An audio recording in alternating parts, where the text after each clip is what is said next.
He rose at 7 or 8 in the morning, and immediately called one of his secretaries, preferably Berean, and worked with him until 10. At 10, breakfast was announced. Josephine, Hortense and Eugene either waited or sat down to table with the family, that is with the aides de camp on duty and Berean. After breakfast he talked with the usual party, or the invited guests, if there were any. 1 hour was devoted to this intercourse, which was generally shared by the first consul's two brothers, Lucien and Joseph, Regnault de Saint-Jean d'Angely, Boulet de la Meurthe, Monge, Berthelot, Laplace and Arnauld.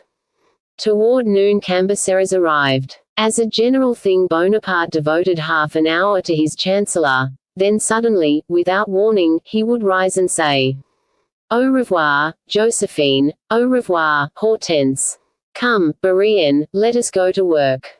This speech, which recurred almost regularly in the same words, was no sooner uttered than Bonaparte left the salon and returned to his study. There, no system of work was adopted. It might be some urgent matter or merely a caprice. Either Bonaparte dictated or Berean read, after which the first consul went to the council. In the earlier months of the consulate, he was obliged to cross the courtyard of the Little Luxembourg to reach the council chamber, which, if the weather were rainy, put him in bad humor. But toward the end of December he had the courtyard covered, and from that time he almost always returned to his study singing. Bonaparte sang almost as false as Louis XV. As soon as he was back he examined the work he had ordered done, signed his letters, and stretched himself out in his armchair, the arms of which he stabbed with his penknife as he talked. If he was not inclined to talk, he reread the letters of the day before, or the pamphlets of the day, laughing at intervals with the hearty laugh of a great child. Then suddenly, as one awakening from a dream, he would spring to his feet and cry out, "Right, Berean." Then he would sketch out the plan for some building to be erected, or dictate some one of those vast projects which have amazed, let us say rather, terrified the world. At 5, ministers, and particularly that of the Minister of Foreign Affairs, M. de Talleyrand. At midnight, sometimes earlier, but never later, he gave the signal for retiring by saying, brusquely, "Let us go to bed." The next day, at 7 in the morning, the same life began over again, varied only by unforeseen incidents.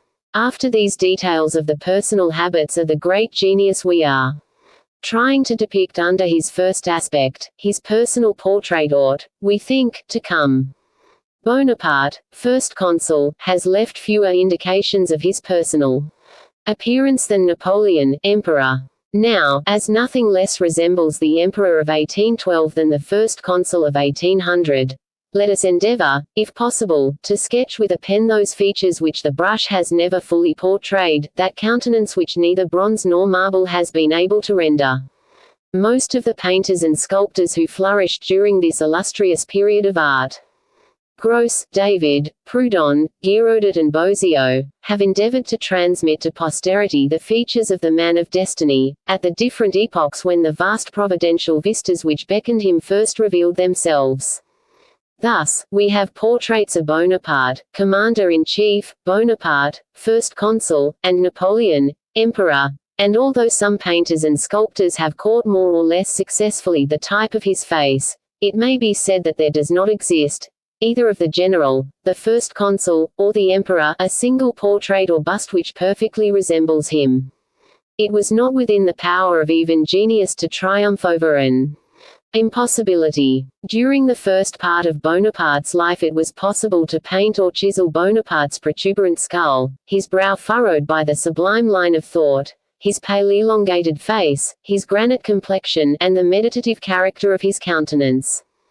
During the second part of his life it was possible to paint or to chisel his broadened forehead, his admirably defined eyebrows, his straight nose, his close-pressed lips, his chin modelled with rare perfection, his whole face, in short, like a coin of Augustus. In Bonaparte, that look obeyed his will with the rapidity of lightning. In one and the same minute it dared from beneath his eyelids, now keen and piercing as the blade of a dagger violently unsheathed, now soft as a sun ray or a kiss, now stern as a challenge, or terrible as a threat. Bonaparte had a look for every thought that stirred his soul. In Napoleon, this look, except in the momentous circumstances of his life, ceased to be mobile and became fixed, but even so it was none the less impossible to render. It was a drill sounding the heart of whosoever he looked upon, the deepest, the most secret thought of which he meant to sound. Marble or painting might render the fixedness of that look, but neither the one nor the other could portray its life, that is to say, its penetrating and magnetic action. Troubled hearts have veiled eyes.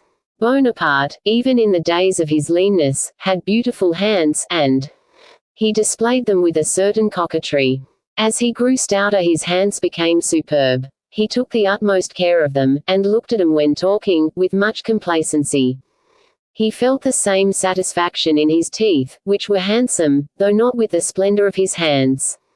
When he walked, either alone or with someone, whether in a room or in a garden, he always bent a little forward, as though his head were heavy to carry, and crossed his hands behind his back. He frequently made an involuntary movement with the right shoulder, as if a nervous shudder had passed through it, and at the same time his mouth made a curious movement from right to left, which seemed to result from the other. These movements, however, had nothing convulsive about them, whatever may have been said notwithstanding. They were a simple trick indicative of great preoccupation, a sort of congestion of the mind. It was chiefly manifested when the general, the first consul, or the emperor, was maturing vast plans. It was after such promenades, accompanied by this twofold movement of the shoulders and lips, that he dictated his most important notes. On a campaign, with the army, on horseback, he was indefatigable. He was almost as much so in ordinary life, and would often walk 5 or 6 hours in succession without perceiving it. When he walked thus with someone with whom he was familiar, he commonly passed his arm through that or his companion and leaned upon him. Slender and thin as he was at the period when we place him before our reader's eyes, he was much concerned by the fear of future corpulence. It was to Bourrienne that he usually confided this singular dread. "You see, Bourrienne, how slim and abstemious I am. Well, nothing can rid me of the idea that when I am 40 I shall be a great eater and very fat. I foresee that my constitution will undergo a change. I take exercise enough, but what will you? It is a presentiment, and it won't fail to happen." We all know to what obesity he attained when a prisoner at St. Helena. He had a positive passion for baths, which no doubt contributed not a little to make him fat. This passion became an irresistible need. He took one every other day, and stayed in it 2 hours, during which time the journals and pamphlets of the day were read to him. As the water cooled he would turn the hot water faucet until he raised the temperature of his bathroom to such a degree that the reader could neither bear it any longer, nor see to read. Not until then would he permit the door to be opened. It has been said that he was subject to epileptic attacks after his first campaign in Italy. Bourrienne was with him 11 years, and never saw him suffer from an attack of this malady. Bonaparte, though indefatigable when necessity demanded it, required much sleep, especially during the period of which we are now writing. Bonaparte, general or first consul, kept others awake, but he slept, and slept well. He retired at midnight, sometimes earlier, as we have said, and when at 7 in the morning they entered his room to awaken him he was always asleep. Usually at the first call he would rise, but occasionally, still half asleep, he would mutter, "Bourrienne, I beg of you, let me sleep a little longer." Then, if there was nothing urgent, Bourrienne would return at 8 o'clock. If it was otherwise, he insisted, and then, with much grumbling, Bonaparte would get up. He slept 7, sometimes 8, hours out of the 24, taking a short nap in the afternoon. He also gave particular instruction for the night, "But if there is bad news, wake me instantly, for then there is not a moment to be lost in facing it." As soon as Bonaparte had risen and made his morning ablutions, which were very thorough, his valet entered and brushed his hair and shaved him. While he was being shaved, a secretary or an aide-de-camp read the newspapers aloud, always beginning with the Monitor. He gave no real attention to any but the English and German papers. "Skip that," he would say when they read him the French papers. I know what they say, because they only say what I choose. His toilet completed, Bonaparte went down to his study. We have seen above what he did there. At 10 o'clock the breakfast is announced, usually by the steward, in these words. The general is served. No title, it will be observed, not even that of first consul. The repast was a frugal one. Every morning a dish was served which Bonaparte particularly liked. A chicken fried in oil with garlic, the same dish that is now called on the bills of fare at restaurants chicken à la Marengo. Bonaparte drank little, and then only Bordeaux or Burgundy. Preferably the latter. After breakfast, as after dinner, he drank a cup of black coffee, never between meals. When he chanced to work until late at night they brought him, not coffee, but chocolate, and the secretary who worked with him had a cup of the same. Most historians, narrators, and biographers, after saying that Bonaparte drank a great deal of coffee, add that he took snuff to excess. They are doubly mistaken. From the time he was 24, Bonaparte had contracted the habit of taking snuff, but only enough to keep his brain awake.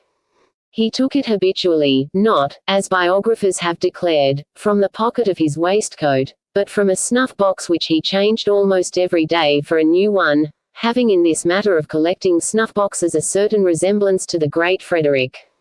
If he ever did take snuff from his waistcoat pocket, it was on his battle days, when it would have been difficult, while riding at a gallop under fire, to hold both reins and snuff box. For those days he had special waistcoats. Unbuttoning his coat, he could, under any circumstances and at any gait, take snuff when he pleased. As general or first consul, he never wore gloves, contenting himself with holding and crumpling them in his left hand. As emperor, there was some advance in this propriety. He wore one glove, and as he changed his gloves, not once, but 2 or 3 times a day, his valet adopted the habit of giving him alternate gloves, thus making one pair serve as 2. Bonaparte had 2 great passions which Napoleon inherited, for war and architectural monuments to his fame. Gay, almost jolly in camp, he was dreamy and sombre in repose. To escape this gloom he had recourse to the electricity of art, and saw visions of those gigantic monumental works of which he undertook many, and completed some. He realized that such works are part of the life of peoples. They are history written in capitals, landmarks of the ages, left standing long after generations are swept away. He knew that Rome lives in her ruins, that Greece speaks by her statues, that Egypt, splendid and mysterious spectre, appeared through her monuments on the threshold of civilized existence. What he loved above everything, what he hugged in preference to all else, was renown, heroic uproar, hence his need of war, his thirst for glory. He often said, "A great reputation is a great noise, the louder it is, the further it is heard. Laws, institutions, monuments, nations, all fall, but sound remains and resounds through other generations. Babylon and Alexandria are fallen. Semiramis and Alexander stand erect, greater perhaps through the echo of their renown, waxing and multiplying through the ages, than they were in their lifetimes." Then he added, connecting these ideas with himself, "My power depends on my fame and on the battles I win. Conquest has made me what I am, and conquest alone can sustain me. A new-born government must dazzle, must amaze. The moment it no longer flames, it dies out, once it ceases to grow, it falls." He was long a Corsican, impatient under the conquest of his country, but after the 13th Vendémiaire he became a true Frenchman, and ended by loving France with true passion. His dream was to see her great, happy, powerful, at the head of the nations in glory and in art. Actuality disappeared in the future, wherever the hurricane of war may have swept him. France, above all things else, above all nations, filled his thoughts. "What will my Athenians think?" said Alexander, after Issus and Arbela. "I hope the French will be content with me," said Bonaparte, after Rivoli and the pyramids. Before battle, this modern Alexander gave little thought to what he should do in case of victory, but much in case of defeat. He, more than any man, was convinced that trifles often decide the greatest events. He was therefore more concerned in foreseeing such events than in producing them. He watched them come to birth, and ripen. Then, when the right time came, he appeared, laid his hand on them, mastered and guided them, as an able rider roasters and guides a spirited horse. His rapid rise in the midst of revolutions and political changes he had brought about, or seen accomplished, the events which he had controlled, had given him a certain contempt for men. Moreover, he was not inclined by nature to think well of them. His lips were often heard to utter the grievous maxim, all the more grievous because he personally knew its truth. There are two levers by which men are moved, fear and self-interest. With such opinions Bonaparte did not, in fact, believe in friendship. "How often," said Bourrienne, "has he said to me, friendship is only a word. I love no one, not even my brothers. Joseph a little possibly, but if I love him it is only from habit, and because he is my elder. Zurich, yes, I love him, but why? Because his character pleases me, because he is stern, cold, resolute. Besides, Zurich never sheds a tear. But why should I love anyone? Do you think I have any true friends?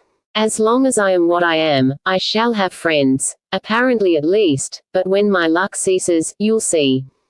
Trees don't have leaves in winter. I tell you, Bourrienne, we must leave whimpering to the women, it is their business. As for me, no feelings. I need a vigorous hand and a stout heart. If not, better let war and government alone." Single quote. In his familiar intercourse, Bonaparte was what schoolboys call a tease, but his teasings were never spiteful, and seldom unkind. His ill humor, easily aroused, disappeared like a cloud driven by the wind. It evaporated in words. Ministers were to blame. He gave way to violent anger. His outbursts were then hard and cruel, and often humiliating. He gave blows with a club, under which, willingly or unwillingly, the recipient had to bow his head. Witness his scene with Jomini and that with the Duc de Bellune.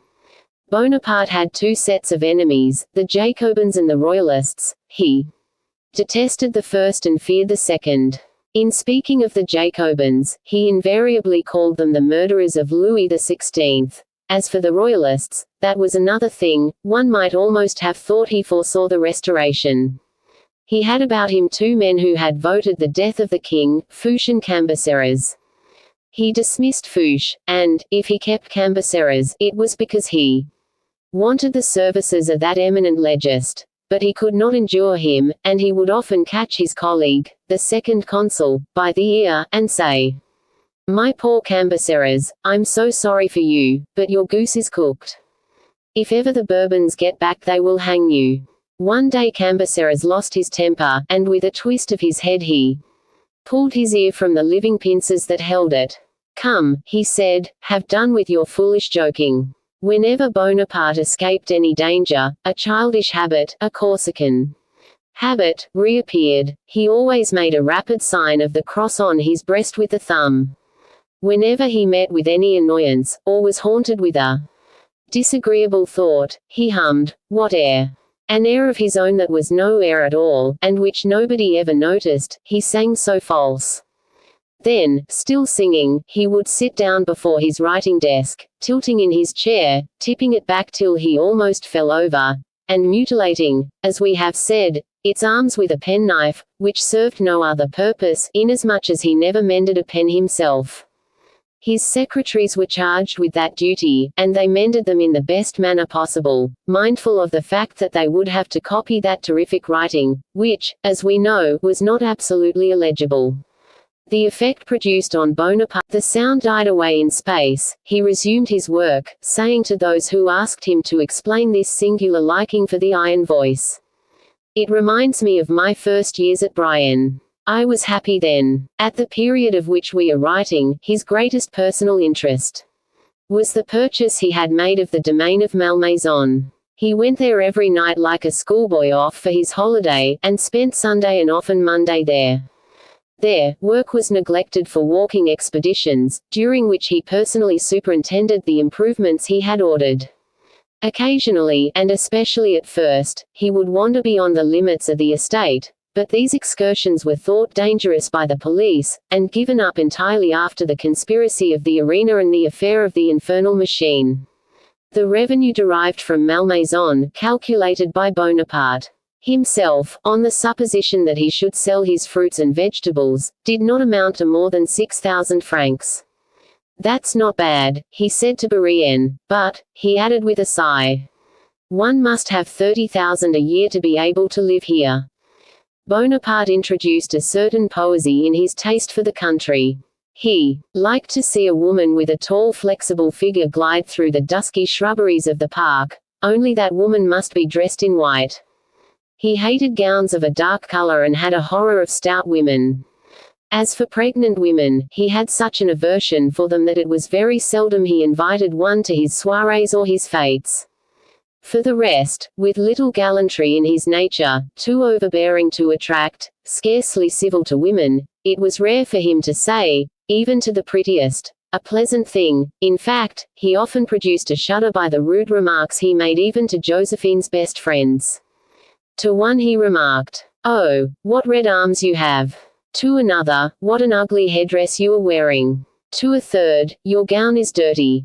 I have seen you wear it 20 times. Or, why don't you change your dressmaker? You are dressed like a fright." One day he said to the Duchess de Chevreuse, a charming blonde, whose hair was the admiration of everyone, "It's queer how red your—" Bonaparte did not like cards. When he did happen to play it was always vingt et un. For the rest, he had one trait in common with Henry IV. He cheated, but when the game was over he left all the golden notes he had won on the table, saying, "You are ninnies. I have cheated all the time we've been playing, and you never found out. Those who lost can take their money back." Born and bred in the Catholic faith, Bonaparte had no preference for any dogma. When he re-established divine worship it was done as a political act, not as a religious one. He was fond, however, of discussions bearing on the subject, but he defined his own part in advance by saying, "My reason makes me a disbeliever in many things, but the impressions of my childhood and the inspirations of my early youth have flung me back into uncertainty." Nevertheless he would never hear of materialism. He cared little what the dogma was, provided that dogma recognized a creator. One beautiful evening in Messidor, on board his vessel, as it glided along between the twofold azure of the sky and sea, certain mathematicians declared there was no God, only animated matter. Bonaparte looked at the celestial arch, 100 times more brilliant between Malta and Alexandria than it is in Europe, and, at a moment when they thought him unconscious of the conversation, he exclaimed, pointing to the stars, "You may say what you please, but it was a God who made all that." Bonaparte, though very exact in paying his private debts, was just the reverse about public expenses. He was firmly convinced that in all past transactions between ministers and purveyors or contractors, that if the minister who had made the contract was not a dupe, the state at any rate was robbed. For this reason he delayed the period of payment as long as possible. There were literally no evasions, no difficulties he would not make, no bad reasons he would not give. It was a fixed idea with him, an immutable principle, that every contractor was a cheat. One day a man who had made a bid that was accepted was presented to him. "What is your name?" he asked, with his, "I spell it with 2 L's, citizen." "To rob the better, sir," retorted Bonaparte, turning his back on him. Bonaparte seldom changed his decisions, even when he saw they were unjust. No one ever heard him say, "I was mistaken." On the contrary, his favorite saying was, "I always believe the worst," a saying more worthy of Simon than Augustus. But with all this, one felt that there was more of a desire in Bonaparte's mind to seem to despise men than actual contempt for them. He was neither malignant nor vindictive. Sometimes, it is true, he relied too much upon necessity, that iron-tipped goddess. But for the rest, take him away from the field of politics and he was kind, sympathetic, accessible to pity, fond of children, great proof of a kind and pitying heart, full of indulgence for human weakness in private life, and sometimes of a good-humored heartiness, like that of Henry IV, playing with his children in the presence of the Spanish ambassador. If we were writing history, we should have many more things to say of Bonaparte without counting those which, after finishing with Bonaparte, we should still have to say of Napoleon. But we are writing a simple narrative, in which Bonaparte plays a part. Unfortunately, wherever Bonaparte shows himself, if only for a moment, he becomes, in spite of himself, a principal personage. The reader must pardon us for having again fallen into digression. That man, who is a world in himself, has, against our will, swept us. Chapter 37. The Ambassador. We have seen that Roland, on returning to the Luxembourg, asked for the first consul and was told that he was engaged with Fouché, the Minister of Police. Roland was a privileged person, no matter what functionary was with Bonaparte. He was in the habit, on his return from a journey, or merely from an errand, of half opening the door and putting in his head. The first consul was often so busy that he paid no attention to this head. When that was the case, Roland would say General, which meant, in the close intimacy which still existed between the two schoolmates, General, I am here. Do you need me? I'm at your orders. If the first consul did not need him, he replied, very good. If on the contrary he did need him, he said, simply, come in. Then Roland would enter, and wait in the recess of a window until the general told him what he wanted.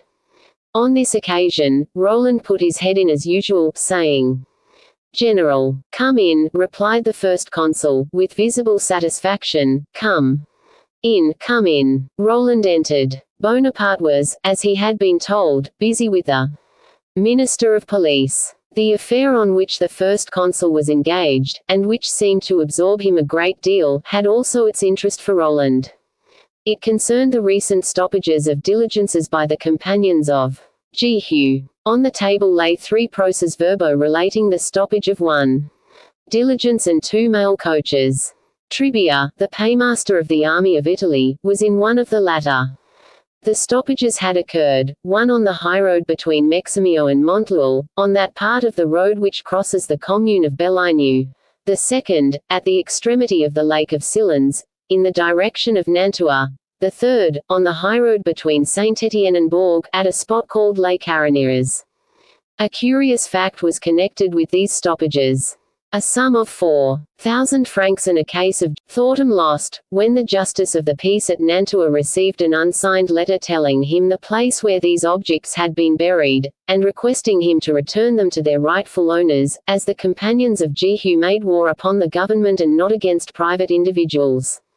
In another case, that of the Carinières, where the robbers, in order to stop the mail coach, which had continued on its way with increased speed in spite of the order to stop, were forced to fire at a horse, the companions of jehu had felt themselves obliged to make good this loss to the postmaster, who had received 500 francs for the dead horse.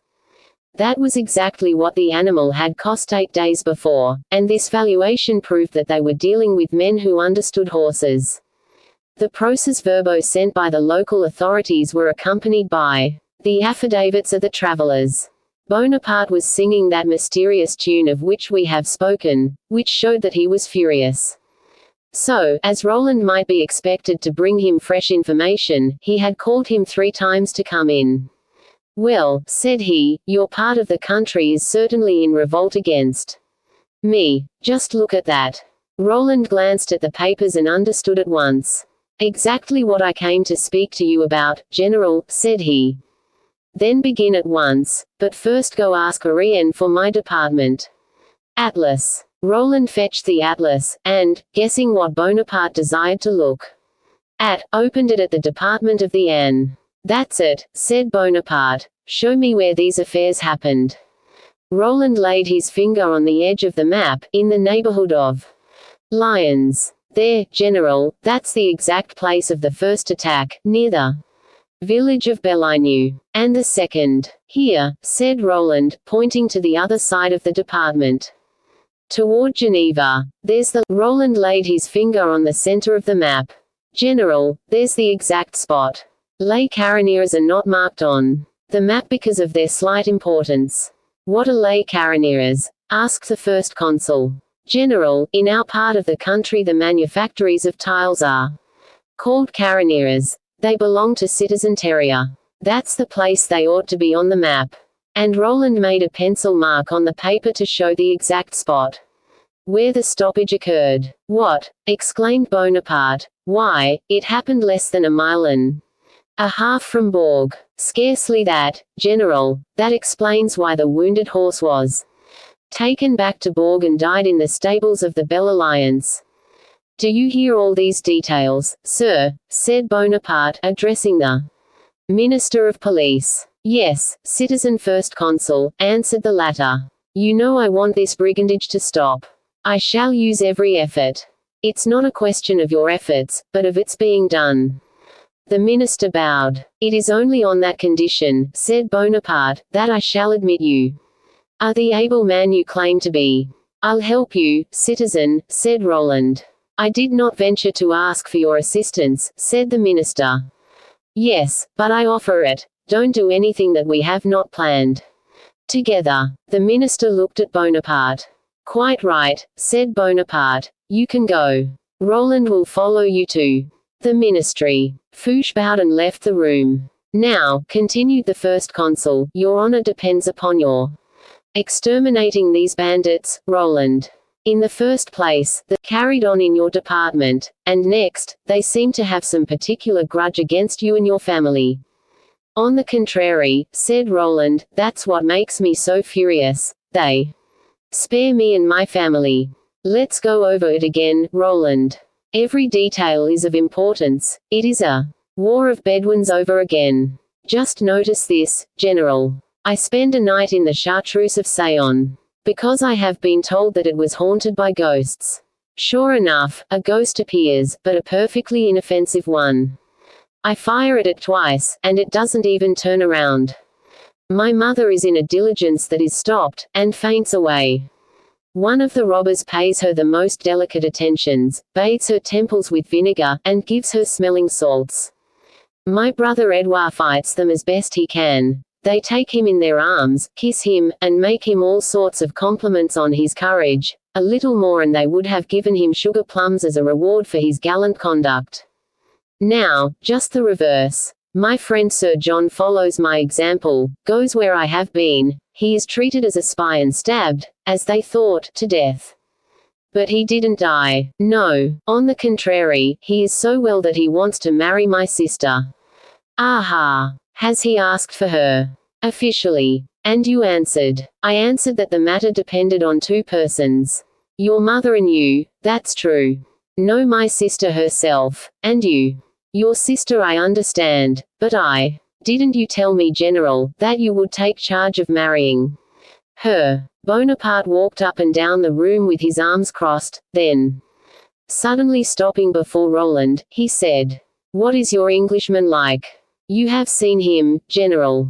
I don't mean physically. All Englishmen are alike. Blue eyes, red hair. That's their th, said Roland, gravely. Their th. Yes. Did you ever learn English, General? Faith. I tried to learn it. Your teacher must have told you that the th was sounded by pressing the tongue against the teeth. Well, by dint of punching their teeth with their tongues, the English have ended by getting those elongated jaws, which, as you said just now, is one of the distinctive characteristics of their physiognomy. Bonaparte looked at Roland to see if that incorrigible jester were laughing or speaking seriously. Roland was imperturbable. Is that your opinion? Said Bonaparte. Yes, General, and I think that physiologically it is as good as any other. I have a lot of opinions like it, which I bring to light as the occasion offers. Come back to your Englishman. Certainly, General. I asked you what he was like. Well, he is a gentleman, very brave, very calm, very impassible, very noble, very rich, and, moreover, which may not be a recommendation to you, a nephew of Lord Grenville, Prime Minister to His Britannic Majesty. What's that? I said, Prime Minister to His Britannic Majesty.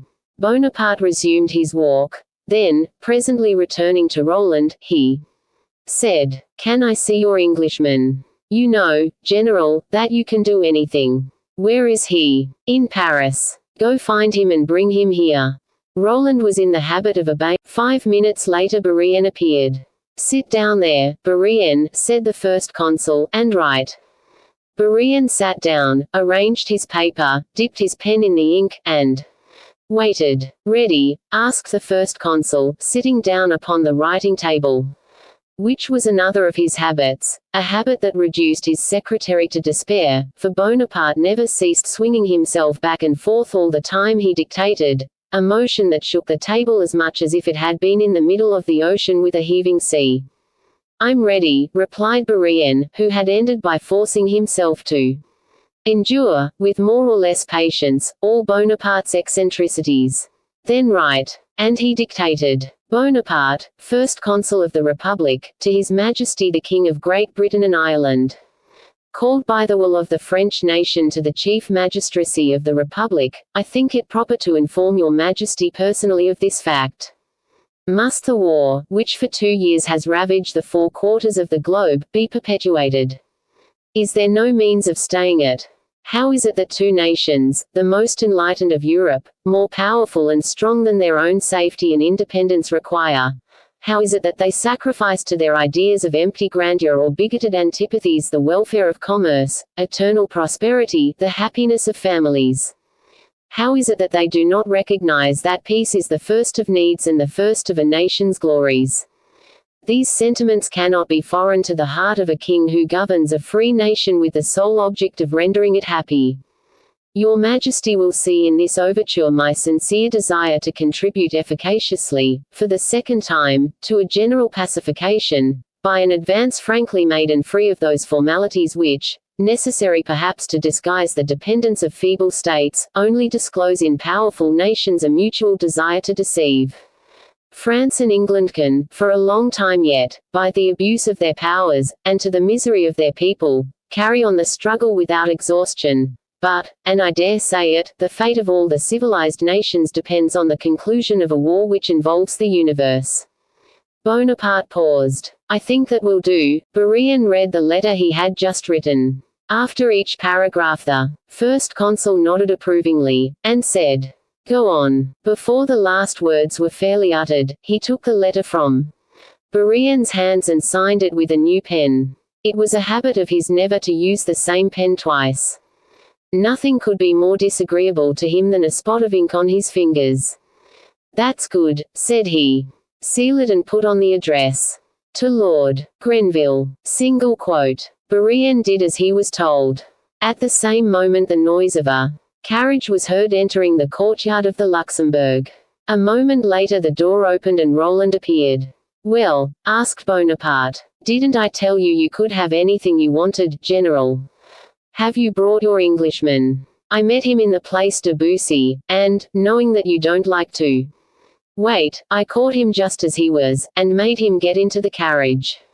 Faith, I thought I should have to drive round to the Rue Mazarine, and get a guard to bring him. He's in boots and a frock coat." "Let him come in," said Bonaparte. "Come in, Sir John," cried Roland, turning round. Lord Tanley appeared on the threshold. Bonaparte had only to glance at him to recognize a perfect gentleman. A trifling emaciation, a slight pallor, gave Sir John the characteristics of great distinction. He bowed, awaiting the formal introduction, like the true Englishman he was. "General," said Roland, "I have the honor to present to you Sir John Tanley, who proposed to go to the Third Cataract for the purpose of seeing you, but who has, today, obliged me to drag him by the ear to the Luxembourg." "Come in, my lord, come in," said Bonaparte. "This is not the first time we have seen each other, nor the first that I have expressed the wish to know you. There was therefore positive ingratitude in trying to evade my desire. If I hesitated," said Sir John, in excellent French, "as you, and besides, very naturally, from national feeling, you detest me. Don't you, like the rest of your countrymen?" "I must confess, General," answered Sir John, smiling, "that they have not got beyond admiration. And do you share the absurd prejudice that claims that national honor requires you to hate today the enemy who may be a friend tomorrow? France has been almost a second mother country to me, and my friend. Roland will tell you that I long for the moment when, of my two countries, the one to which I shall owe the most will be France. Then you ought to see France and England shaking hands for the good of the world, without repugnance. The day when I see that will be a happy day for me. If you could contribute to bring it about, would you do so? I would risk my life to do it. Roland tells me you are a relative of Lord Grenville, his nephew. Are you on good terms with him? He was very fond of my mother, his eldest sister. Have you inherited the fondness he bore your mother? Yes, only I think he holds it in reserve till I return to England. Will you deliver a letter for me? To whom? King George III. I shall be greatly honored. Will you undertake to say to your uncle that which cannot be written in a letter, without changing a syllable, the words of General Bonaparte are history? Well, tell him. But, interrupting himself, he turned to Bourrienne, saying, Bourrienne, find me. The first consul cast his eye over the paper and then gave it to Lord Tanley. Tell him, said he, first and before all, that you have read this letter. Sir John bowed and read as follows. Citizen First Consul, I have received, each armed and newly clothed in the uniform of his regiment, the 9,000 Russians, made prisoners in Holland, whom you have returned to me without ransom, exchange, or condition of any kind. This is pure chivalry, and I boast of being chivalrous. I think that which I can best offer you in exchange for this magnificent present, Citizen First Consul, is my friendship. Will you accept it? As an earnest of that friendship, I am sending his passports to Lord Whitworth, the British ambassador to St. Petersburg.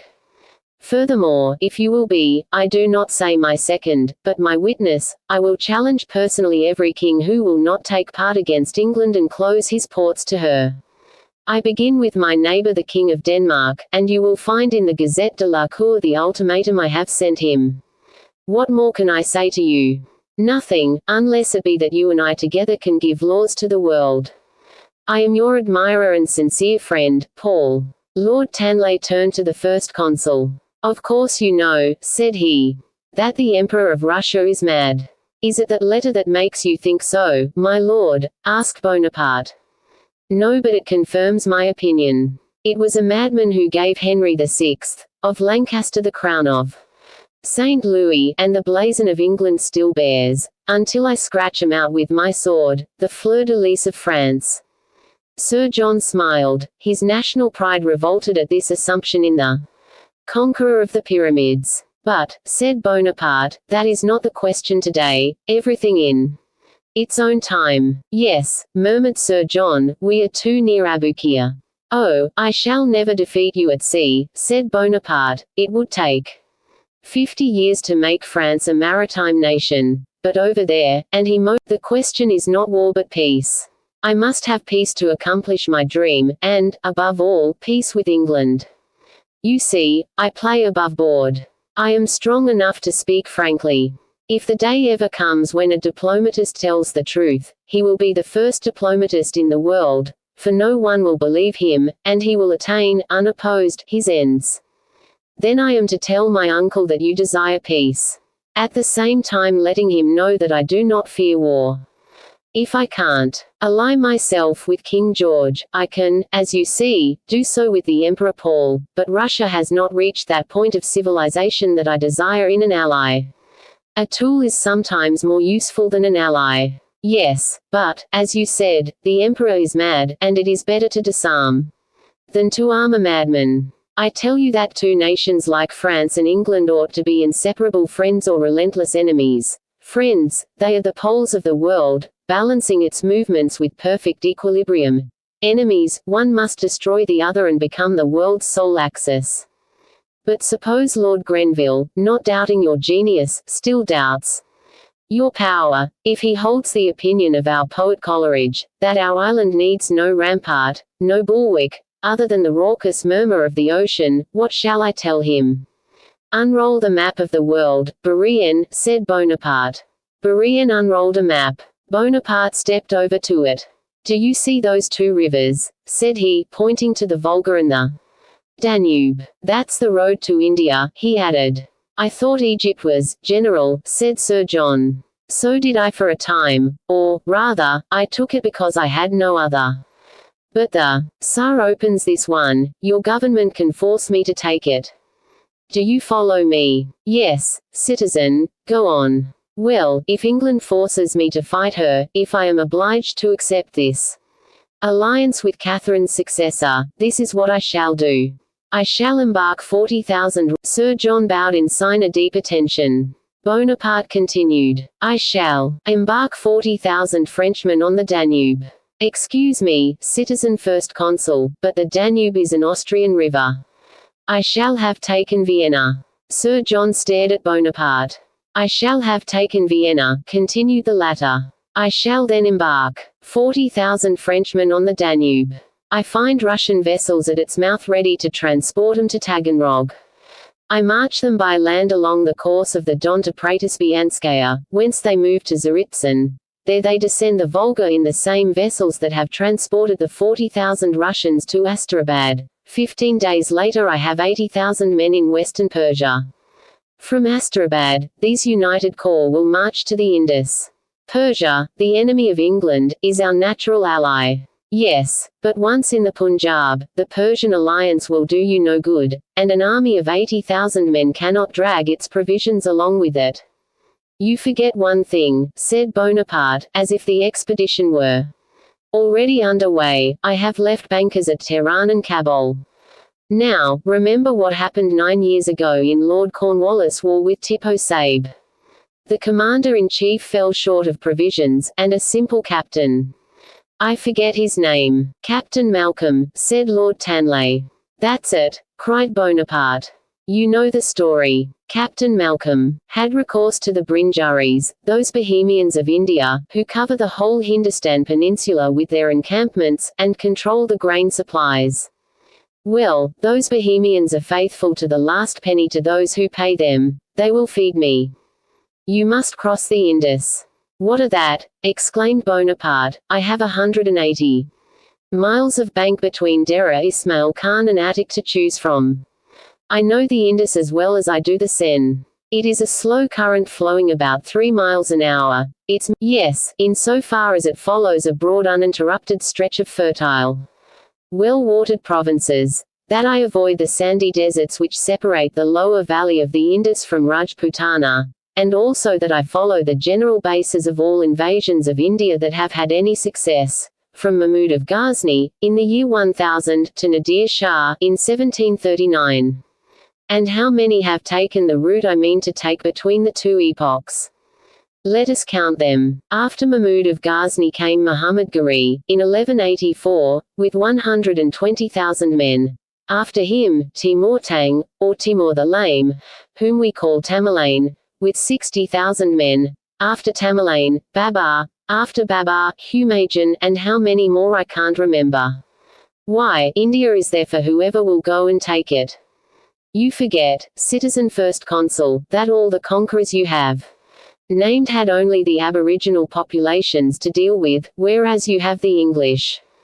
We hold India, with from 20 to 22,000 men, and 100,000 sepoys. I have counted them all, and I regard England and India, the one with the respect, the other with the contempt, they merit. Wherever I meet European infantry, I prepare a second, a third, and if necessary, a fourth line of reserves, believing that the first three might give way before the British bayonets. But wherever I find the sepoys, I need only the postilions' whip to scatter the rabble. Have you any other questions to put to me, my lord? 1. Citizen First Consul, are you sincerely desirous of peace? Here is the letter in which I ask it of your king, my lord, and it is to be quite sure that it reaches His Britannic Majesty that I ask Lord Grenville's nephew to be my messenger. It shall be done as you desire, citizen, and were I the uncle, instead of the nephew, I should promise more. Shake hands with me, my lord, it will be a good omen, as you represent England and I France. Sir John accepted the honour done him by Bonaparte, with the exact measure of cordiality that indicated both his sympathy for France, and his mental reserves for the honour of his own nation. Then, having pressed Roland's hand with fraternal effusion, he bowed. again to the first consul and went out. Bonaparte followed him reflectively with his eyes. Then he said suddenly, "Roland, I not only consent to your sister's marriage with Lord Tanley, but I wish it. Do you understand? I wish it." He laid such emphasis upon those 3 words, that to anyone who knew him they signified plainly, not I wish, but I will. The tyranny was sweet to. Chapter 38. The 2 signals. Let us now relate what happened at the Château des Fontaines. 3 days after the events we have just described took place in Paris. Since the successive departures of Roland, then Madame de Montrevel, and her son, and finally Sir John Roland to rejoin his general, Madame de Montrevel to place Edouard in school, and Sir John to acquaint Roland with his matrimonial plans. Amélie had remained alone with Charlotte at the Château des Fontaines. We say alone, because Michel and his son Jacques did not live in the house, but in the little lodge at the gate where he added the duties of porter to those of gardener.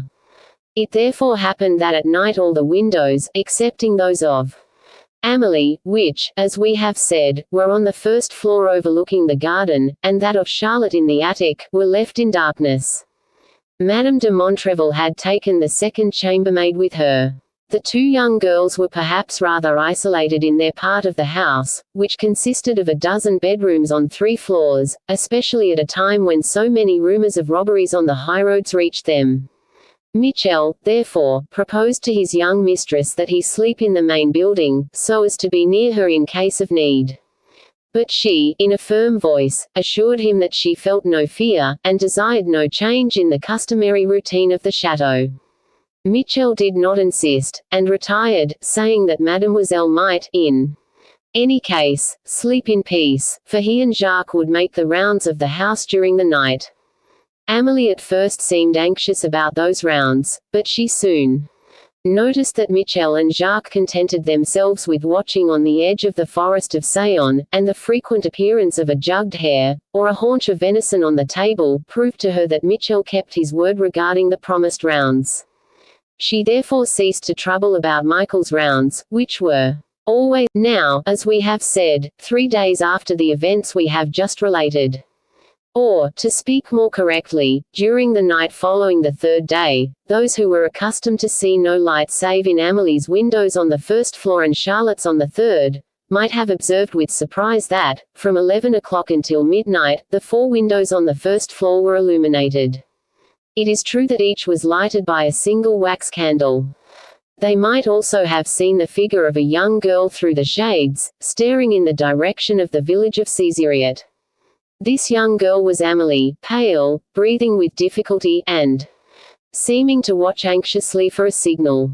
At the end of a few minutes she wiped her forehead and drew a joyous breath. A fire was lighted in the direction she had been watching. Then she passed from room to room, putting out the 3 candles one after the other, leaving only the one which was burning in her own room. As if the fire awaited this return signal, it was now extinguished. Amélie sat down by her window and remained motionless, her eyes fixed on the garden. The night was dark, without moon or stars, and yet at the end of a quarter of an hour she saw, or rather divined, a shadow crossing the lawn and approaching the window. She placed her single candle in the furthest corner of her room, and returned to open her window. He whom she was awaiting was already on the balcony. As on the first night when we saw him climb it, the young man put his arm around the girl's waist and drew her into the room. She made but slight resistance. Her hand sought the cord of the Venetian blind, unfastened it from the hook that held it, and let it fall with more noise than prudence would have counseled. Behind the blind, she closed the window. Then she fetched the candle from the corner where she had hidden it. The light illuminated her face, and the young man gave a cry of alarm, for it was covered with tears. "What has happened?" he asked. "A great misfortune," replied the young girl. "Oh, I feared it when I saw the sick. It threatens us both." The young man passed his hand over his brow to wipe away the sweat that covered it. "Tell me," said he. "You know I am strong." "If you have the strength to hear it," said she, "I have none to tell it." Then, taking a letter from the chimney-piece, she added, "Read that. That is what I received by the post tonight." The young man took the letter, opened it, and glanced hastily at the signature. "From Madame de Montrevel," said he. "Yes," with a postscript from Roland. The young man read, "My dearest daughter, I hope that the news I announce will give you as much joy as it has already given our dear Roland and me. Sir John, whose heart you doubted, claiming that it was only a mechanical contrivance, manufactured in the workshops at Vaucanson, admits that such an opinion was a just one until the day he saw you, but he maintains that since that day he has a heart, and that that heart adores you. Did you suspect it, my dear Amelie, from his aristocratic and polished manners, when your mother's eyes failed to discern this tenderness? This morning, while breakfasting with your brother, he formally asked your hand. Your brother received the offer with joy, but he made no promises at first. The first consul, before Roland's departure for the Vendée, had already spoken of making himself responsible for your establishment. But since then he has asked to see Lord Tanley, and Sir John, though he maintained his national reserve, was taken into the first consul's good graces at once, to such a degree that he received from him, at their first interview, a mission to his uncle, Lord Grenville. Sir John started for England immediately. I do not know how many days Sir John will be absent, but on his return he is certain to present himself to you as your betrothed. Lord Tanley is still young, pleasing in appearance, and immensely rich. He is highly connected in England, and Roland's friend.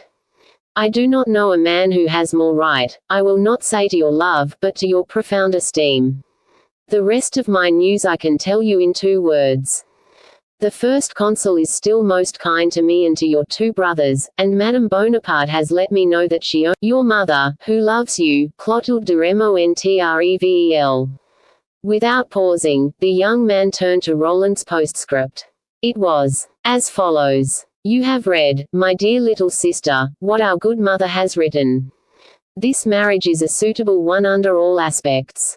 It is not a thing to be childish about. The first consul wishes you to become Lady Tanley, that is to say, he wills it. I am leaving Paris for a few days. Though you may not see me, you will hear of me. I kiss you, Roland. Well, Charles, asked Amelie, when the young man had finished reading, what do you think of that? That it is something we had to expect from day to day, my poor angel. But it is none the less terrible. What is to be done? There are 3 things we can do. Tell me. In the first place, resist if you have the strength. It is the shortest and surest way. Amelie dropped her head. You will never dare, will you? Never. And yet you are my wife, Amelie. A priest has blessed our union. But they say that marriage before a priest is null before the law. Is it not enough for you, the wife of a proscribed man? Asked Morgan, his voice trembling as he spoke. Amelie flung herself into his arms. But my mother, said she, our marriage did not have her presence and blessing, because there were too many risks to run, and we wished to run them alone. But that man, did you notice that my brother says he wills it? Oh, if you loved me, Amelie, that man would see that he may change the face of the state, carry war from laws, build a throne, but that he cannot force lips to say yes when the heart says no. If I loved you, said Amelie, in a tone of soft reproach. It is midnight, you are here in my room, I weep in your arms.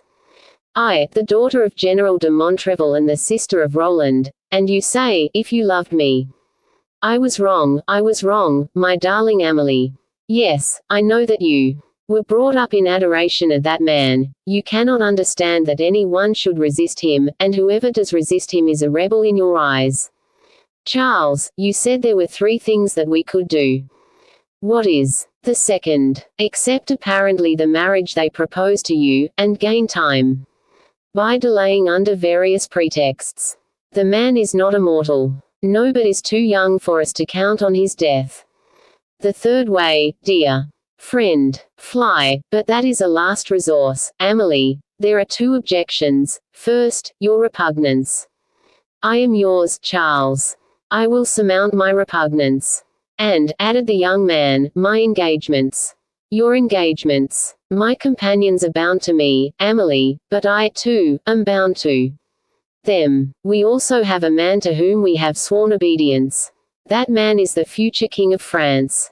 If you accept your brother's devotion to Bonaparte, accept ours to Louis XVIII. Amélie let her face drop into her hands with a sigh. Then, said she, we are lost. Why so? On various pretexts, your health above all, you can gain a year. Before the year is out, Bonaparte will probably be forced to begin another war in Italy. A single defeat will destroy his prestige. In short, a great many things can happen in a year.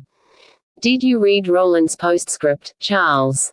Yes, but I didn't see anything in it that was not in your mother's letter. Read the last sentence again. And Amélie placed the letter before him. I am leaving Paris for a few days. Though you may not see me, you will hear of me. Well, do you know what that means? No, it means that Roland is in pursuit of you. What does that matter? He cannot die by the hand of any of us. But you, unhappy man, you can die by his.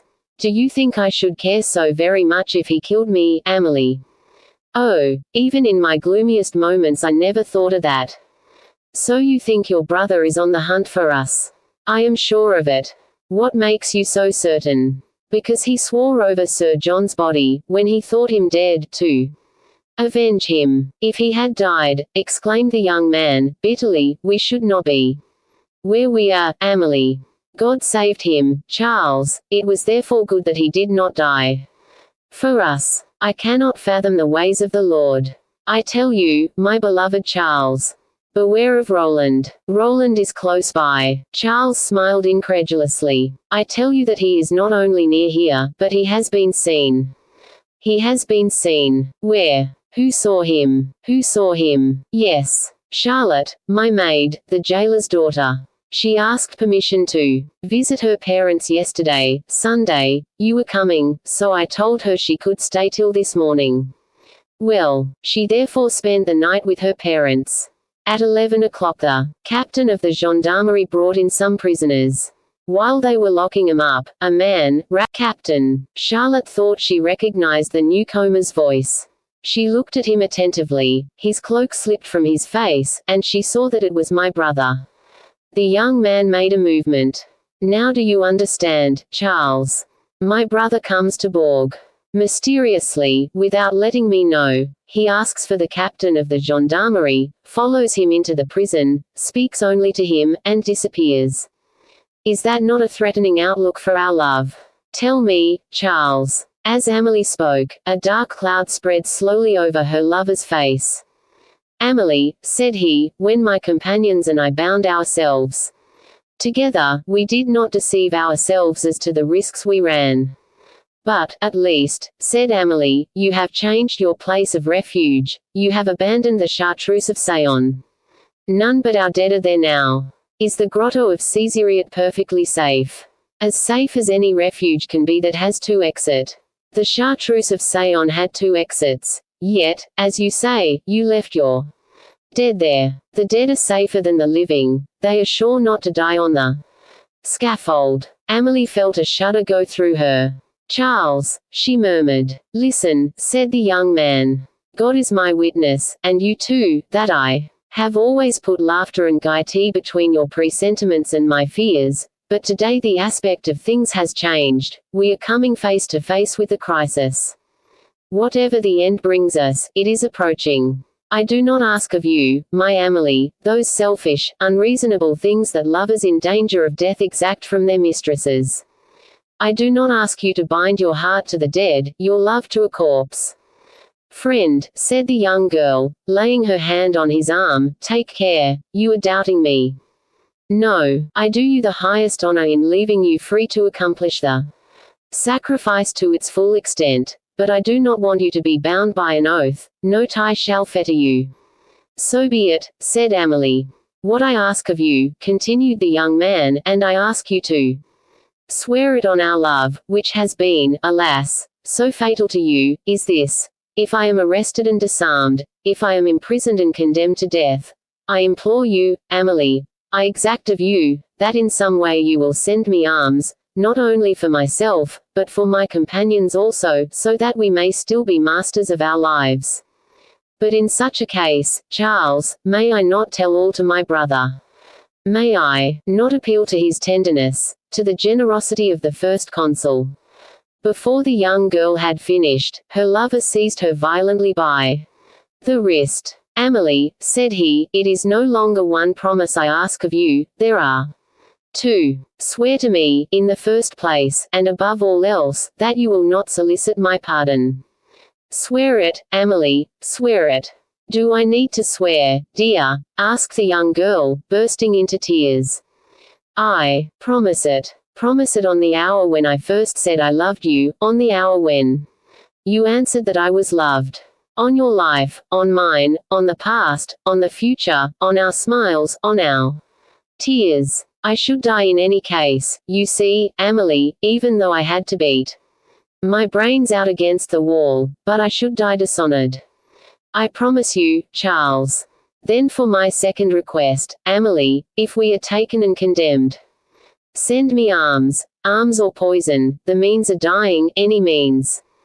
Coming from you, death would be another joy. Far or near, free or a prisoner, living or dead, you are my master, I am your slave, order and I obey. That is all, Amelie. Order or entreaty, Charles, your will shall be done. The young man held the girl, who seemed on the verge of fainting, in his left arm, and approached his mouth to hers. But, just as their lips were about to touch, an owl's cry was heard, so close to the window that Amelie started and Charles raised his head. The cry was repeated a second time, and then a third. Ah, murmured Amelie, do you hear that bird of ill omen? We are doomed, my friend. But Charles shook his head. That is not an owl, Amelie, he said, it is the call of our companions. Put out the light. Amelie blew it out while her lover opened the window. Even here, she murmured, they seek you even here. It is our friend and confidant, the Comte de Giat. No one else knows where I am. Then, leaning from the balcony, he asked, is it you, Montbar? Yes. Is that you, Morgan? Yes. A man came from behind a clump of trees. News from Paris. Not an instant to lose, a matter of life and death to us all. Do you hear, Amelie? Taking the young girl in his arms, he pressed her convulsively to his heart. Go, she said, in a faint voice, go.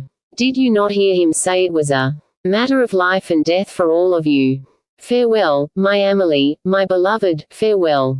Oh, don't say farewell. No, no, au revoir. Morgan, Morgan, cried the voice of the man waiting below in the garden. The young man pressed his lips once more to Amelie's, then, rushing to the window, he sprang over the balcony. Amelie gave a cry, and ran to the balustrade, but all she saw was two moving shadows entering the deepening shadows of the fine old trees that adorned the park. Chapter 39. The Grotto of Ceyzeriat. The two young men plunged into the shadow of the trees. Morgan guided his companion, less familiar than he with the windings of the park, until they reached the exact spot where he was in the habit of scaling the wall. It took but an instant for both of them to accomplish that feat. The next moment they were on the banks of the Riesaus. A boat was fastened to the foot of a willow. They jumped into it, and 3 strokes of the oar brought them to the other side. There a path led along the bank of the river to a little wood which extends from Ceyzeriat to Etrez, a distance of about 9 miles, and thus forms, on the other side of the river, a pendant to the forest of Sayon. On reaching the edge of the wood they stopped. Until then they had been walking as rapidly as it was possible to do without running, and neither of them had uttered a word. The whole way was deserted. It was probable, in fact certain, that no one had seen them. They could breathe freely. Where are the companions? Asked Morgan. In the grotto, replied Montbar. Why don't we go there at once? Because we shall find one of them at the foot of that beach, who will tell us if we can go further without danger. Which one? Dasses. A shadow came from behind the tree. Here I am, it said. Ah, there you are, exclaimed the two young men. Anything new? Inquired Montbar. Nothing. They are waiting for you to come to. The 3 young men continued on their way. After going about 300 yards, Montbar stopped again, and said softly, "Armand." The dry leaves rustled at the call, and a fourth shadow stepped from behind a clump of trees, and approached his companions. "Anything new?" asked Montbar. "Yes. A messenger from Cadoodle. The same one who came before." "Yes. Where is he?" "With the brothers, in the grotto." "Come." Montbar rushed on ahead. The path had grown so narrow that the 4 young men could only walk in single file. It rose for about 500 paces with an easy but winding slope. Coming to an opening, Montbar stopped and gave, 3 times, the same owl's cry with which he had called Morgan. A single hoot answered him. Then a man slid down from the branches of a bushy oak. It was the sentinel who guarded the entrance to the grotto, which was not more than 30 feet from the oak. The position of the trees surrounding it made it almost impossible of detection. The sentinel exchanged a few whispered words with Montbar, who seemed, by fulfilling the duties of leader, desirous of leaving Morgan entirely to his thoughts. Then, as his watch was probably not over, the bandit climbed the oak again, and was soon so completely blended with the body of the tree that those he had left might have looked for him in vain in that aerial bastion. The glade became narrower as they neared the entrance to the grotto. Montbar reached it first, and from a hiding place known to him he took a flint, a steel, some tinder, matches, and a torch. The sparks flew, the tinder caught fire, the match cast a quivering bluish flame, to which succeeded the crackling, resinous flames of the torch. 3 or 4 paths were then visible. Montbar took one without hesitation. The path sank, winding into the earth, and turned back upon itself, as if the young men were retracing their steps underground, along the path that had brought them. It was evident that they were following the windings of an ancient quarry, probably the one from which were built, 1900 years earlier, the 3 Roman towns which are now mere villages, and Caesar's camp which overlook them. At intervals this subterraneous path was cut entirely across by a deep ditch, impassable except with the aid of a plank, that could, with a kick, be precipitated into the hollow beneath. Also, from place to place, breastworks could still be seen, behind which men could entrench themselves and fire without exposing their persons to the sight or fire of the enemy. Finally, at 500 yards from the entrance, a barricade of the height of a man presented a final obstacle to those who sought to enter a circular space in which 10 or a dozen men were now seated or lying around, some reading, others playing cards.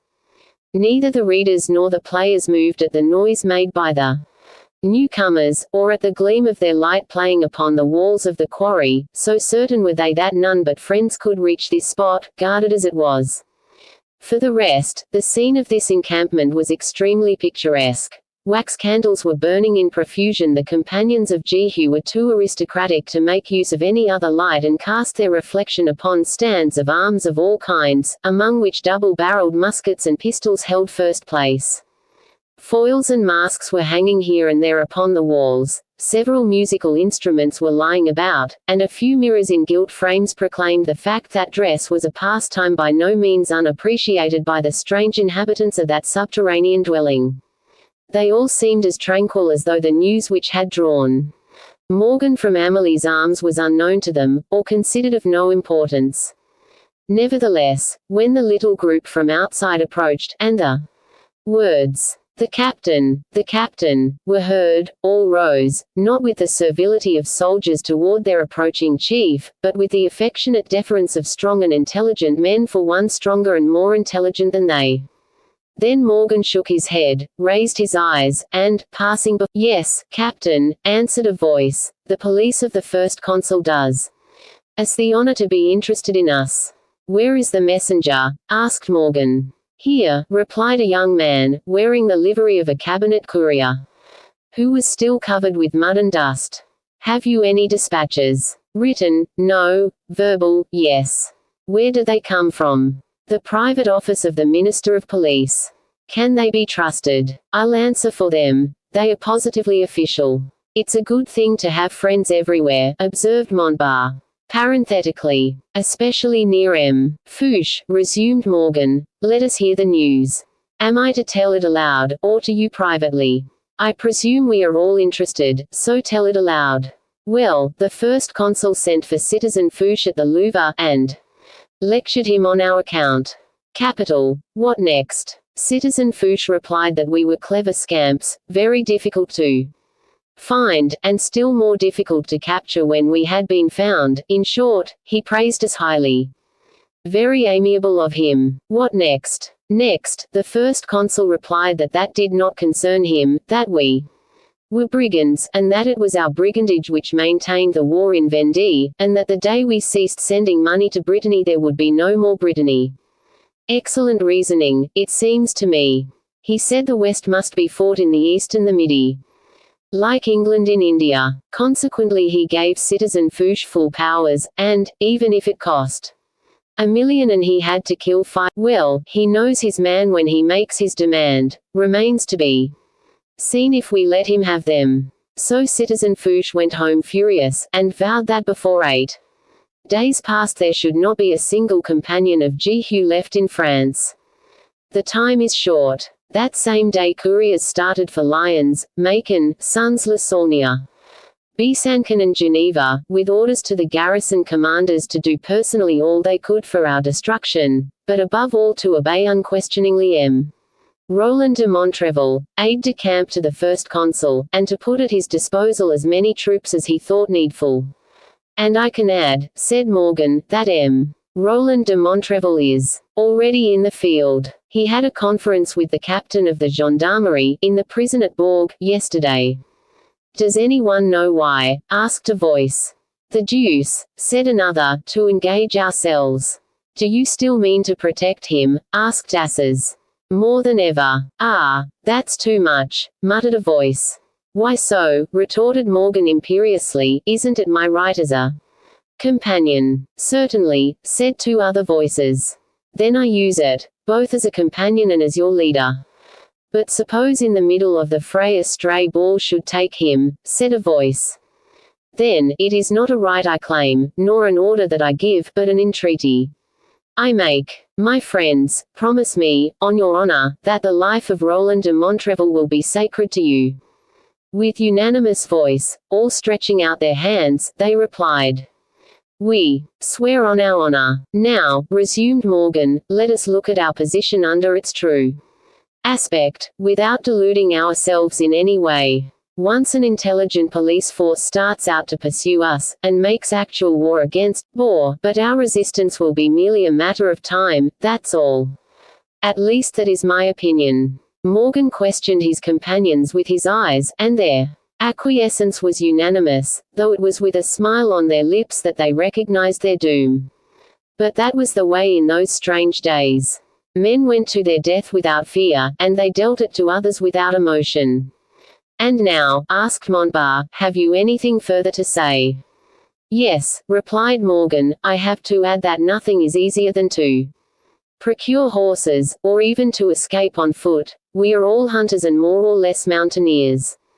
It will take us 6 hours on horseback to get out of France, or 12 on foot. Once in Switzerland we can snap our fingers at Citizen Fouche and his police. That's all I have to say. It would be very amusing to laugh at Citizen Fouche, said Montbar. But very dull to leave France. For that reason, I shall not put this extreme measure to a vote until after we have talked with Cadoudal's messenger. Ah, true, exclaimed 2 or 3 voices. The Breton, where is the Breton? He was asleep when I left, said Montbar.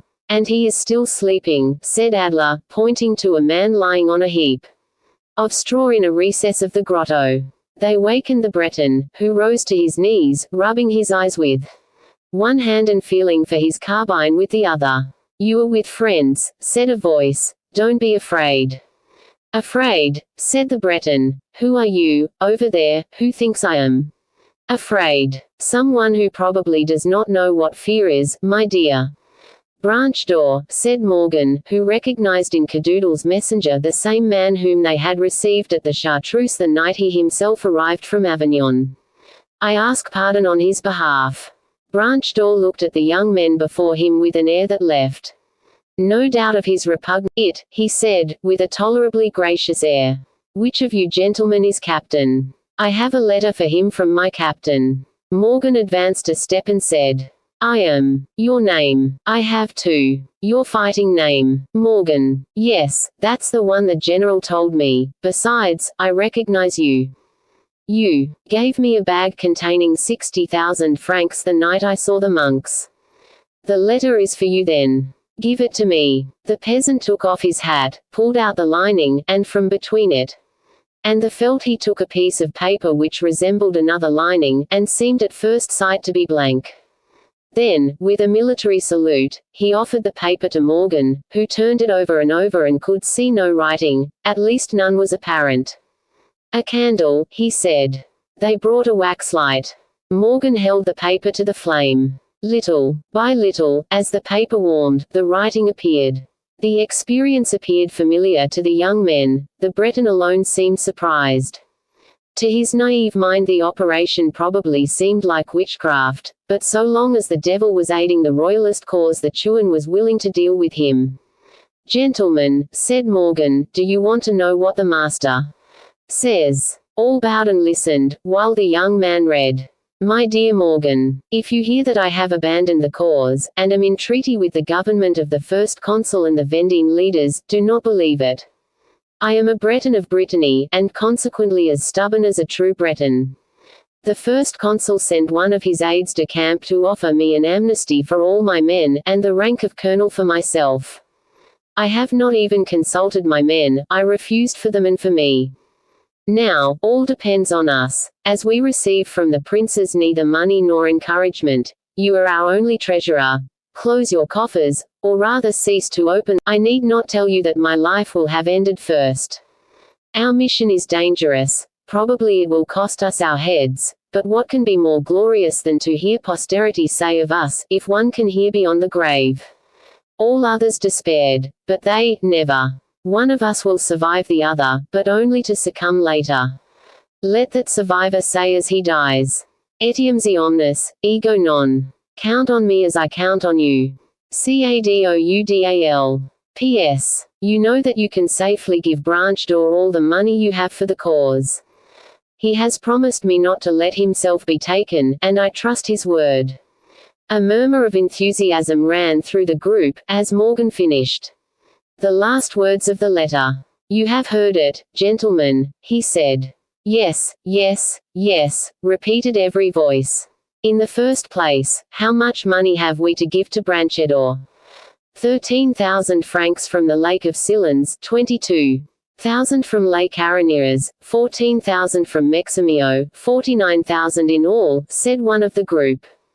You hear, Branch d'Or, said Morgan, it is not much, only half what we gave you last time, but you know the proverb. The handsomest girl in the world can only give what she has. Single quote. The general knows what you risk to obtain this money, and he says that, no matter how little you send, he will receive it gratefully. All the more, that the next will be better, said a young man who had just joined the group, unperceived, so absorbed were all present in Cadoudal's letter. More especially if we say 2 words to the mail coach from Chambery next Saturday. Ah, is that you, Valençol, said Morgan. No real names, if you please, Baron. Let us be shot, guillotined, drawn, and quartered, but save our family honor. My name is Adler. I answer to no other. Pardon me, I did wrong. You were saying. Add that there is between those 2 places a spot called the Maison Blanche, which seems to me admirably adapted for an ambuscade. What do you say, gentlemen? Asked Morgan. Shall we do citizen Fouche the honor to worry about his police? Shall we leave France? Or shall we still remain faithful companions of Jehu?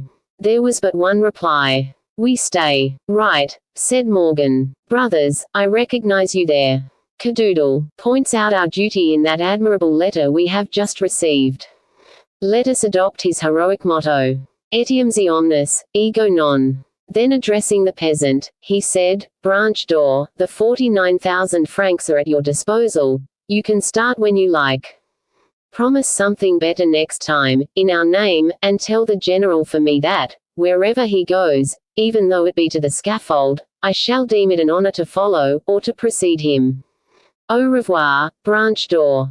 Then, turning to the young man who seemed so anxious to preserve his incognito, my dear Adler, he said, like a man who has recovered his gaiety, lost for an instant, I undertake to feed and lodge you this night, if you will deign to accept me as a host. Gratefully, friend Morgan, replied the newcomer. Only let me tell you that I could do without a bed, for I am dropping with fatigue, but not without supper, for I am dying of hunger. You shall have a good bed and an excellent supper. Where must I go for them? Follow me. I'm ready. Then come on. Good night, gentlemen. Are you on watch, Montbar? Yes. Then we can sleep in peace. So saying, Morgan passed his arm through that of his friend, took a torch in his other hand, and passed into the depths of the grotto, where we will follow him if our readers are not too weary of this long session. It was the first time that Valensole, who came, as we have said, from the neighborhood of Aix, had had occasion to visit the grotto of Cesariot, recently adopted as the meeting, intricacies of the chartreuse of Sayon, which he now knew so well that in the farce played before Roland the part of ghost was entrusted to him. Everything was, therefore, curious and unknown to him in this new domicile, where he now expected to take his first sleep, and which seemed likely to be, for some days at least, Morgan's headquarters. As is always the case in abandoned quarries, which, at the first glance, partake somewhat of the character of subterranean cities, the different galleries excavated by the removal of the stone end in a cul-de-sac, that is to say, at a point in the mine where the work stops. One of these streets seemed to prolong itself indefinitely. Nevertheless, there came a point where the mine would naturally have ended, but there, in the angle of the tunneled way, was cut for what purpose? The thing remains a mystery to this day among the people of the neighborhood, an opening 2/3 the width of the gallery, wide enough, or nearly so, to give passage to 2 men abreast. The two friends passed through this opening. The air there became so rarefied that their torch threatened to go out at every step.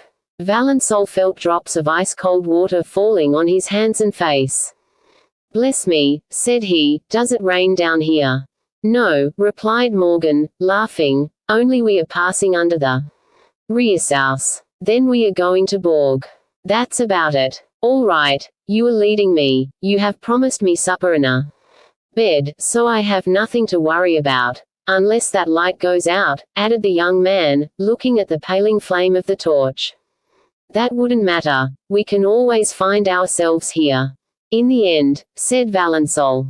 "And when one reflects that we are wandering through a grotto under rivers at 3 o'clock in the morning, sleeping the Lord knows where, with the prospect of being taken, tried, and guillotined some fine morning, and all for princes who don't even know our names, and who if they did know them one day would forget 'em the next.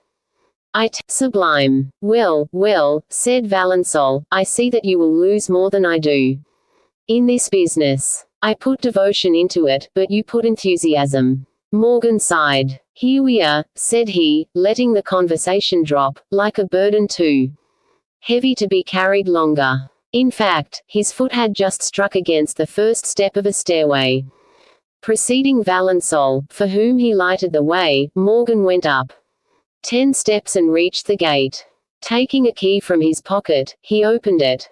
They found themselves in the burial vault.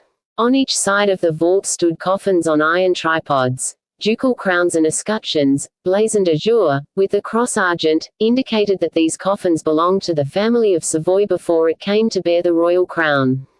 A flight of stairs at the further end of the cavern led to an upper floor. Valensole cast a curious glance around him, and by the vacillating light of the torch, he recognized the funereal place he was in. "The devil," said he, "we are just the reverse of the Spartans, it seems. Inasmuch as they were republicans and we are royalists?" asked Morgan. "No, because they had skeletons at the end of their suppers, and we have ours at the beginning." "Are you sure it was the Spartans who proved their philosophy in that way?" asked Morgan, closing the door. "They or others. What matter?" said Valensole. "Faith. My citation is made, and like the Abbé Vitot, who wouldn't rewrite his siege, I'll not change it." "Well, another time you had better say the Egyptians." Well, said Valensole, with an indifference that was not without a certain sadness, I'll probably be a skeleton myself before I have another chance to display my erudition. But what the devil are you doing? Why did you put out the torch?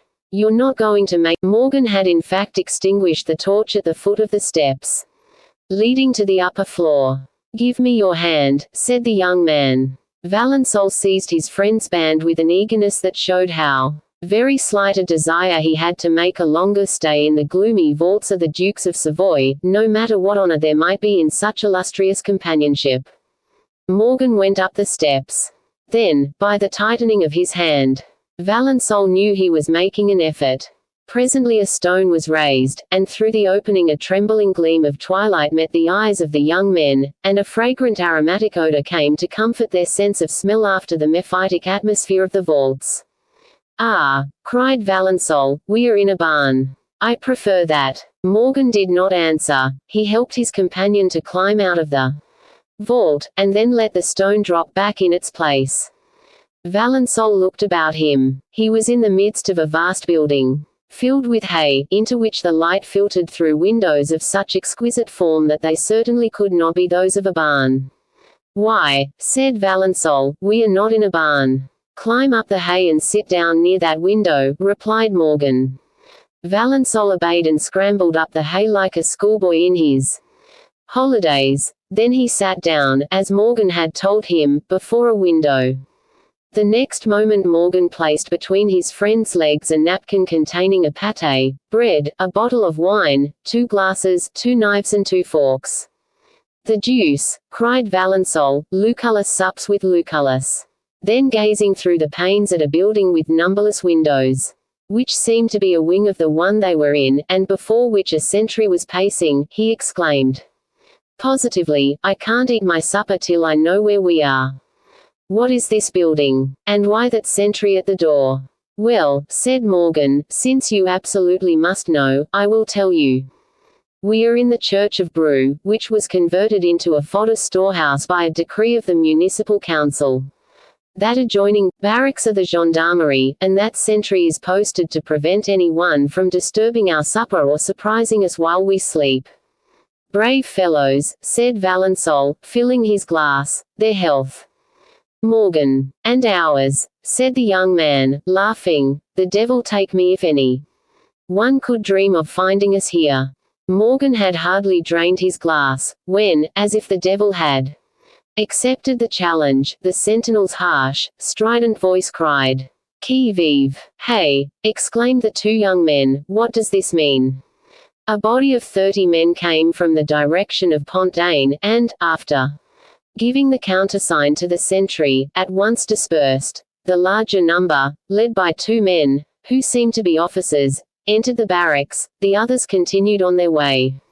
Attention, said Morgan. And both young men, on their knees, their ears alert, their eyes at the window, waited. Let us now explain to the reader the cause of this interruption of a repast. Chapter XL. A false scent. The jailer's daughter had not been mistaken. It was indeed Roland, whom she had seen in the jail speaking to the captain of the gendarmerie.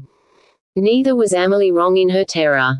Roland was really in pursuit of Morgan. Although he avoided going to the Château des Fontaines, it was not that he had the slightest suspicion of the interest his sister had in the leader of the companions of Jehu, but he feared the indiscretion of one of his servants. He had recognized Charlotte at the jail, but as the girl showed no astonishment, he believed she had not recognized him, all the more because, after exchanging a few words with the captain, he went out to wait for the latter on the Place du Bastion, which was always deserted at that hour. His duties over, the captain of gendarmerie joined him. He found Roland impatiently walking back and forth.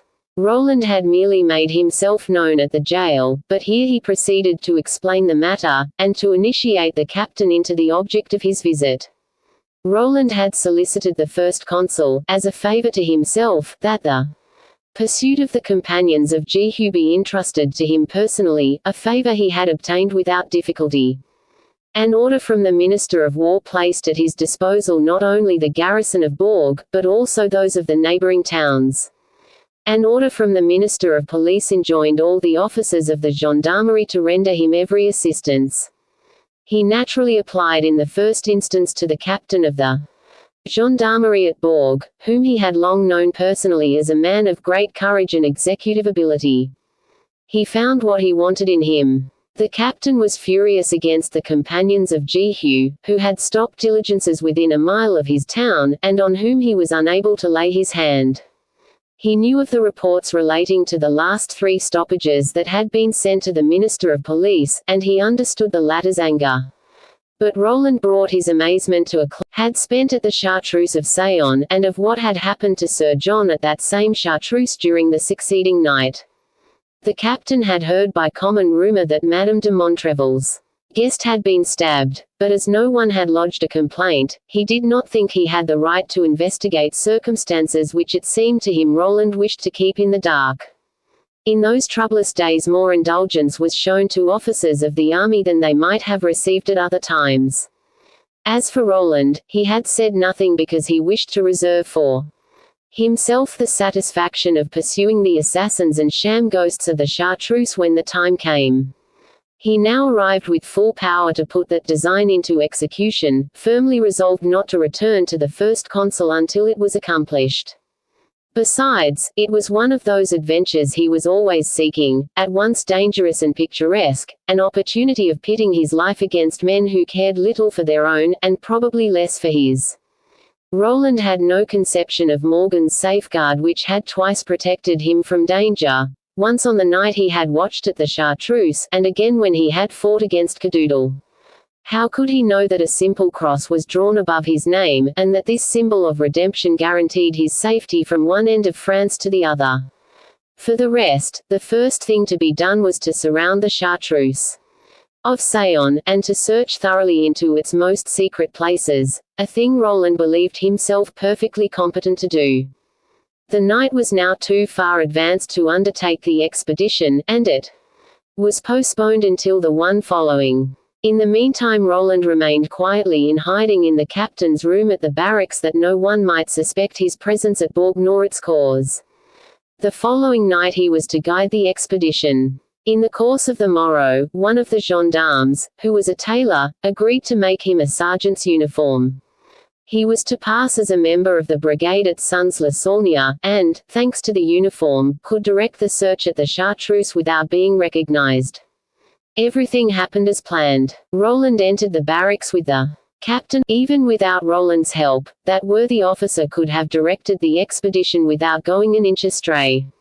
As the captain had but 18 men under him, and it was not possible to surround the monastery completely with that number, or rather, to guard the 2 exits and make a thorough search through the interior, and, as it would have taken 3 or 4 days to bring in all the men of the brigade scattered throughout the neighborhood, the officer, by Roland's order, went to the colonel of dragoons, garrisoned at Bourg, told him of the matter in hand, and asked for 12 men, who, with his own, made 30 in all.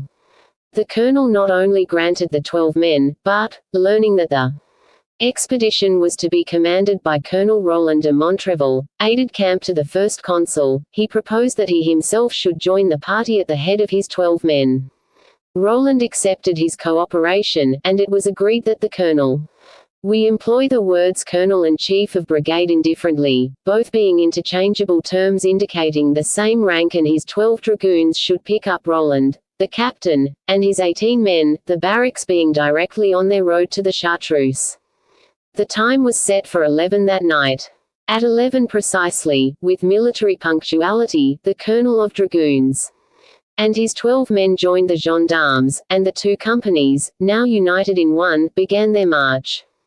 Roland, in his sergeant's uniform, made himself known to his brother colonel, but to the dragoons and gendarmes he remained, as agreed upon, a sergeant detached from the brigade at Sons-le-Saulnier. Only, as it might otherwise have seemed extraordinary that a sergeant, wholly unfamiliar with these localities, should be their guide, the men were told that Roland had been in his youth a novice at Sayon, and was therefore better acquainted than most persons with the mysterious nooks of the Chartreuse. The first feeling of these brave soldiers had been a slight humiliation at being guided by an ex-monk, But, on the other hand, as that ex-monk wore the three-cornered hat jauntily, and as his whole manner and appearance was that of a man who has completely forgotten that he formerly wore a cowl, they ended by accepting the humiliation, and reserved their final judgment on the sergeant until they could see how he carried on his arm, the pistols he wore in his belt, and the sword that hung at his side.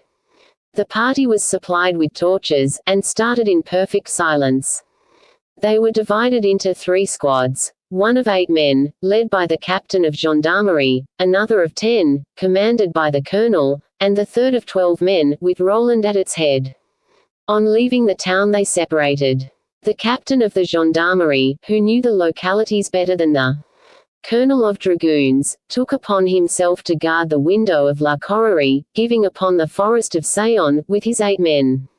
The colonel of dragoons was commissioned by Roland to watch the main entrance of the Chartreuse. With him were 5 gendarmes and 5 dragoons. Roland was to search the interior, taking with him 5 gendarmes and 7 dragoons.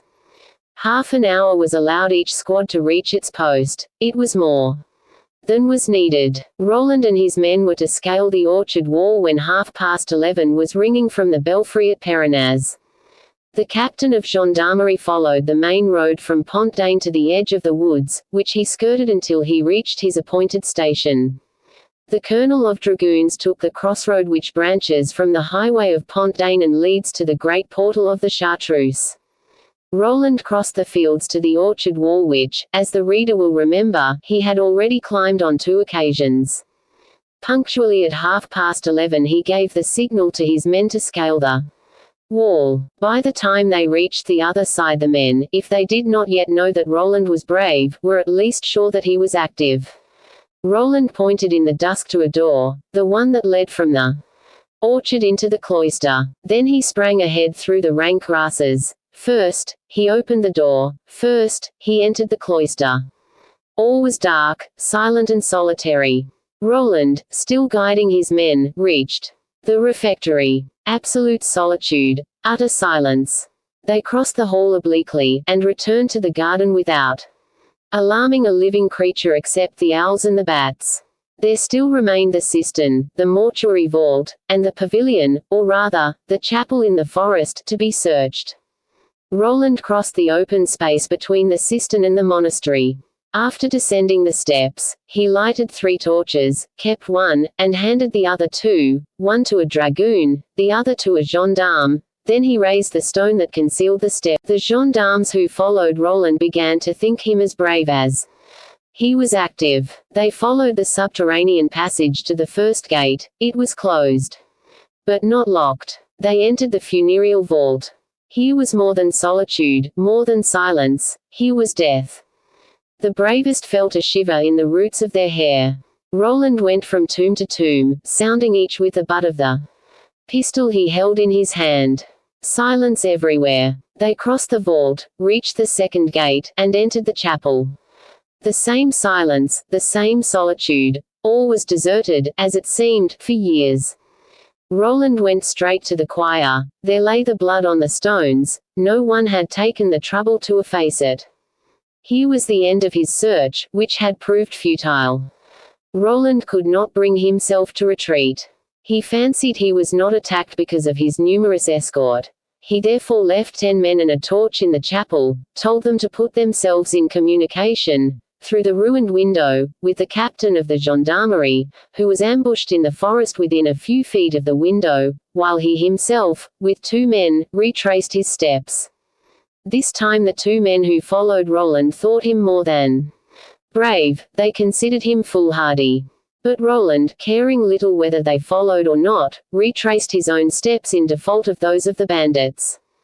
The 2 men, ashamed, followed him. Undoubtedly the Chartreuse was deserted. When Roland reached the great portal, he called to the colonel of dragoons. He and his men were at their post.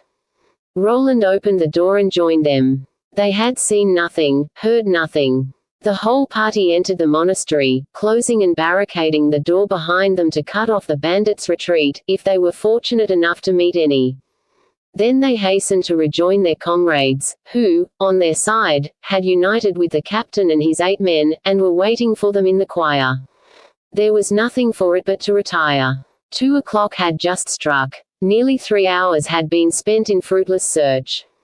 Roland, rehabilitated in the estimation of the gendarmes and the dragoons, who saw that the ex-novice did not shirk danger, this time Roland merely closed the door behind him, there being no longer any hope of encountering the brigands. Then the little troop returned to Bourg at a quick step. The captain of gendarmerie, with his 18 men and Roland, re-entered the barracks, while the colonel and his 12 men continued on their way toward the town. It was the sentinel's call, as he challenged the captain and his party, which had attracted the attention of Morgan and Valensole, and it was the noise of their return to the barracks which interrupted the supper, and caused Morgan to cry out at this unforeseen circumstance. Attention! In fact, in the present situation of these young men, every circumstance merited attention. So the meal was interrupted. Their jaws ceased to work to give the eyes and ears full scope. It soon became evident that the services of their eyes were alone needed. Each gendarme regained his room without light. The numerous barrack windows remained dark, so that the watchers were able to concentrate their attention on a single point. Among those dark windows, 2 were lighted. They stood relatively back from the rest of the building, and directly opposite to the one where the young men were supping. These windows were on the first floor, but in the position the watchers occupied at the top of bales of hay, Morgan and Valensole were not only on a level, but could even look down into them. These windows were those of the room of the captain of gendarmes. Whether from indifference on the worthy captain's part, or by reason of state penury, the windows were bare of curtains, so that, thanks to the 2 candles which the captain had lighted in his guest's honor, Morgan and Valensole could see everything that took place in this room. Suddenly Morgan grasped Valensole's arm, and pressed it with all his might. "Hey," said Valensole, "what now?" Roland had just thrown his 3-cornered hat on a chair and Morgan had recognized him. "Roland de Montrevel," he exclaimed, "Roland in a sergeant's uniform. What are you going to do?" asked Valensole, observing that his friend was preparing to leave him. "Inform our companions. You stay here and do not lose sight of him. He has taken off his sword, and laid his pistols aside, therefore it is probable he intends to spend the night in the captain's room. Tomorrow I defy him to take any road, no matter which, without one of us at his heels."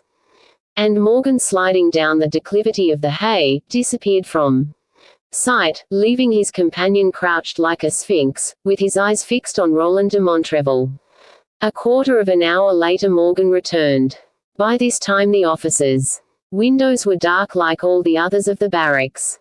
"Well?" asked Morgan. "Well," replied Valensole, "it ended most prosaically. They undressed themselves, blew out the candles, and lay down, the captain on his bed, Roland on a mattress. They are probably trying to outsnore each other at the present moment." "In that case," said Morgan, "good night to them, and to us also." 10 minutes later the wish was granted, and the 2 young men. Chapter XLI. The Hotel de la Poste. That same morning, about 6 o'clock, at the cold grey breaking of a February day, a rider, spurring a post-hack preceded by a postilion who was to lead back the horse, left Bourg by the road to Macon or St. Julien. We say Macon or St. Julien, because about 3 miles from the capital of Bresse the road forks, the one to the right keeping straight on to St. Julien, the other, which deviates to the left, leading to Macon. When the rider reached this bifurcation, he was about to take the road leading to Macon, when a voice, apparently coming from beneath an upset cart, implored his pity. The rider called to the postilion to see what the matter was. A poor market man was pinned down under a load of vegetables. He had evidently attempted to hold up the cart just as the wheel, sinking into the ditch, overbalanced the vehicle. The cart had fallen on him, but fortunately, he said, he thought no limbs were broken, and all he wanted was to get the cart righted, and then he could recover his legs. The rider was compassionate to his fellow being, for he not only allowed the postilion to stop and help the market man, but he himself dismounted, and with a vigor one would hardly have expected from so slight a man, he assisted the postilion not only to right the cart, but to replace it on the roadbed. After which he offered to help the man to rise, but the latter had said truly, he really was safe and sound, and if there were a slight shaking of the legs, it only served to prove the truth of the proverb that God takes care of drunkards. The man was profuse in his thanks, and took his horse by the bridle, as much, it was evident, to hold himself steady as to lead the animal. The riders remounted their homes, put them to a gallop, and soon disappeared round a bend which the road makes a short distance before it reaches the woods of Monet. They had scarcely disappeared when a notable change took place in the demeanor of our market man. Of groom emerged from the woods which line the road, leading a gentleman's horse by the bridle. The market man rapidly removed his blouse, discarded his linen trousers, and appeared in vest and breeches of buckskin, and top boots. He searched in his cart, drew forth a package which he opened, shook out a green hunting coat with gold braidings, put it on, and over it a dark brown overcoat, took from the servant's hands a hat which the latter presented him, and which harmonized with his elegant costume, made the man screw his spurs to his boots, and sprang upon his horse with the lightness and skill of an experienced horseman. "Tonight at 7, he said to the groom, "be on the road between St. Just and Caesariot. You will meet Morgan. Tell him that he whom he knows of has gone to Macon, but that I shall be there before him."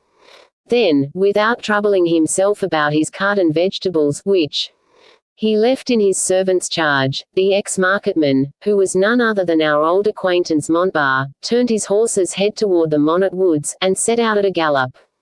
His mount was not a miserable post-hack, like that on which Roland was riding. On the contrary, it was a blooded horse, so that Montbar easily overtook the two riders, and passed them on the road between the woods of Monet and Poliet. The horse, except for a short stop at St. Cyr-sur-Menthon, did the 28 or 30 miles between Bourg and Macon, without resting, in 3 hours. Arrived at Macon, Montbar dismounted at the Hôtel de la Poste, the only one which at that time was fitted to receive guests of distinction. For the rest, from the manner in which Montbar was received, it was evident that the host was dealing with an old acquaintance. "Ah, is it you, Monsieur de Giat?" said the host. "We were wondering, yesterday, what had become of you. It's more than a month since we've seen you in these parts." "Do you think it is as long as that, friend?" said the young man, affecting to drop his R's after the fashion of the day. "Yes, on my honor, that's so. I've been with friends, the Treforts and the Houtecourts. You know those gentlemen by name, don't you?" "By name, and in person. We hunted to hounds. They're finely equipped, word of honor." "Can I breakfast here this morning?" "Why not? Then serve me a chicken, a bottle of Bordeaux, 2 cutlets, fruit, any trifle will go." "At once. Shall it be served in your room, or in the common room?" "In the common room, it is more amusing. Only give me a table to myself. Don't forget my horse. He is a fine beast, and I love him better than I do certain Christians, word of honor." The landlord gave his orders. Montbar stood before the fire, his coattails drawn aside, warming his calves.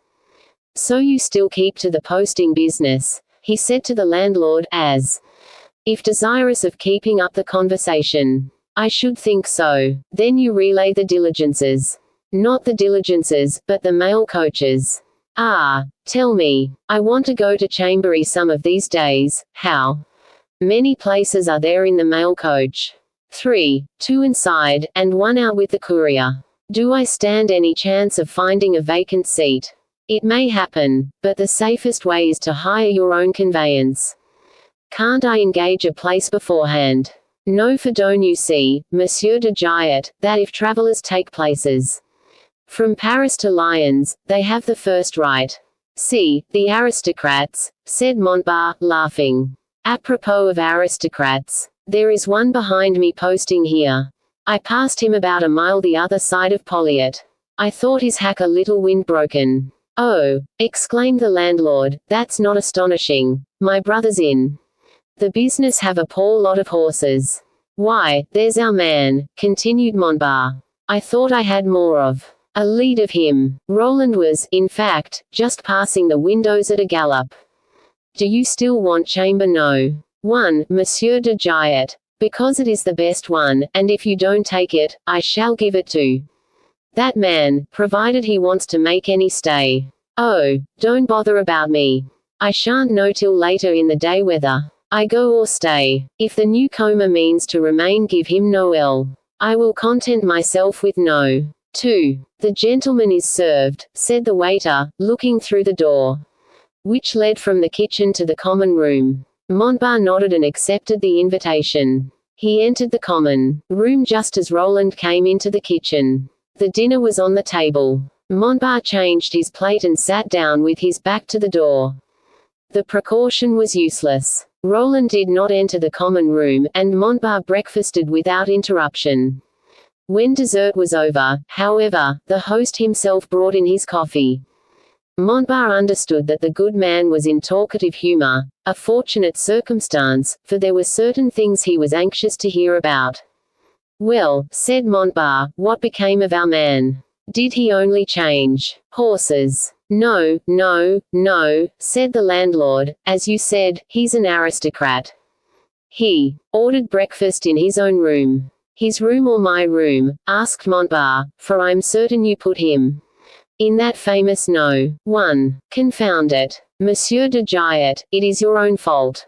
You told me I could do as I liked. And you took me at my word. That was right.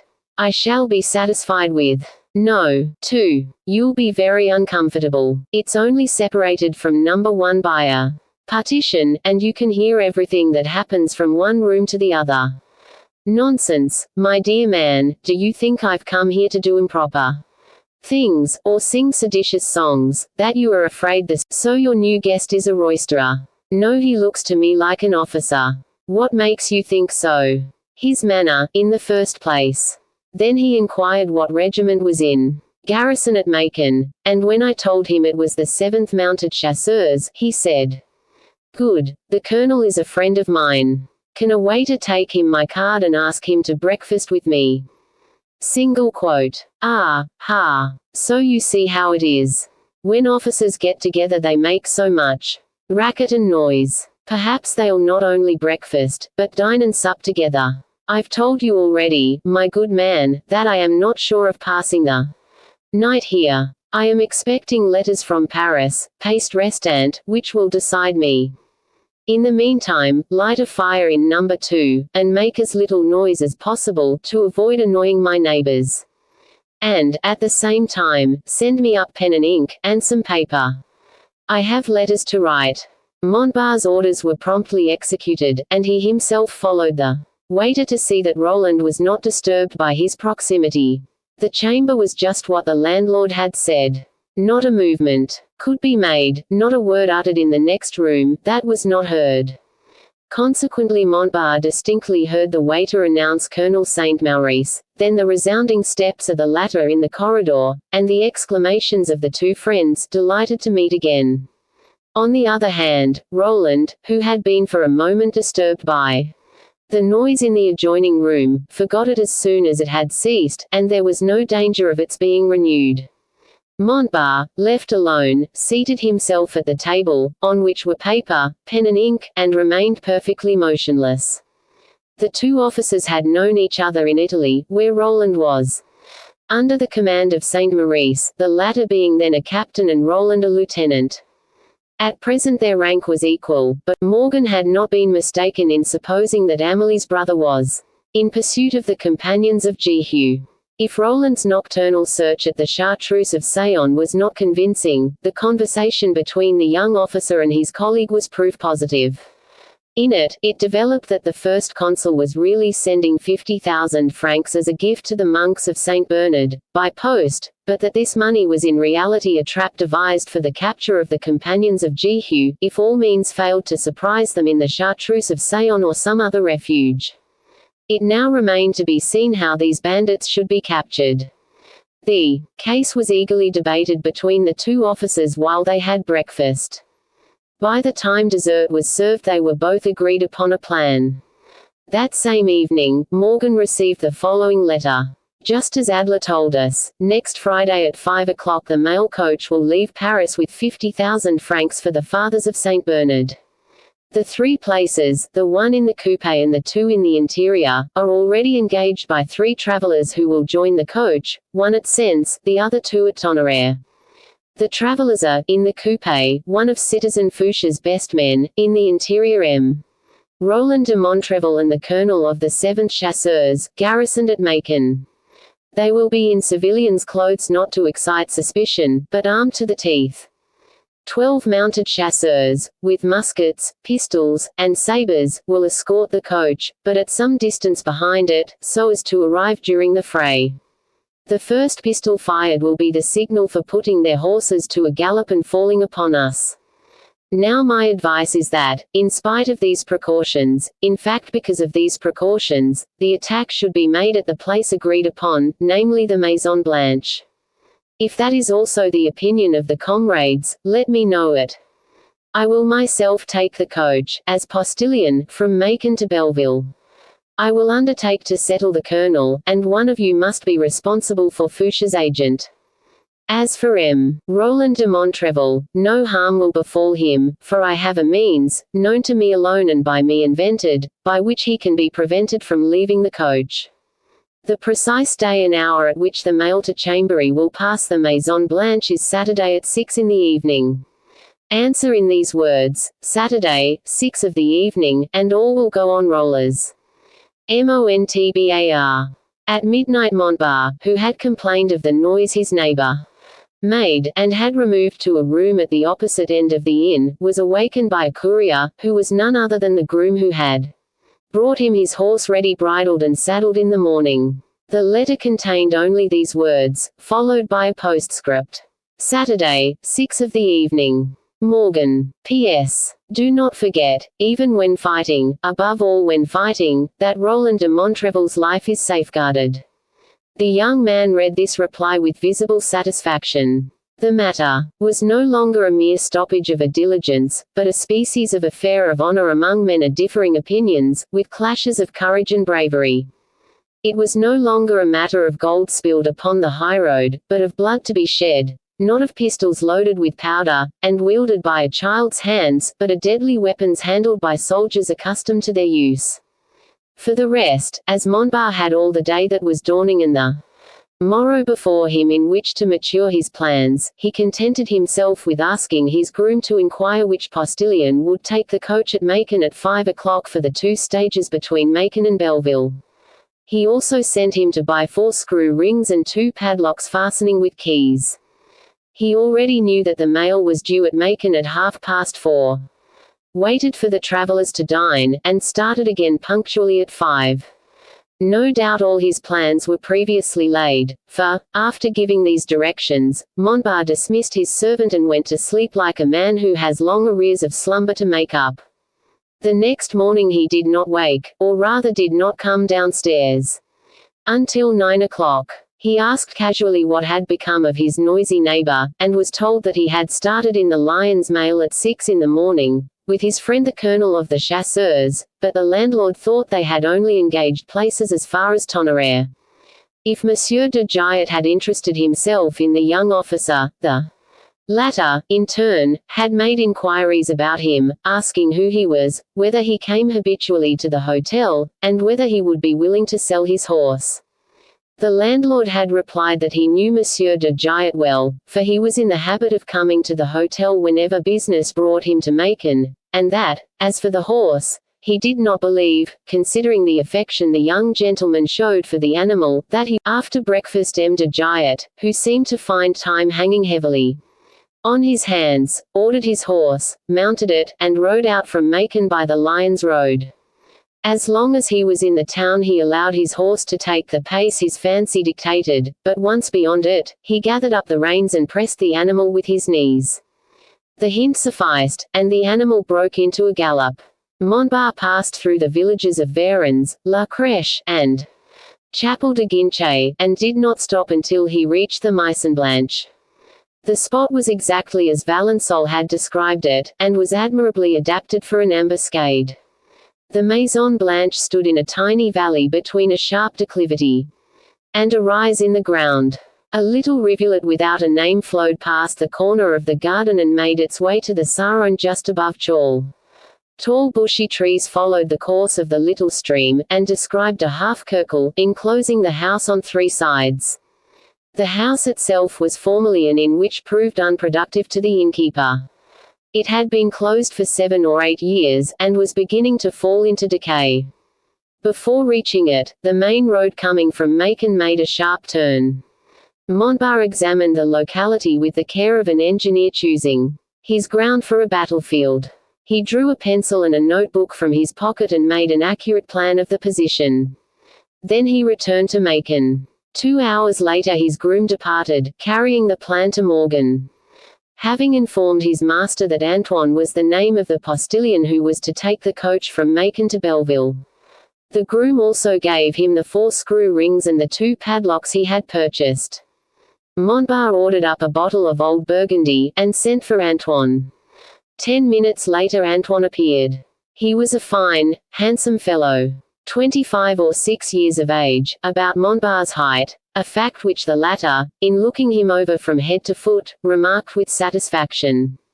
The postilion paused at the threshold, and, carrying his hand, Antoine closed the door, came within 2 steps of Montbar, saluted again, and said, "Ready, master." "In the first place," said Montbar, "if you have no objections, we'll drink a glass of wine to the health of your mistress."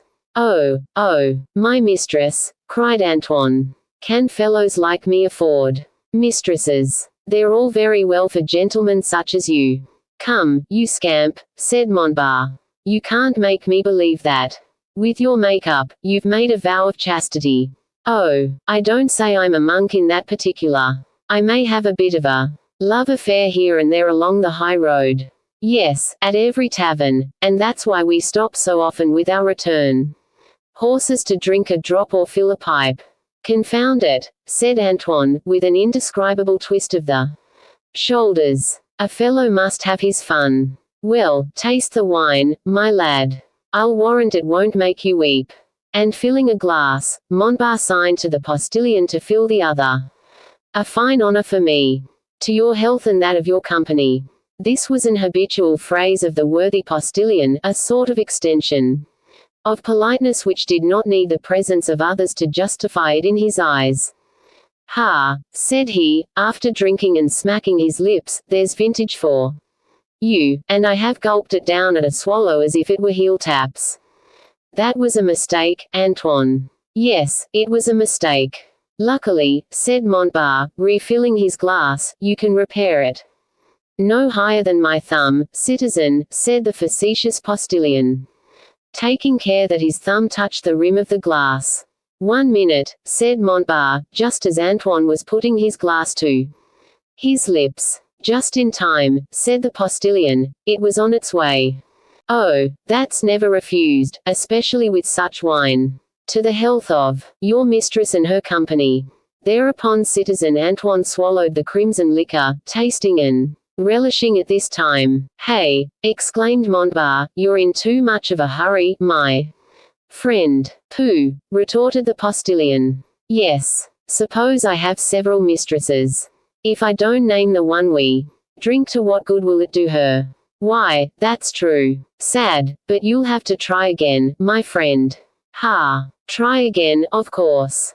Can't do things halfway with a man like you. The sin's committed. We'll drink again." And Antoine held out his glass. Montbar filled it to the brim. "Now," said Antoine, eyeing the bottle, and making sure it was empty. "There must be no mistake. Her name." "To the beautiful Josephine," said Montbar.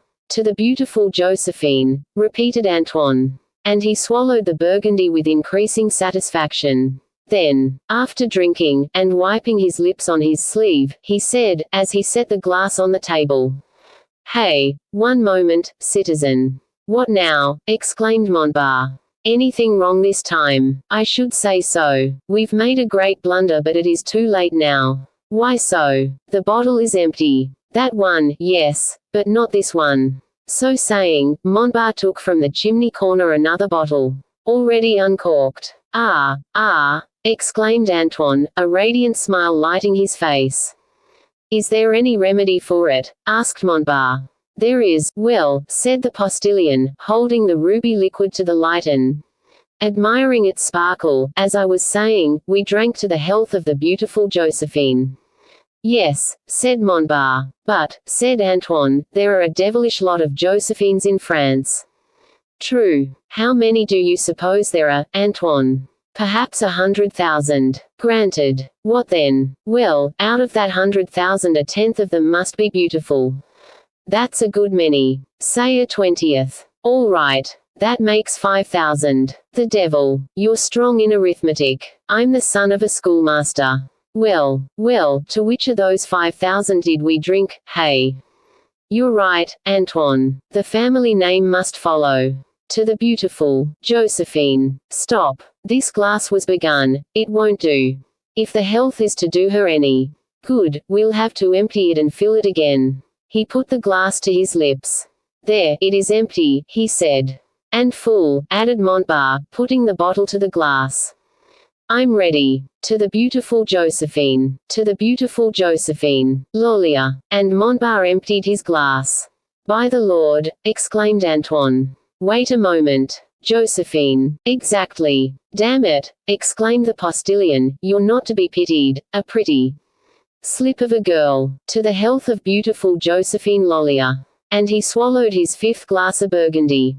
Now, asked Montbar, do you understand why I had you sent up here, my lad? No, but I don't bear you any grudge for it, all the same. That's very kind of you. Oh, I'm a pretty good devil. Well, I'll tell you why I sent for you. I'm all ears. Wait. You'll hear better if your glass is full than if it is empty.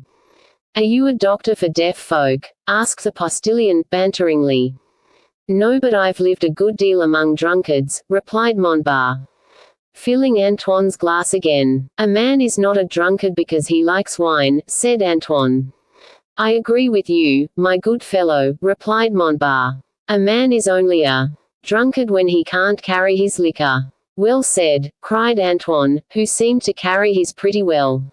I'm listening. You told me that you didn't understand why I had sent for you. That's what I said. Still, you must have suspected that I had an object. Every man has an object, good or bad, according to our priest. Observed Antoine, sententiously. Well, my friend, resumed Montbar, mine is to make my way by night, without being recognized, into the courtyard of Master Nicolas Denis Lollier, postmaster at Belleville. At Belleville, repeated Antoine, who had followed Montbar's words with all the attention he was capable of.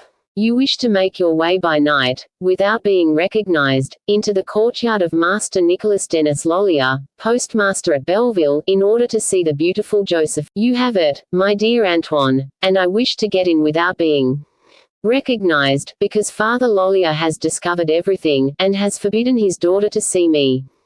You don't say so. Well, what can I do about it? Your wits are still muddled, Antoine. Drink another glass of wine too. Brighten 'em up. Right you are, exclaimed Antoine. And he swallowed his 6th glass of wine. You ask what you can do, Antoine. Yes, what can I do? That's what I ask. Everything, my friend. I'm curious to know what. Clear it up, clear it up.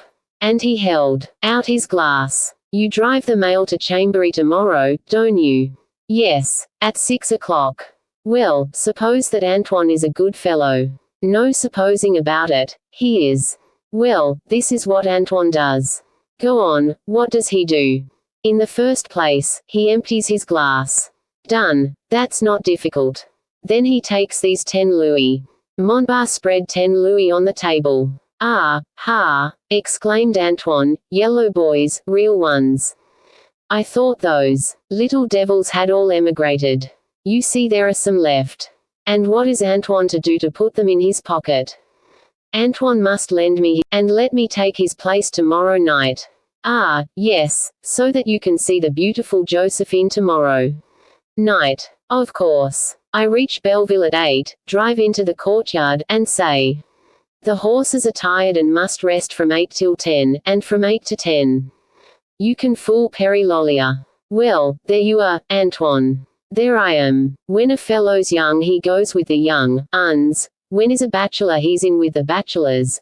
When he's old and a papa, he can go with the papas, and cry, long live the papas. Single quote. Then, my good Antoine, you'll lend me your best jacket and breeches. I've just got a new jacket and breeches that I've never worn. And you'll let me take your place. With pleasure. Then I'll give you 5 louis for earnest money. And the rest. Tomorrow, when I pull on the boots. Only, there's one precaution you must take. What is it? There's talk of brigands robbing diligences. You'll be careful to put the holsters on the saddle. What for? For pistols. No, no, don't you go and shoot those fine young fellows. What, do you call robbers who pillage diligences fine young men? A man's not a robber because he takes government money. Is that your opinion? I should say so. Besides, it is the opinion of a good man. Of course, if the wine was good.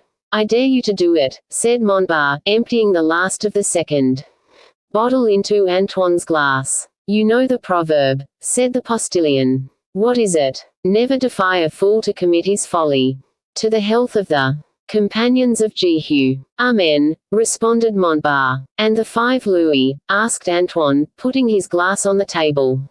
There they are. Thank you, you shall have the holsters on your saddle, but take my advice and don't put pistols in, or if you do, follow Perry Jerome's example.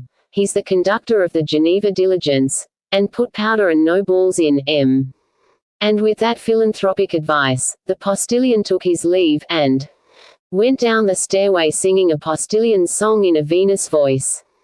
Montbar followed the song conscientiously through 2 verses, then, as the voice died away in the distance, he was obliged to forego the rest of the song, however interesting he may have found it. Chapter XLII. The Chambery Mailcoach. The next day, at 5 in the afternoon, Antoine, anxious, no doubt, not to be late, was in the courtyard of the Hotel de la Poste, harnessing the 3 horses which were to relay the mail coach.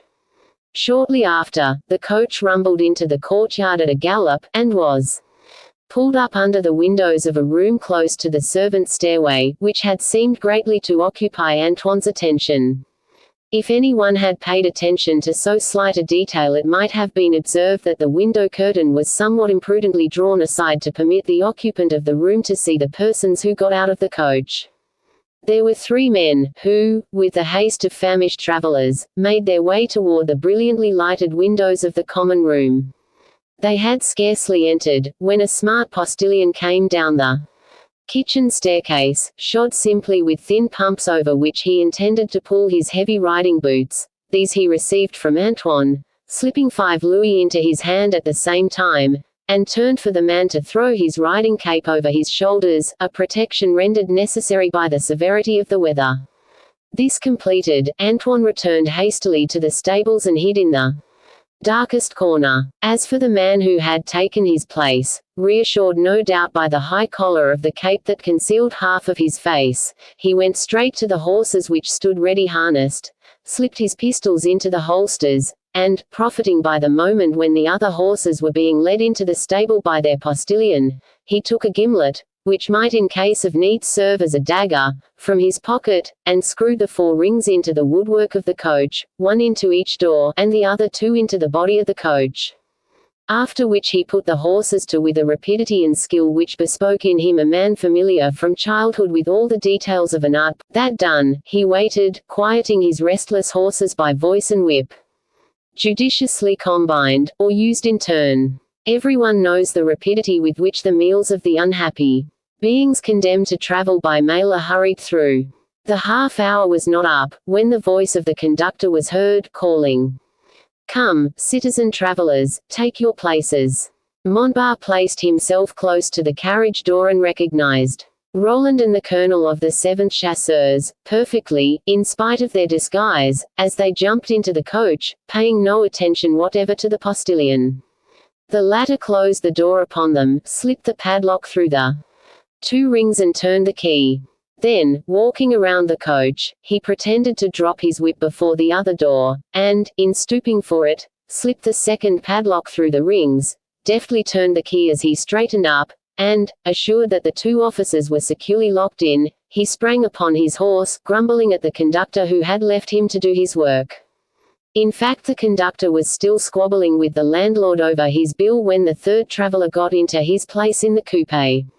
"Are you coming this evening, tonight, or tomorrow morning, Perry?" "Francois," cried the pretended postilion, imitating Antoine as best he could. All right, I'm coming," answered the conductor, then, looking around him, "Why, where are the travelers?" he asked. "Here," replied the two officers from the interior and the agent from the coupe. "Is the door properly closed?" persisted Perry Francois.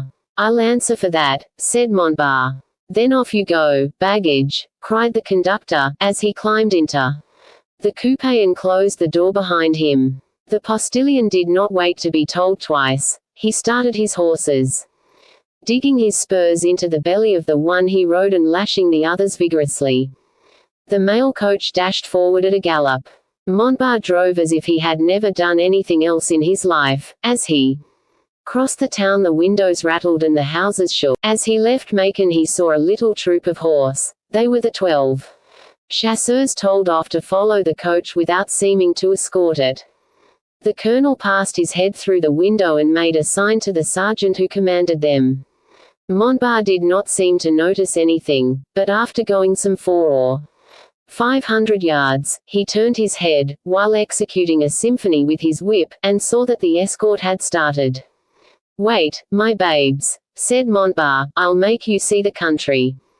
And he dug in his spurs and brought down his whip. The horses seemed to have wings, and the coach flew over the cobblestones like the chariot of thunder rumbling past. The conductor became alarmed. "Hey, Master Antoine," cried he, "are you drunk?"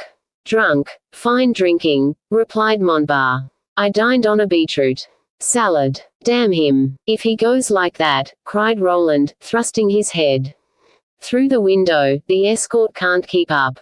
"You hear what he says?" shrieked the conductor. "No," replied Montbar, "I don't." "Well, he says that if you keep this up the escort can't follow." "Is there an escort?" asked Montbar. "Of course, we're carrying government money." "That's different. You ought to have said so at first." But instead of slacking his pace, the coach was whirled along as before. If there was any change, it was for greater velocity than before.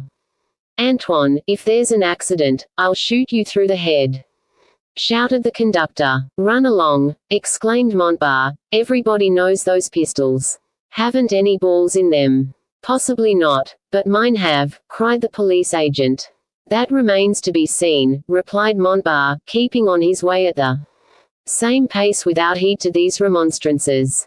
On they went with the speed of lightning through the village. Guinchay, only half a mile further and they would reach the Maison Blanche.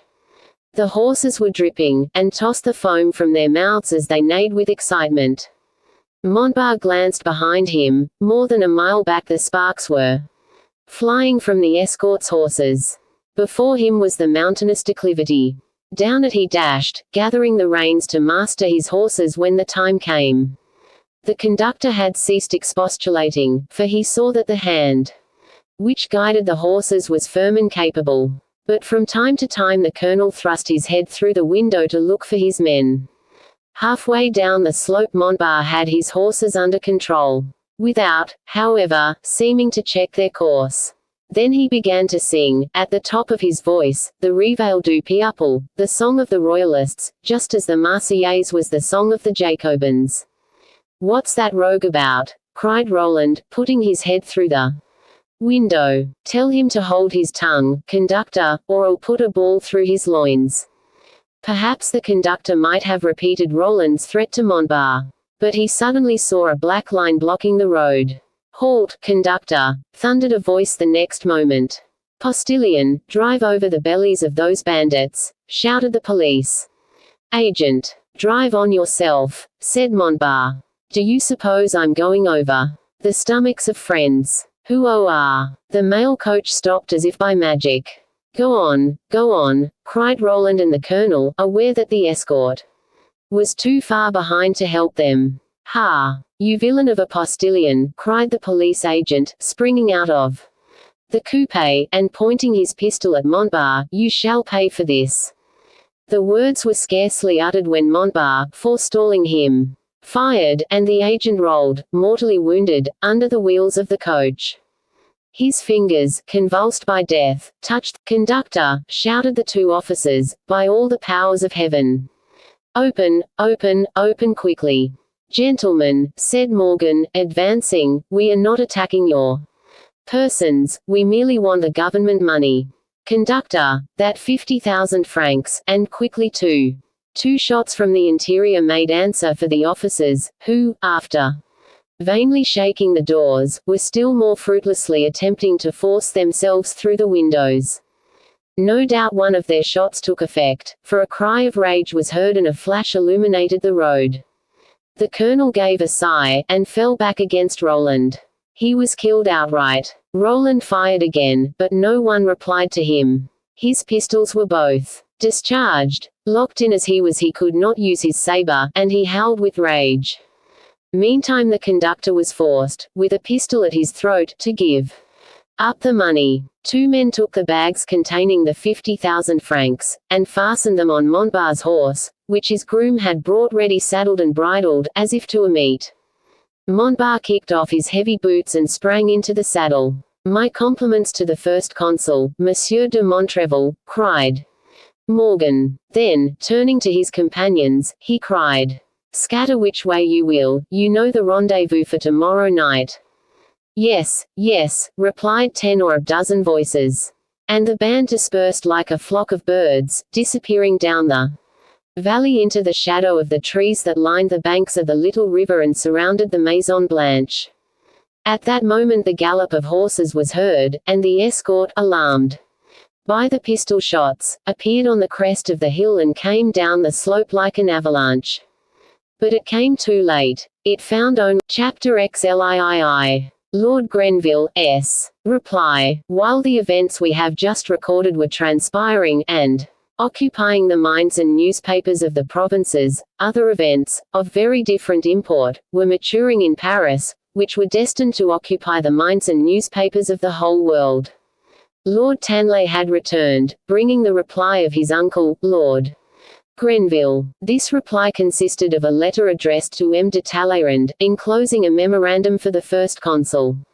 The letter was couched in the following terms. Downing Street, February 14, 1800. Sir, I have received and placed before the King the letter which you transmitted to me through my nephew, Lord Tanley. His Majesty, seeing no reason to depart from the long-established customs of Europe in treating with foreign states, directs me to forward you in his name the official reply which is herewith enclosed. I have the honor to be, with the highest esteem, your very humble and obedient servant, Grenville. The letter was dry, the memorandum curt. Moreover, the first consul's letter to King George was autographic, and King George, not departing from the long-established customs of Europe in treating with foreign states, replied by a simple memorandum written by a secretary. True, the memorandum was signed Grenville. It was a long recrimination against France, against the spirit of disorder, which disturbed the nation, against the fears which that spirit of disorder inspired in all Europe, and on the necessity imposed on the sovereigns of Europe, for the sake of their own safety, to repress it. In short, the memorandum was virtually a continuation of the war. The reading of such a dictum made Bonaparte's eyes flash with a flame which, in him, preceded his great decisions, as lightning precedes thunder. So, yes, citizen first consul. Then you did not repeat verbally to your uncle all that I charged you to say to him. I did not omit a syllable. Did you tell him that you had lived in France 3 years, that you had seen her, had studied her, that she was strong, powerful, prosperous and desirous of peace while prepared for war? I told him all that. Did you add that the war which England is making against France is a senseless war, that the spirit of disorder of which they speak, and which, at the worst, is only the effervescence of freedom too long restrained, which it were wiser to confine to France by means of a general peace, that peace is the sole cordon sanitaire which can prevent it from crossing our frontiers, and that if the volcano of war is lighted in France, France will spread like lava over foreign lands. Italy is delivered, says the King of England, but from whom? From her liberators. Italy is delivered, but why? Because I conquered Egypt from the Delta to the Third Cataract. Italy is delivered because I was no longer in Italy. But I am here, in a month I can be in Italy. What do I need to win her back from the Alps to the Adriatic? A single battle. Do you know what Messina is doing in defending Genoa? Waiting for me. Ha! The sovereigns of Europe need war to protect their crowns. Well, my lord, I tell you that I will shake Europe until their crowns tremble on their heads. Want war, do they? Just wait. Berean. The door between the first consul's study and the secretary's office opened precipitately, and Berean rushed in, his face terrified, as though he thought Bonaparte were calling for help. But when he saw him highly excited, crumpling the diplomatic memorandum in one hand and striking with the other on his desk, while Lord Tanley was standing calm, erect and silent near him, he understood immediately that England's answer had irritated the first consul. "Did you call me, General?" he asked. "Yes," said the first consul, "sit down there and write, soldiers. In promising peace to the French people, I was your mouthpiece. I know your power. You are the same men who conquered the Rhine, Holland and Italy, and granted peace beneath the walls of astounded Vienna. Soldiers, it is no longer our own frontiers that you have to defend, it is the enemy's country you must now invade. Soldiers, when the time comes, I shall be among you, and astounded Europe shall remember that you belong to the race of heroes." Berean raised his head, expectant, after writing the last words. "Well, that's all," said Bonaparte. "Shall I add the sacramental words? Vive la République. Why do you ask that? Because we have issued no proclamation during the last 4 months. And something may be changed in the ordinary formulas. The proclamation will do as it is," said Bonaparte, "add nothing to it." Taking a pen, he dashed rather than wrote his signature at the bottom of the paper, then handing it to Berean, he said, "See that it appears in the Monita tomorrow." Berean left the room, carrying the proclamation with him. Bonaparte, left alone with Lord Tanley, walked up and down the room. For a moment, as though he had forgotten the Englishman's presence, then he stopped suddenly before him. "My lord," he asked, "do you think you obtained from your uncle all that another man might have obtained in your place? More, citizen first consul. More. Pray, what have you obtained?" "I think that the citizen first consul did not read the royal memorandum with all the attention it deserves." "Heavens!" exclaimed Bonaparte, "I know it by heart. Then the citizen first consul cannot have weighed the meaning and the wording of a certain paragraph." "You think so? I am sure of it." Bonaparte relaxed his hold upon the crumpled note, and handed it to Lord Tanley, saying, "Read it." Sir John cast his eyes over the document, with which he seemed to be familiar, paused at the 10th paragraph, and read, "The best and surest means for peace and security, and for their continuance, would be the restoration of that line of princes who for so many centuries have preserved to the French nation its internal prosperity and the respect and consideration of foreign countries. Such an event would have removed, and at any time will remove, the obstacles which are now in the way of negotiations and peace. It would guarantee to France the tranquil possession of her former territory, and procure for all the other nations of Europe, through a like tranquility and peace, that security which they are now obliged to seek by other means." "Well," said Bonaparte, impatiently, "I have read all that, and perfectly understood it. Be monk, labor for another man, and your victories, your renown, your genius will be forgiven you. Humble yourself, and you shall be allowed to remain great." "Citizen first consul," said Lord Tanley, "no one knows better than I the difference between you and Monk, and how far you surpass him in genius and renown. Then why do you read me that?" "I only read that paragraph," replied Sir John, "to lead you to give to the one following its due significance." Let's hear it, said Bonaparte, with repressed impatience. Sir John continued. But, however desirable such an event may be for France and for the world, it is not to this means alone that His Majesty restricts the possibility of a safe and sure pacification. Sir John emphasized the last words. Ah, exclaimed Bonaparte, stepping hastily to Sir John's side. The Englishman continued. His Majesty does not presume to prescribe to France her form of government, nor the hands into which she may place the necessary authority to conduct the affairs of a great and powerful nation. Read that again, sir, said Bonaparte, eagerly. Read it yourself, replied Sir John. He handed him the note, and Bonaparte reread it. I certainly insisted on it.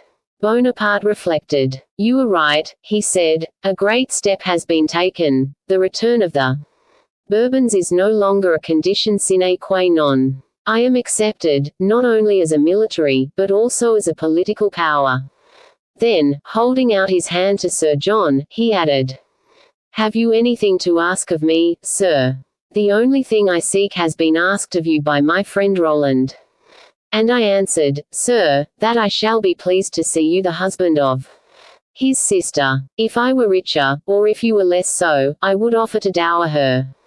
Sir John made a motion, but as I know your fortune will suffice for two, added Bonaparte, smiling, or even more, I leave you the joy of giving not only happiness, but also wealth to the woman you love. Bourrienne, he called. Bourrienne appeared. I have sent it, General, he said. Very good, replied the first consul, but that is not what I called you for. I await your orders. At whatever hour of the day or night Lord Tanley presents himself, I shall be happy to receive him without delay. You hear me, my dear Bourrienne? You hear me, my lord? Lord Tanley bowed his thanks. And now, said Bonaparte, I presume you are in a hurry to be off to the Château des Nors-Fontaines. I won't detain you, but there is one condition I impose. And that is, General, if I need you for another mission. That is not a condition, Citizen First Consul, it is a favor. Lord Tanley bowed and withdrew. I am ready, General. I have only my hat and overcoat to get, and they are in the office. Then let us go, said Bonaparte. He took up his hat and coat, went down the private staircase, and signed to the carriage to come up. Notwithstanding Bourrienne's haste, he got down after him. A footman opened the door. Bonaparte sprang in. Where are we going, General? Asked Bourrienne. To the Tuileries, replied Bonaparte. Bourrienne, amazed, repeated the order, and looked at the first consul, as if to seek an explanation, but the latter was plunged in thought, and the secretary, who at this time was still the friend, thought it best not to disturb him. The horses started at gallop. Bonaparte's usual mode of progression and took the way to the Tuileries.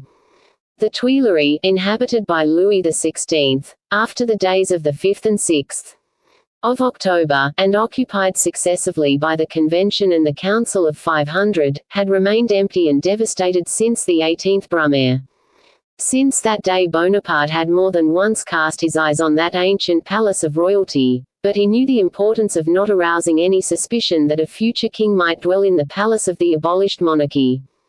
Bonaparte had brought back from Italy a magnificent bust of Junius Brutus. There was no suitable place for it at the Luxembourg, and toward the end of November, Bonaparte had sent for the Republican, David, and ordered him to place the bust in the gallery of the Tuileries. Who could suppose that David, the friend of Marat, was preparing the dwelling of a future emperor by placing the bust of Caesar's murderer in the gallery of the Tuileries? No one did suppose, nor even suspect it. When Bonaparte went to see if the bust were properly placed, he noticed the havoc committed in the palace of Catherine of Medicis. The Tuileries were no longer the abode of kings, it is true, but they were a national palace, and the nation could not allow one of its palaces to become dilapidated. Bonaparte sent for Citizen Lecomte, the architect, and ordered him to clean the Tuileries. The word might be taken. The architect was requested to send in an estimate of the cost of the cleaning. It amounted to 500,000 francs. Bonaparte asked if for that sum, the Tuileries could be converted into a suitable palace for the government. The architect replied that the sum named would suffice not only to restore the Tuileries to their former condition, but to make them habitable. A habitable palace, that was all Bonaparte wanted. How should he, a republican, need regal luxury? The palace of the government ought to be severely plain, decorated with marbles and statues only. But what ought those statues to be? It was the first consul's duty to select them. Accordingly, Bonaparte chose them from the three great ages and the three great nations, from the Greeks, from the Romans, from France and her rivals. From the Greeks he chose Alexander and Demosthenes, the genius of conquest and the genius of eloquence. From the Romans he chose Scipio, Cicero, Cato, Brutus and Caesar, placing the great victim side by side with the murderer, as great almost as himself. From the modern world he chose Gustavus Adolphus, Turenne, the great Conde, Duguay Trouin, Marlborough, Prince Eugene, and the Maréchal de Saxe, and, finally, the great Frederick and George Washington. False philosophy upon a throne, and true wisdom founding a free state. To these he added warlike heroes. Dampierre, Dugommier, Joubert, to prove that, while he did not fear the memory of a Bourbon in the great Conde, neither was he jealous of his brothers in arms, the victims of a cause already no longer his. Matters were in this state at the period of which we are now speaking, that is, the last of February, 1800. The Tuileries had been cleaned, the busts were in their niches, the statues were on their pedestals, and only a favorable occasion was wanting. That occasion came when the news of Washington's death was received. The founder of the liberty of the United States had ceased to breathe on the 14th of December, 1799. It was that event of which Bonaparte was thinking, when Bourrienne saw by the expression of his face that he must be left entirely to the reflections which absorbed him. Through the apartments, examining more particularly those which had been inhabited by Louis XVI, and Marie Antoinette. In the private study of Louis XVI, he stopped short. "Here's where we will live, Bourrienne," he said, suddenly, as if the latter had followed him through the mental labyrinth in which he wandered, following the thread of Ariadne which we call thought. "Yes, we will lodge here. The third consul can have the pavilion of Flora, and Cambaceres will remain at the chancellery." "In that way," said Bourrienne, "when the time comes, you will have only one to turn out." "Come, come," said Bonaparte, catching Bourrienne by the ear, "that's not bad. When shall we move in, General?" asked Bourrienne. "Oh, not tomorrow. It will take at least a week to prepare the Parisians to see me leave the Luxembourg for the Tuileries." "8 days," exclaimed Bourrienne. "That will do. Especially if we begin at once.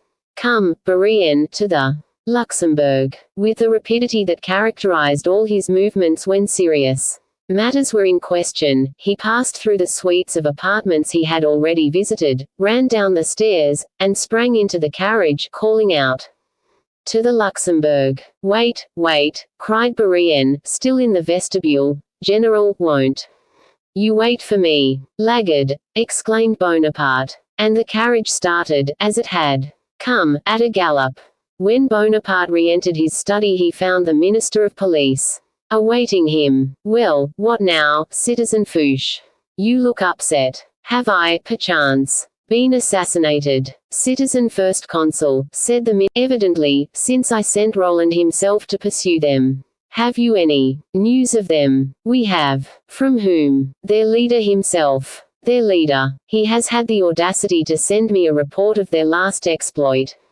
"Against whom?" "The 50,000 francs you sent to the St. Bernard Fathers." "What became of them?" "The 50,000 francs. Yes. They are in the possession of those brigands, and their leader informs me he will transfer them shortly to Cadoudal." "Then Roland is killed." "No." "How do you mean, no?" "My agent is killed. Colonel Maurice is killed, but your aide-de-camp is safe and sound." "Then he will hang himself," said Bonaparte. "What good would that do?" "The rope would break. You know his luck. Or his misfortune, yes." "Where is the report?" "You mean the letter." "Letter, report, thing, whatever it was that told you this news." The minister handed the first consul a paper enclosed in a perfumed Envelope. What's this? The thing you asked for. Bonaparte read the address. To Citizen Minister, I have the honor to inform you that the 50,000 francs intended for the monks of St. Bernard came into our hands on the night of February 25, 1800 old style, and that they will reach those of Citizen Cadoodle within the week. The affair was well managed, save for the deaths of your agent and Colonel St. Maurice. As for M. Roland de Montrevel, I have the satisfaction of informing you that nothing distressing has befallen him. I did not forget that he was good enough to receive me at the Luxembourg. I write you, Citizen Minister, because I presume that M. Roland de Montrevel is just now too much occupied in pursuing us to write you himself. But I am sure that at his first leisure moment you will receive from him a report containing all the details into which I cannot enter for lack of time and facilities for writing. In exchange for the service I render you, Citizen Minister, I will ask you to do one for me, namely, inform Madame de Montrevel, without delay, that her son is in safety. Morgan, Maison Blanche, on the road from Macon to Lyons, Saturday, 9 p.m. Ha, the devil, said Bonaparte, a bold scamp. Then he added, with a sigh, what colonels and captains those men would make me. What are your orders, Citizen First Consul? Asked the Minister of Police. None. That concerns Roland. His honor is at stake, and, as he is not killed, he will take his revenge. Then the First Consul will take no further notice of the affair. Not for the present, at any rate. Then, turning to his secretary, he added, we have other fish to fry, haven't we, Bourrienne? Bourrienne nodded affirmatively. When does the First Consul wish to see me again? Asked the Minister. Tonight, at 10 o'clock. We move out in 8 days. Where are you going? To the Tuileries. Fouché gave, by the way, exclaimed Bonaparte. Fouché turned round. Don't forget to notify Madame de Montrevel that her son is safe and sound. That's the least you can do for Citizen Morgan after the service he has rendered you. And he turned his back on the Minister of Police, who retired, biting his lips till the blood. Chapter XLIV. Change of residence. That same day, the First Consul, left alone with Bourrienne, dictated the following order, addressed to the consulate guard and to the army at large. Washington is dead. That great man fought against tyranny. He consolidated the liberty of America. His memory will ever be dear to the French people, to all free men in both hemispheres, but especially to the French soldiers, who, like Washington and his soldiers, have fought for liberty and equality. Consequently, the First Consul orders that the flags and banners of the Republic shall be hung with crape for 10 days. But the First Consul did not intend to confine himself to this order of the day. Among the means he took to facilitate his removal from the Luxembourg to the Tuileries was one of those fates by which he knew, none better, how to amuse the eyes and also direct the minds of the spectator. This fete was to take place at the Invalides, or, as they said in those days, the Temple of Mars. A bust of Washington was to be crowned, and the flags of Aboukir were to be received from the hands of General Lanes.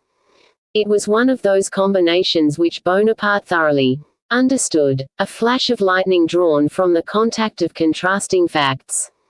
He presented the great man of the New World, and a great victory of the old, young America coupled with the palms of Thebes and Memphis. On the day fixed for the ceremony, 6,000 cavalry were in line from the Luxembourg to the Invalides. At 8 o'clock, Bonaparte mounted his horse in the main courtyard of the consular palace. Issuing by the Rue de Tournon, he took the line of the quays, accompanied by a staff of generals, none of whom were over 35 years of age. Lanes headed the procession. Behind him were 60 guides bearing the 60 captured flags. Then came Bonaparte about 2 horses' lengths ahead of his staff. The Minister of War, Berthier, awaited the procession under the dome of the temple. He leaned against a statue of Mars at rest, and the ministers and councillors of state were grouped around him. From the columns which supported the roof, 2 centenarian invalids who had fought beside Maréchal Saxe were standing, one to the right and one to the left of Berthier, like caryatides of an ancient world, gazing across the centuries. To the right, on a raised platform, was the bust of Washington, which was now to be draped with the flags of Abukir. On another platform, opposite to the former, stood Bonaparte's armchair. On each side of the temple were tiers of seats in which was gathered all the elegant society of Paris, or rather that portion of it which gave its adhesion to the order of ideas then to be celebrated. When the flags appeared, the trumpets blared, their metallic sounds echoing through the arches of the temple. Lannes entered first. At a sign from him, the guides mounted two by two the steps of the platform and placed the staffs of the flags in the holders prepared for them. During this time Bonaparte took his place in the chair.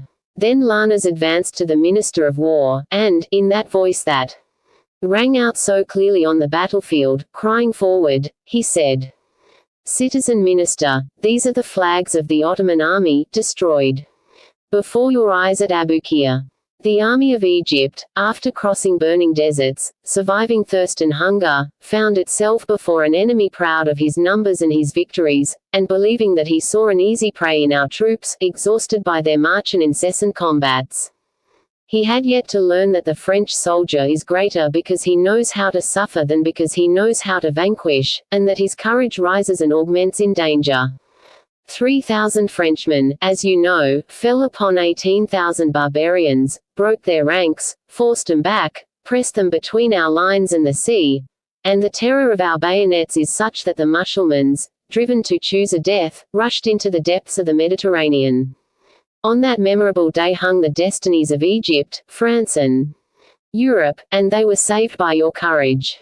Allied powers, if you dare to violate French territory, and if the general who was given back to us by the victory of Abukir makes an appeal to the nation.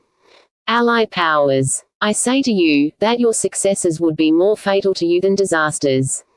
Then, addressing the invalids, for whom the whole lower gallery had been reserved, he continued in a still more powerful voice. "And you, brave veterans, honorable victims of the fate of battles, you will not be the last to flock under the orders of him who knows your misfortunes and your glory, and who now delivers to your keeping these trophies won by your valor. Ah, I know you, veterans, you burn to sacrifice the half of your remaining lives to your country and its freedom." This specimen of the military eloquence of the conqueror of Montebello was received with deafening applause. 3 times the Minister of War endeavored to make reply, and 3 times the bravos cut him short. At last, however, silence came, and Berthier expressed himself as follows: "To raise on the banks of the Seine these trophies won on the banks of the Nile, to hang beneath the domes of our temples, beside the flags of Vienna, of Petersburg, of London, the banners blessed in the mosques of Byzantium and Cairo, to see them here, presented by the same warriors, young in years, old in glory, whom victory has so often crowned, these things are granted only to Republican France. Yet this is but a part of what he has done, that hero, in the flower of his age covered with the laurels of Europe, he, who stood a victor before the pyramids, from the summits of which 40 centuries looked down upon him while, surrounded by his warriors and learned men, he emancipated the native soil of art and restored to it the lights of civilization.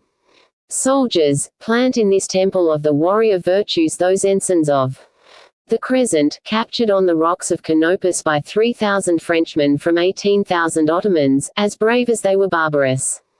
Let them bear witness, not to the valor of the French soldier, the universe itself resounds to that, but to his unalterable constancy, his sublime devotion. Let the sight of these banners console you, veteran warriors, you, whose bodies, gloriously mutilated on the field of honor, deprive your courage of other exercise than hope and prayer. Let them proclaim from that dome above us, to all the enemies of France, the influence of genius, the value of the heroes who captured them, forewarning of the horrors of war all those who are deaf to our offers. That invincible army will learn with joy that the First Consul is watchful of its glory. It is the object of the keenest solicitude on the part of the Republic. It will hear with pride that we have honored it in our temples, while awaiting the moment when we shall imitate, if need be, on the fields of Europe, the warlike virtues it has displayed on the burning sands of Africa and Asia. Come, in the name of that army, intrepid general, come in the name of those heroes among whom you now appear, and receive an embrace in token of the national gratitude. And in the moment when we again take up our arms in defense of our independence, if the blind fury of kings refuses the peace we offer, let us cast a branch of laurel on the ashes of Washington, that hero who freed America from the yoke of our worst and most implacable enemy. Let his illustrious shade tell us of the glory which follows a nation's liberator beyond the grave. Bonaparte now came down from his platform, and in the name of France was embraced by Berthier M. de Fontaines, who was appointed to pronounce the eulogy on Washington, waited courteously until the echoes of the torrent of applause, which seemed to fall in cascades through the vast amphitheatre, had died away. In the midst of these glorious individualities, M. de Fontaines was a curiosity, half political, half literary. After the 18th Fructidor he was prescribed with Suard and La Harpe, but, being perfectly hidden in a friend's house, and never going out except at night, he managed to avoid leaving France. Nevertheless, an accident, impossible to foresee, had betrayed him. He was knocked down one night on the Place du Carousel by a runaway horse, and was recognized by a policeman, who ran to his assistance. But Fouché, who was at once informed, not only of his presence in France, but also of his actual hiding place, pretended to know nothing of him. A few days after the 18th Brumaire, Marat, who became later the Duke de Bassano, Laplace, who continued to be simply a man of science, and Regnault de Saint-Jean d'Angely, who died mad, spoke to the first consul of M. de Fontaines and of his presence in Paris. "Present him to me," replied the first consul simply.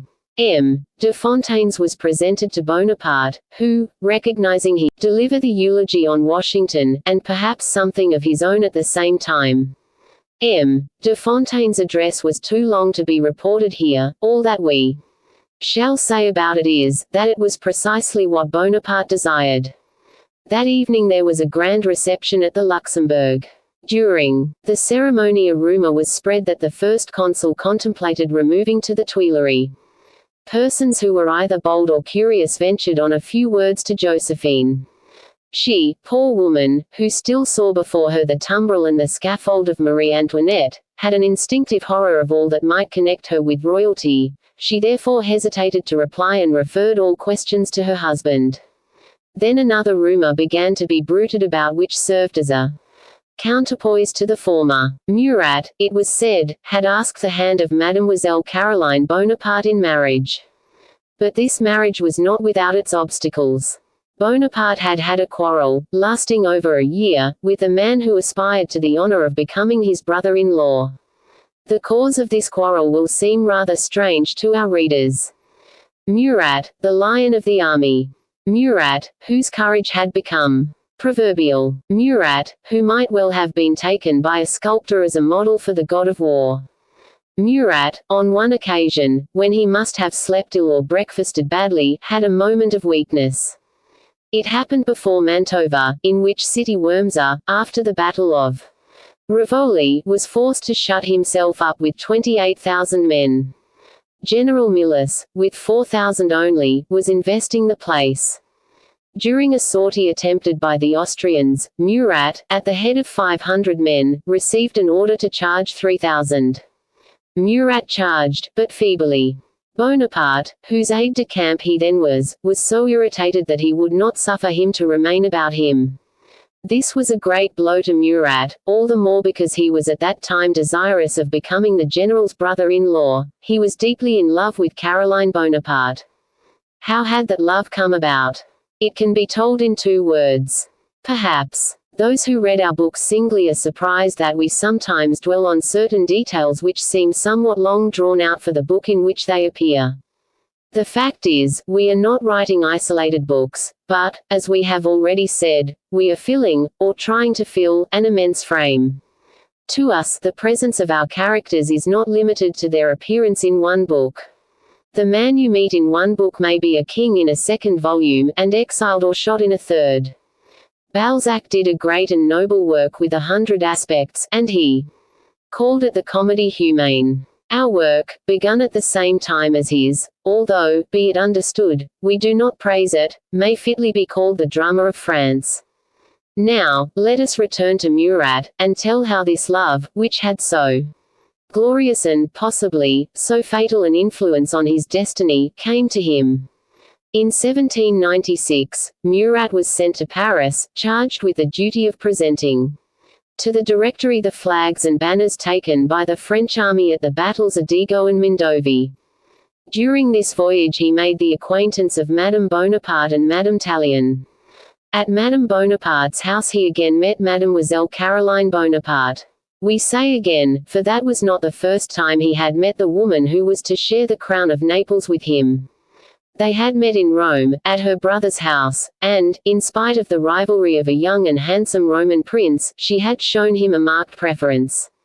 The three women combined to obtain for him the rank of General of Brigade from the Directory. Murat returned to the army of Italy, more in love than ever, and, in spite of his new rank, he solicited and obtained the favor of remaining with the General-in-Chief as aide-de-camp. Unhappily, the fatal sortie took place soon after, in consequence of which he fell in disgrace with Bonaparte. This disgrace had for a while all the characteristics of actual enmity. Bonaparte dismissed him from his service as aide-de-camp, and transferred him to Nil's division, and then to that of Barragí de Hilliers. The result was, that when Bonaparte returned to Paris after the Treaty of Tolentino, Murat did not accompany him. This did not at all suit the female triumvirate, who had taken the young general under its direction. The beautiful intriguers entered into the campaign, and as the expedition to Egypt was then preparing, they induced the Minister of War to send Murat with it. He embarked in the same ship as Bonaparte, namely the Orient, but the latter did not address a single word to him during the voyage. After they reached Alexandria, Murat was at first unable to break the icy barrier opposed to him by the general, who, more to put him at a distance from his own person than to give him an opportunity to distinguish himself, confronted him with Murad Bey. But, during that campaign, Murat performed such prodigies of valor that he effaced, by such bravery, the memory of that momentary weakness. He charged so intrepidly, so madly at Abukir, that Bonaparte had not the heart to bear him further malice. Consequently Murat had returned to France with Bonaparte. He had powerfully cooperated with him on the 18th and especially on the 19th Brumaire. He was, therefore, restored to full favor, and, as a proof of that favor, had received the command of the consular guard. He thought this the moment to declare his love, a love already well known to Josephine, who favored it, for which she had two reasons. In the first place, she was a woman in the most charming acceptation of the word, that is to say, all the gentler passions of women were attractive to her. Joachim loved Caroline, Caroline loved Joachim. That was enough to make her wish to protect their love. In the second place, Bonaparte's brothers detested Josephine. Joseph and Lucien were her bitterest enemies, and she was not sorry to make herself two ardent friends in Caroline and Murat. She therefore encouraged the latter to approach Bonaparte on the subject. 3 days before the ceremony we have just described, Murat had entered Bonaparte's study, and, after endless hesitation and circumlocution, had proffered his request. It is probable that the love of the young pair was no news to Bonaparte, who, however, received it with stern gravity, and contented himself with replying that he would think it over. The matter, in fact, required thinking over. Bonaparte came of a noble family, Murat was the son of an innkeeper. The alliance at such a moment might have great significance. Was the first consul, in spite of his noble birth, in spite of the exalted rank to which he had raised himself, not only sufficiently republican, but also sufficiently democratic to mingle his blood with that of the common people? He did not reflect long. His strong, good sense, and his logical mind told him that he had every interest in allowing the marriage, and he gave his consent to it the same day. The double news of this marriage and of the removal to the Tuileries was launched on the public at the same time. The one was to counterpoise the other. The first consul was about to occupy the palace of the former kings, to sleep in the bed of the Bourbons, as they said at that time, but he gave his sister to the son of an innkeeper. And now, it may be asked, what dowry did the future Queen of Naples bring to the hero of Abukir? 30,000 francs and a diamond necklace, which the first consul took from his wife, being too poor to buy one. Josephine, who was very fond of her necklace, pouted a little, but the gift, thus obtained, was a triumphant reply to those who claimed that Bonaparte had made a fortune in Italy. Besides, why had she taken the interests of the young couple so to heart? She had insisted on marrying them, and she ought to contribute to the dowry. The result of this clever combination was that on the day when the consuls left the Luxembourg for the palace of the government, escorted by the son of an innkeeper, soon to be Bonaparte's brother-in-law, it did not occur to those who saw the procession pass to do otherwise than admire and applaud. And, in truth, what could be more admirable and worthy of applause than those processions, which had at their head such men as Murat, Moreau, Junot, Duric, Augereau, and Messina? A grand review had been ordered to take place that same day in the square of the carousel. Madame Bonaparte was to be present. Not, to be sure, in the balcony of the clock tower, that being evidently too royal, but at the window of Lebrun's apartment in the pavilion of Flora. Bonaparte started at 1 o'clock precisely from the Luxembourg, escorted by 3,000 picked men, among them the splendid regiment of the Guides, created 3 years earlier as a bodyguard to Bonaparte during the Italian campaign, in consequence of a great danger he had escaped on one occasion. He was resting in a small chateau, after the exhaustion attendant upon the passage of the Mincio, and was preparing to take a bath, when a retreating Austrian detachment, losing its way, invaded the chateau, which had no other guard than the sentries. Bonaparte had barely time to escape in his shirt. A curious difficulty, which deserves to be recorded, arose on the morning of this removal, which took place the 30th Pluviose, year 8. The generals, of course, had their horses and the ministers their carriages, but the other hackney coach stands, and slips of paper of the same color as the carriages were pasted over their numbers. The carriage of the first consul alone was harnessed with 6 white horses, but as the 3 consuls were in the same carriage, Bonaparte and Cambaceres on the front seat, and Lebrun on the back, it was, after all, but 2 horses apiece. Besides, were not these 6 white horses given to the commander-in-chief by the Emperor Francis himself, after the Treaty of Campo Formio, a trophy in themselves? The carriage crossed a part of Paris, following the Rue de Thionville, the Quai Voltaire, and the Pont Royal. From the archway of the carousel to the great portal of the Tuileries the consular guard lined the way. August 10, 1792. Royalty is abolished in France and shall never rise again. An almost imperceptible smile flickered on the first consul's lips. At the door of the Tuileries, Bonaparte left the carriage and sprang into the saddle to review the troops. When he appeared on his war horse, the applause burst forth wildly on all sides. After the review was over, he placed himself in front of the clock tower, with Murat on his right, Lanas at his left, and the glorious staff of the army of Italy behind him. Then began the march past. And now it was that one of those inspirations came to him which engrave themselves forever on the hearts of soldiers. As the flags of the 30th, the 96th, and the 33d Demi brigades were borne past him, and he saw that, of those banners, there remained but a stick and a few rags, riddled with balls and blackened with powder, he took his hat from his head and bowed. Then, when the march was over, he dismounted from his horse, and, with a firm step, he walked up the grand stairway of the Valois and the Bourbons. That night, when he was alone with Bourrienne, the latter asked, "Well, General, are you satisfied?" "Yes," replied Bonaparte, dreamily, "everything went off nicely, didn't it? Wonderfully well. I saw you standing near Madame Bonaparte at the ground floor window of the pavilion of Flora. I saw you, too, General. You were reading the inscription on the arch of the carousel." "Yes," said Bonaparte, August 10, 1792. "Royalty is abolished in France, and shall never rise again." Single quote. Roland. What the devil is he doing that he doesn't give me any news of himself? We are about to see what Roland was doing. Chapter XLV. The Follower of Trails. The reader will not have forgotten the situation in which the escort of chasseurs found the Chambery mail coach. The first thing they did was to look for the obstacle which prevented Roland from getting out. They found the padlock and wrenched off the door. Roland bounded from the coach like a tiger from its cage. We have said that the ground was covered with snow. Roland, hunter and soldier, had but one idea: to follow the trail of the companions of Jehu.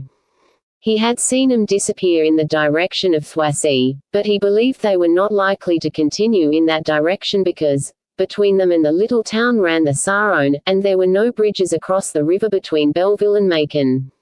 He ordered the escort and the conductor to wait for him on the highroad, and alone and on foot, without even waiting to reload his pistols, he started on the tracks of Morgan and his companions. He was not mistaken. A mile from the highroad the fugitives had come to the river. There they had halted, probably deliberating, for the trampling of their horses' hoofs was plainly visible. Then they had separated into two troops, one going up the river to Macon, and the other descending it in the direction of Belleville.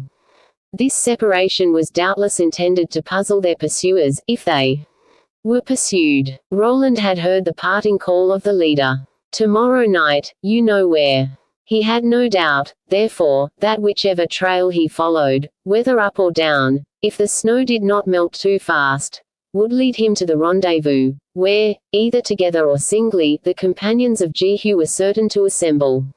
He returned upon his own tracks, ordered the conductor to put on the boots thrown aside by the pretended postilion, mount the horse and take the coach to the next relay, namely Belleville. The sergeant of chasseurs and 4 of his men, who knew how to write, were to accompany the conductor and sign his future plans. The rest of the escort were to carry back their colonel's body, and make deposition on their own account, along the same lines as the conductor, to the authorities, and equally without mention of Roland. These orders given, the young man dismounted a chasseur and took his horse, selecting the one he thought most serviceable. Then he reloaded his pistols, and put them in the holsters in place of the regulation weapons of the dismounted chasseur. Having done this, and promised the conductor and the chasseurs a speedy vengeance, conditioned, however, on their keeping his present proceedings secret, he mounted the horse and rode off in the direction he had already investigated.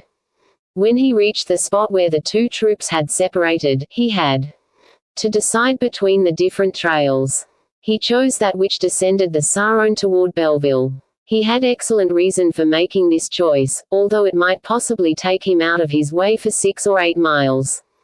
In the first place he was nearer Belleville than Macon. Then he had spent 24 hours at Macon, and might be recognized there, whereas he had never stopped at Belleville longer than the time required to change horses when accident brought him there by post. The events we have just recorded had taken barely an hour to happen. 8 o'clock was striking from the church clock at Thwassee when Roland started in pursuit of the fugitives. The way was plain. 5 or 6 horses had left their imprint on the snow. One of these horses had paced. Roland jumped the 2 or 3 brooks which watered the space he had to cross to reach Belleville. 100 yards from the town he paused, for here the trail separated again. 2 of the 6 travelers had turned to the right, that is to say, they had struck away from the river, the 4 others to the left, continuing on their way to Belleville. At the outskirts of the town, another secession had taken place. 3 of the riders had gone round the town, 1 had entered it. Roland followed the latter, sure that he could recover the traces of the others. The one who had entered the town and followed the main street had stopped at a pretty house between court and garden, numbered 67. He had rung and someone had let him in. It was quite evident that one, at least, of the companions of Jehu had stopped there. By going to the mayor of the town, exhibiting his authority, and asking for gendarmes, Roland could have arrested him at once. But that was not his object. He did not wish to arrest a solitary individual, he wanted to catch the whole company in a trap. He made a note in his mind of number 67, and continued on his way. He crossed the entire town and rode a few hundred paces beyond it without meeting any fresh traces. He was about to return, when it occurred to him that, if the tracks of the three riders reappeared anywhere, it would be at the head of the bridge. And there, sure enough, he found the hoof prints of three horses, which were undoubtedly those he sought, for one of them paced. Roland galloped in pursuit. On reaching Monceau, same precaution. The riders had skirted the village, but Roland was too good a scout to trouble himself about that. He kept on his way, and at the other end of Monceau he recovered the fugitives' tracks. Not far from Châtillon one of the three horses had left the highroad, turning to the right toward a little chateau, standing on a hill a short distance from the road between Châtillon and Trevoux.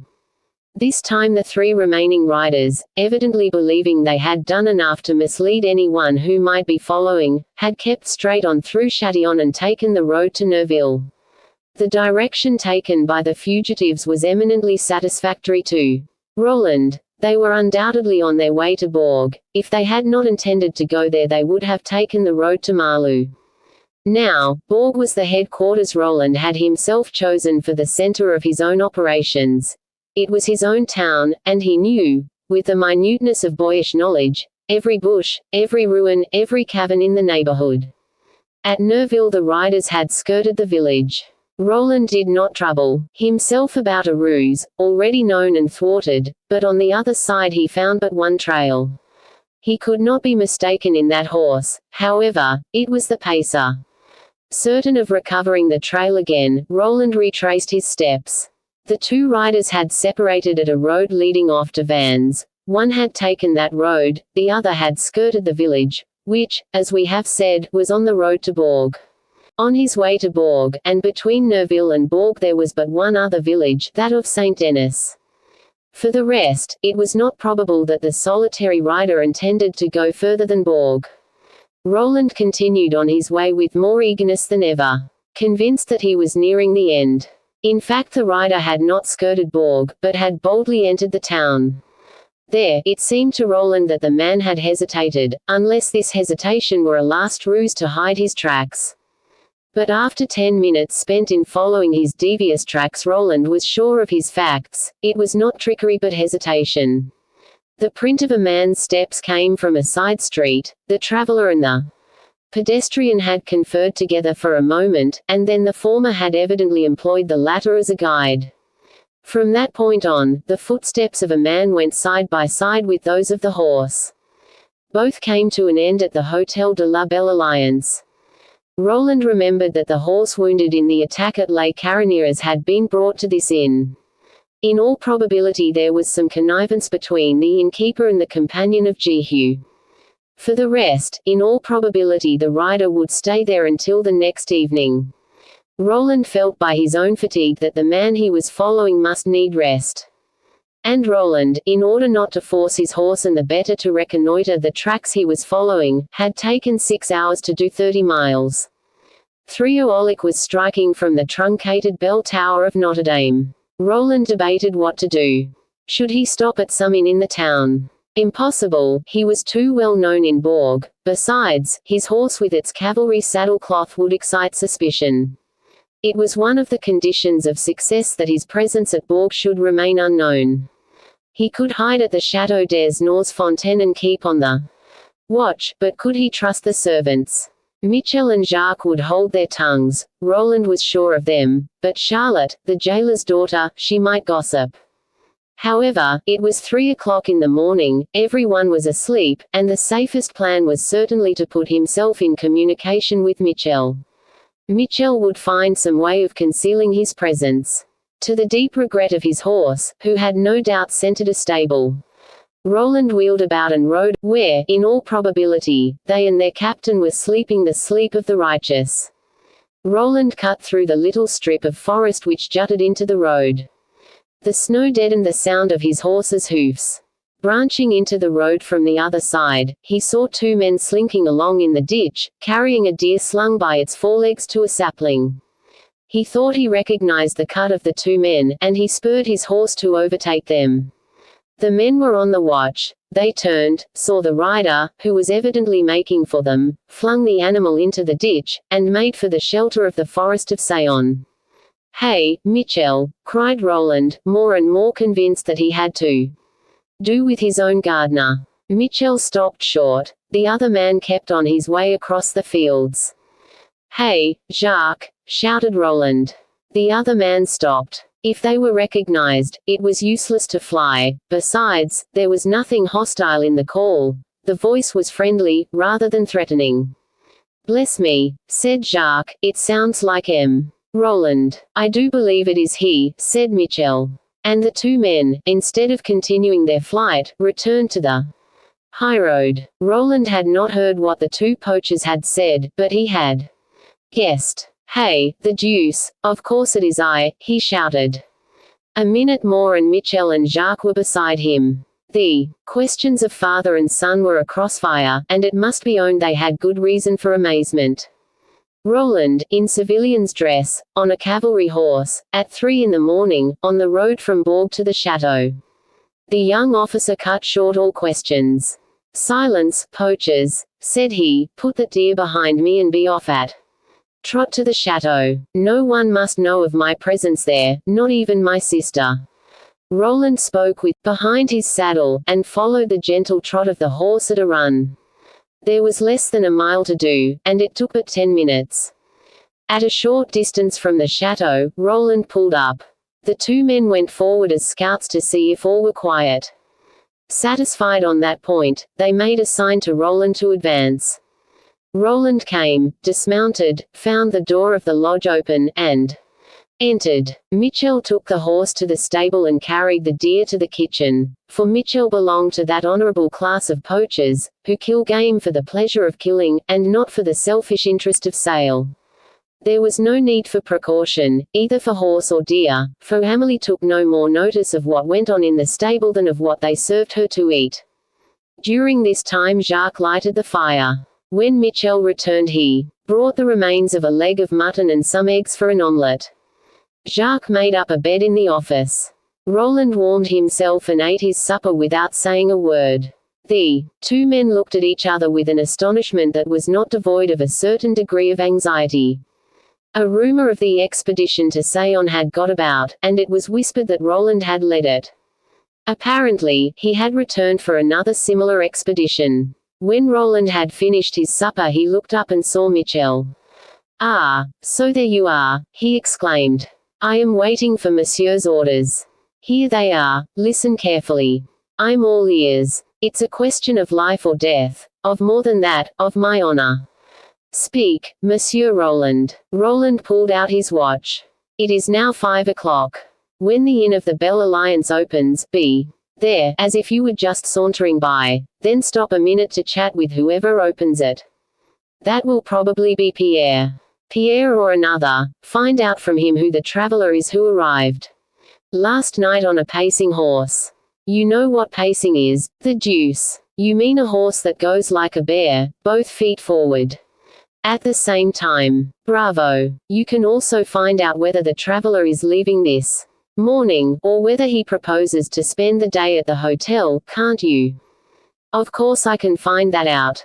"Well, when you have found out all that, come and tell me, but remember, not a word about my being here.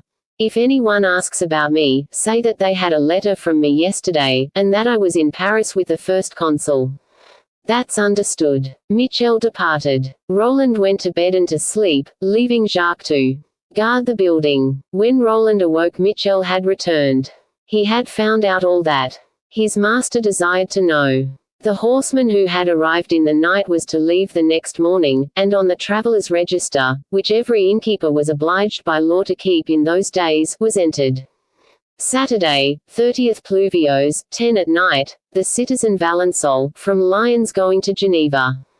Thus the alibi was prepared, for the register would prove that the citizen Valençol had arrived at 10 o'clock, and it was impossible that he could have assisted in robbing the mail coach near the Maison Blanche at 8:30 and yet have reached the Hôtel de la Belle Alliance at 10. But what impressed Roland the most was that the man he had followed through the night, and whose name and retreat he had just discovered, was none other than the second of Alfred de Bargels, whom he himself had killed in a duel near the Fountain of Vaucluse, and that second was, in all probability, the man who had played the part of ghost at the Chartreuse of Sayon. So, then, the companions of Jehu were not mere thieves, but, on the contrary, as rumor said, gentlemen of good family, who, while the noble Bretons were laying down their lives for the royalist cause in the West, were, here in the East, braving the scaffold to send to the combatants the money they took from the government. Chapter XLVI. An inspiration. We have seen that during the pursuit of the preceding night Roland could have arrested one or two of the men he was pursuing. He could now do the same with M. de Valensole, who was probably, like Roland himself, taking a day's rest after a night of great fatigue. To do it he had only to write a line to the captain of gendarmes, or to the colonel of dragoons, who had assisted him during that ineffectual search at Sayon. Their honor was concerned in the affair. They could instantly surprise M. de Valensole in bed, and at the cost of 2 pistol shots, 2 men killed or wounded, he would be taken. But M. de Valensole's arrest would give warning to the rest of the band, who would instantly put themselves in safety beyond the frontier. It was better, therefore, to keep to his first idea, to go slowly, to follow the different trails which must converge to one center, and, at the risk of a general engagement, throw a net over the whole company.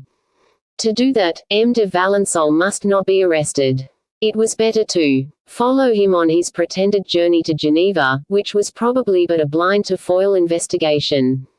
It was therefore agreed that Roland, whose disguise, however good, was liable to be penetrated, should remain at the lodge, and Michel and Jacques should head off the game. In all probabilities, M. de Valensole would not set out from the inn before nightfall.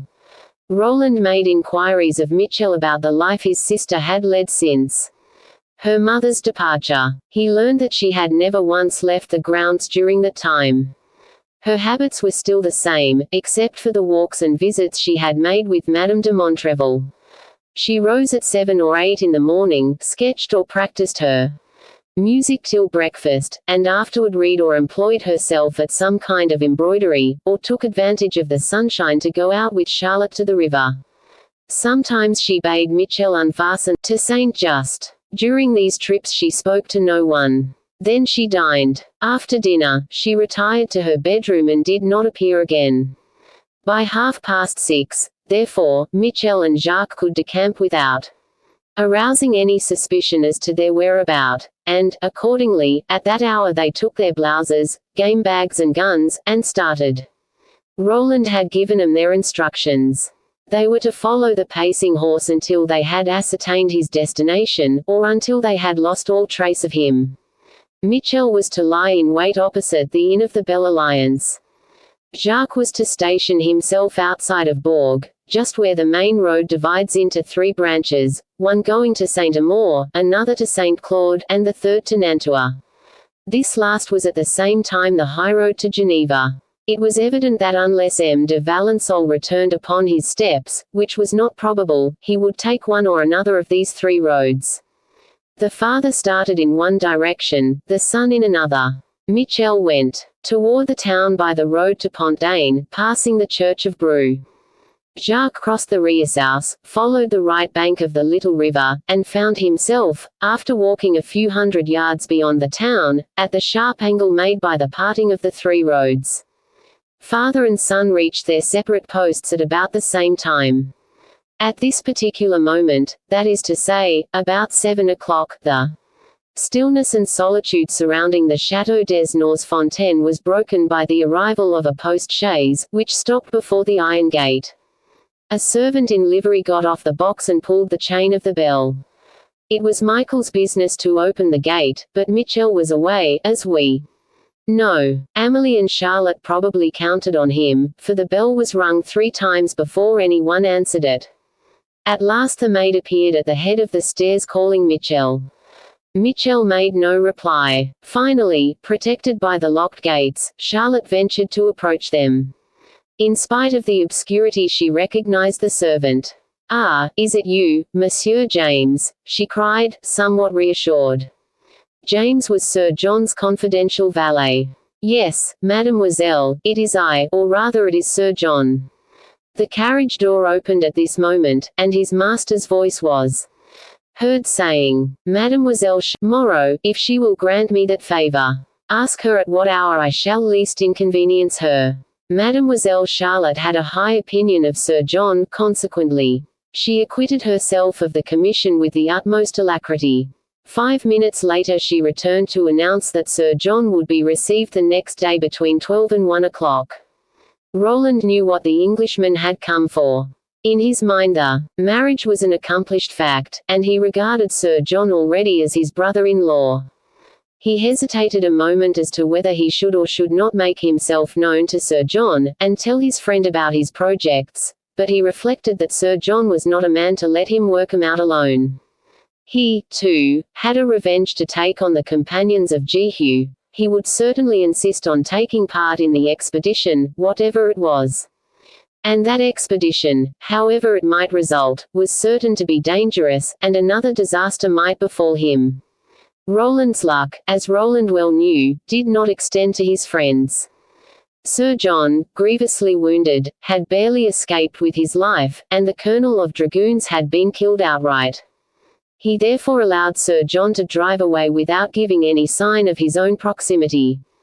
As for Charlotte, she did not seem in the least surprised that Mitchell was not there to open the gate. Evidently they were accustomed to his absences, and they did not disturb either the mistress or the maid. For the rest, Roland knew his sister well enough to understand this indifference.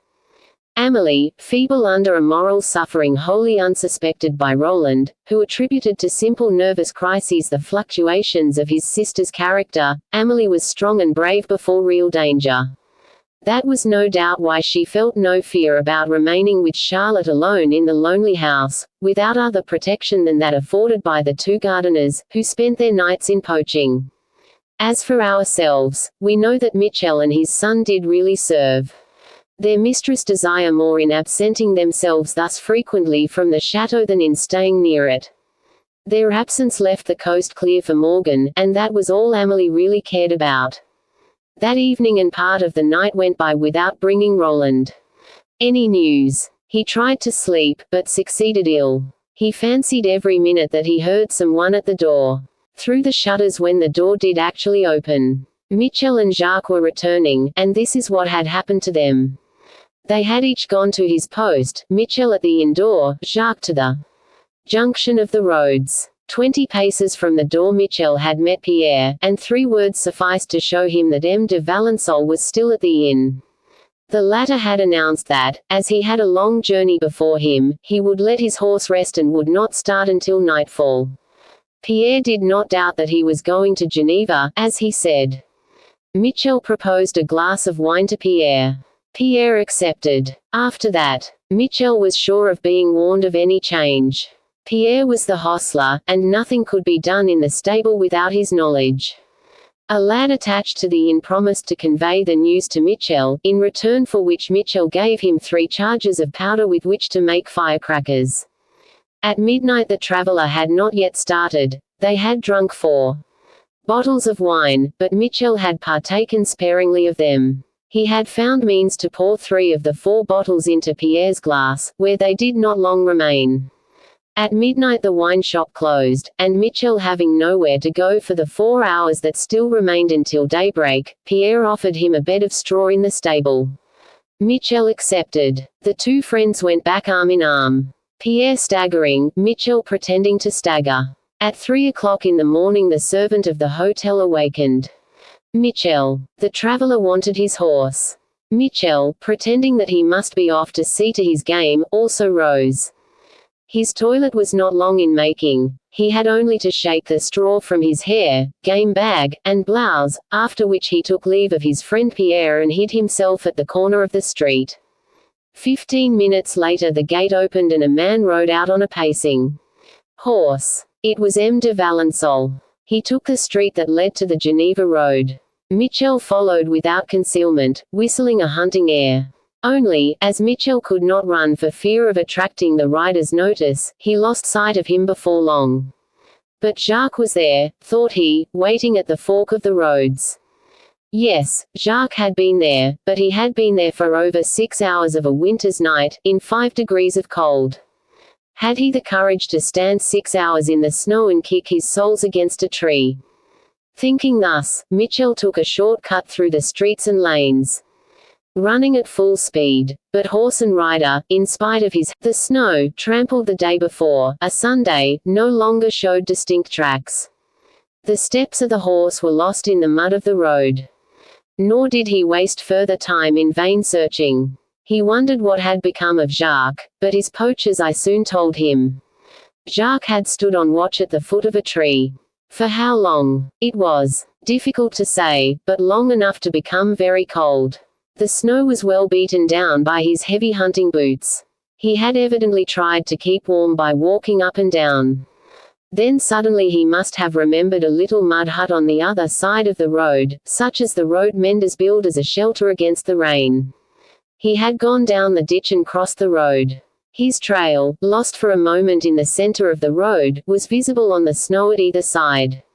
This trail formed a diagonal line, making straight for the hut. It was evidently in the hut that Jacques had passed the night. But when had he left it? And why had he left it? The first question was unanswerable. But to the most inexperienced scout the second was plain enough. He had left it to follow M. de Valensole. The same footsteps that had approached the hut were to be seen going, as they left it, in the direction of Cesariet. The traveler had really taken the road to Geneva. Jacques' footsteps showed it plainly. The stride was long, like that of a man running, and he had followed the road behind the trees, evidently to conceal himself from the rider. At a wretched tavern, one of those with a legend inscribed over its door, "Here we give food and drink, equestrian and pedestrian lodgings," the trail stopped. It was clear that the rider had stopped before this inn, for Jacques had also paused behind a tree some 20 feet distant, where the snow was trampled. Then, probably after the gate had closed on horse and rider, Jacques had left his tree, crossed the road, this time with hesitation, his short steps leading, not to the door, but to the window.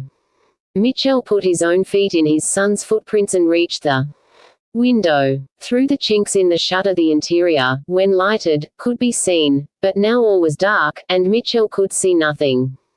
But Jacques had certainly looked through the window, no doubt it was then lighted, and he had been able to see something. Where had he gone on leaving the window? Jacques, like a lad of sense, had concluded that the traveler had not left a good hotel, saying that he was going to Geneva, to put up at a miserable tavern a mile from the town. He must have ridden through the yard and gone out by some other exit. Jacques had, therefore, skirted the house in the hope of recovering the trail, if not of the horse, at least of the rider on the other side. Sure enough, from a small gate in the rear, opening toward the forest that extends from Coteurts to Cesariet, footsteps could be seen advancing in a straight line to the edge of the woods. They were those of a man elegantly shod, wearing spurs on his heels, for the spurs had left their marks upon the snow. Jacques had not hesitated to follow these marks. The track of his heavy shoes could be seen near the prints of the delicate boot, the large foot of the peasant near the slender foot of the city man. It was now 5 o'clock. Day was breaking, and Mitchell resolved to go no further. Jacques was on the trail, and the young poacher was worth as much as the old one. Mitchell circled the open as if he were returning from Cesariet, resolving to enter the inn and wait for Jacques' return, certain that his son would know he had followed him and had stopped short at this isolated house. Mitchell knocked on the window shutter and was soon admitted. He knew the landlord, who was well accustomed to his nocturnal habits, asked for a bottle, complaining bitterly of his poor luck, and asked permission to wait for his son, who was in the woods on the other side, and who, he hoped, had been more successful in tracking the game. It goes without saying that this permission was readily accorded. Mitchell opened the window shutters, in order to look out on the road. It was not long before someone knocked on the glass. It was Jacques. His father called him. Jacques had been as unfortunate as his father. No game, and he was frozen. An armful of wood was thrown on the fire and a second bottle of wine was brought. Jacques warmed himself and drank. Then, as it was necessary that the two poachers should be back at the neither had said one word before the landlord of the subject that filled their minds. He was not to suspect that they were on other trail than that of game. But no sooner were they outside of the house than Michel drew close to his son. Jacques recounted how he had followed the tracks until they had reached a crossroad in the forest. There a man, armed with a gun, had suddenly appeared and asked him what he was doing in the forest at that hour. Jacques replied that he was watching for game. Then go further, said the man. Don't you see that this place is taken? Jacques admitted the justice of this claim, and went on about 100 rods further, but, just as he was slanting to the left to return to the crossroad, another man, armed like the first, had suddenly started up with the same inopportune question. Jacques gave him the same answer. Watching for game. The man had then pointed to the edge of the woods, saying in a threatening manner, "If I have any advice to give you, my young friend, it is to go over there. It will be safer for you than here." Jacques had taken this advice, or at least had pretended to take it, for as soon as he had reached the edge of the woods he had crept along in the ditch, until, convinced that it would be impossible to recover M. de Valençol's track, he had struck into the open, and returned by fields and the high road to the tavern, where he hoped to, and in fact did, find his father. They reached the Château des Fontaines, as we have seen, just as day was breaking. All that we have related was repeated to Roland with a multiplicity of detail which we must omit, and convinced the young officer that the two armed men, who had warned off Jacques, were not poachers as they seemed but companions of Jehu. But where was their haunt located? There was no deserted convent, no ruin, in that direction. Suddenly Roland clapped his hand to his head. "Idiot that I am," he cried, "why did I never think of that?" A smile of triumph crossed his lips, and addressing the two men, who were mortified at having brought him no more definite news, he cried, "My lads, I know all I want to know. Go to bed and sleep sound. My word, you deserve to." He himself, setting the example, slept like a man whose brain has solved a problem of the utmost importance. The thought had just flashed through his mind that the companions of Jehu had abandoned the Chartreuse of Sayon for the grottos of Cesariot, and at the same time he recalled the subterranean passage leading from these grottos to the Church of Bru. Chapter XLVII. RRECONNOISSANCE. That same day, Sir John, making use of the permission accorded him the night before, presented himself at the Château des Fontaines between 12 and 1 o'clock. Everything occurred as Morgan had advised. Sir John was received as the friend of the family, Lord Tanley as a suitor whose attentions were most flattering. Amélie made no opposition to the wishes of her mother and brother, and to the commands of the first consul, further than to dwell on the state of her health and to ask for delay on that account. Sir John bowed and submitted. He had obtained more than he had hoped to obtain. He was accepted. He felt that his presence in Bourg, if prolonged, would be an impropriety, Amélie being still on the plea of ill health parted from her mother and brother. He therefore announced that he would pay her a second visit on the morrow, and leave Bourg that same evening. He would delay further visits until Amélie came to Paris, or until Madame de Montrevel returned to Bourg. The latter arrangement was the more probable of the two, for Amélie assured him she needed the country air and the spring-like weather to assist her in recovering her health. Thanks to Sir John's considerate delicacy, the plan arranged between Amélie and Morgan was thus carried out, and the two lovers had before them a period of solitude and a respite in which to form their plans. Michel learned these details from Charlotte and imparted them in turn to Roland. The latter determined to await Sir John's departure before he took any decisive steps against the companions of Jehu. But this did not prevent him from endeavoring to set at rest any remaining doubts. When night came he put on a hunting suit, and over it Michael's blouse, concealed his face beneath a broad-brimmed hat, slipped a pair of pistols in his knife belt, hidden by the blouse, and the captain was in his room. Roland went up and made himself known. Then, as it was only 8 o'clock, and someone passing might recognize him, he blew out the light, and the two men talked in the dark. The captain knew already what had happened on the Lions Road 3 days earlier, and, certain that Roland was not killed, was expecting him. To his great astonishment, Roland asked him for only one, or rather for two things: the key of the church of Brew and a crowbar. The captain gave him the required articles, and offered to accompany him, but Roland refused. It was evident to his mind that he had been betrayed by someone connected with the affair of the Maison Blanche, and he would not expose himself to a second defeat. He therefore begged the captain to tell no one of his presence in Bourg, and to await his return, even if it were delayed some hours. The captain agreed. Roland, the key in his right hand, the crowbar in his left, reached the side door of the church without making any noise.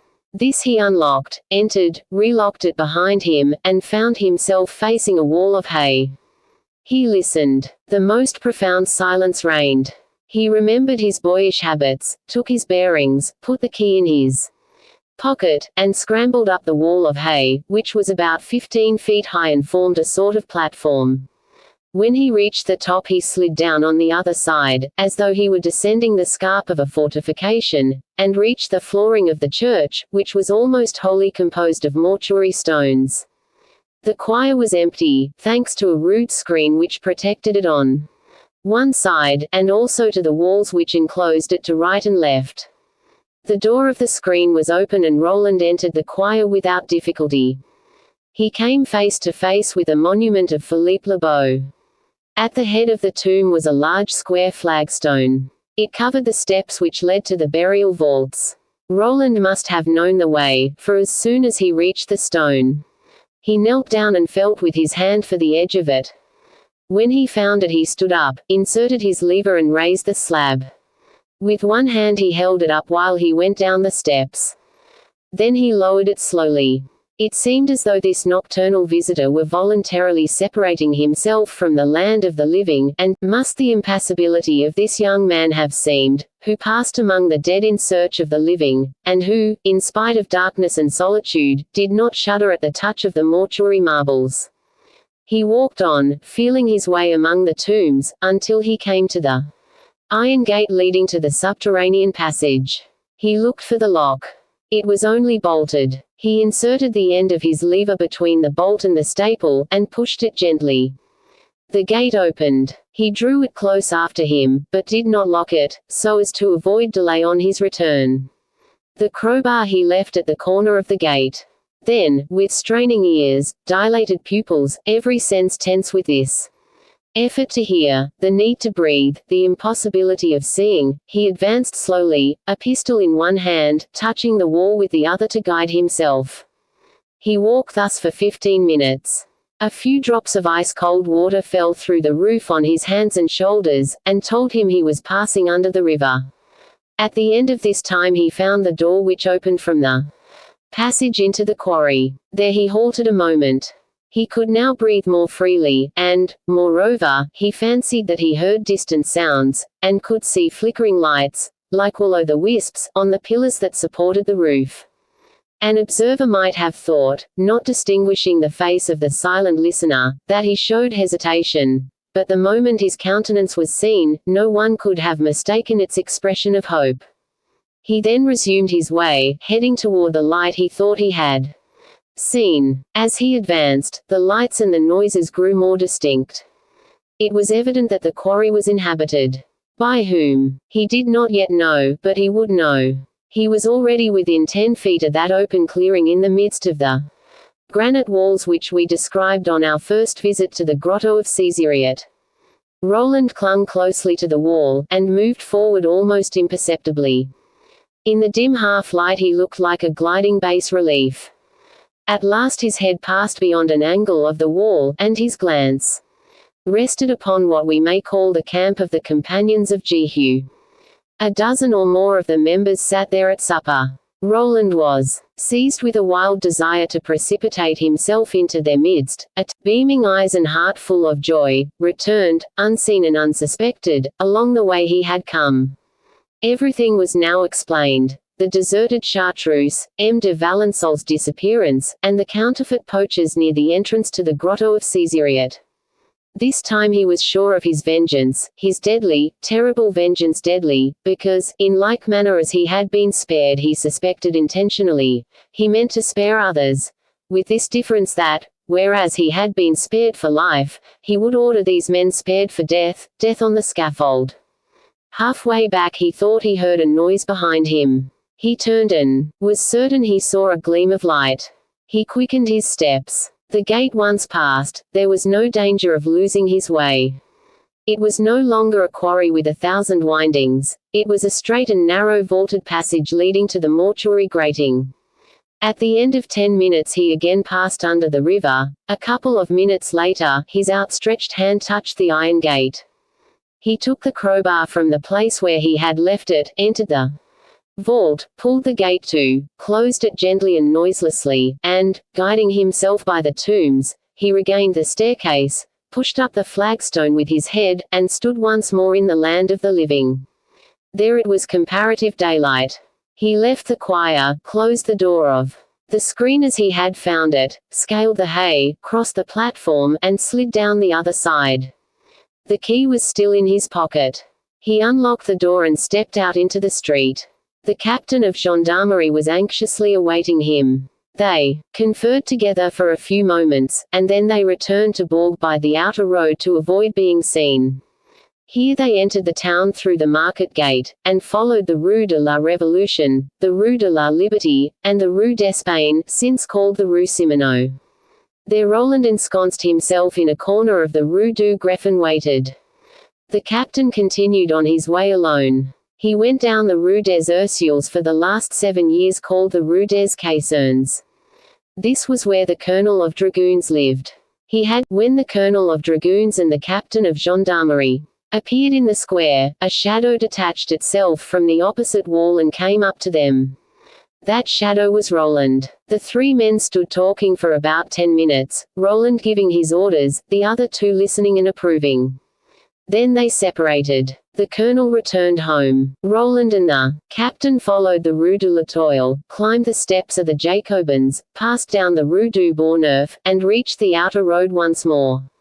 Then they struck diagonally across to the high road of Pont-d'Ain. The captain stopped at the barracks, which were on the way, and Roland continued alone to the chateau. 20 minutes later, in order not to awaken Amélie, instead of ringing the bell he knocked on Michael's window blind. Michel opened, and with one bound Roland, devoured by that fever which took possession of him whenever he incurred, or merely dreamed of some danger, sprang into the room. He would not have awakened Amélie had he rung, for Amélie was not asleep. Charlotte had been into town ostensibly to see her father, but really to take a letter from her mistress to Morgan. She had seen Morgan and brought back his answer. Amélie was reading that answer. Dear love of mine, yes, all goes well on your side, for you are an angel, but I greatly fear that all may go ill on mine, for I am the demon. I must see you, I must hold you in my arms and press you to my heart. I know not what presentiment hangs over me, but I am sad, sad as death. Send Charlotte tomorrow to make sure that Sir John is gone, and then, if you are certain, make the accustomed signal. Do not be alarmed, do not talk to me of the snow, or tell me that my footsteps will be seen. This time it is not I who will go to you, but you who must come to me. Do you understand? You can safely walk in the park, and no one will notice your footsteps. Put on your warmest shawl and your thickest furs. Then we will spend an hour in the boat under the willows together, and change our roles for once.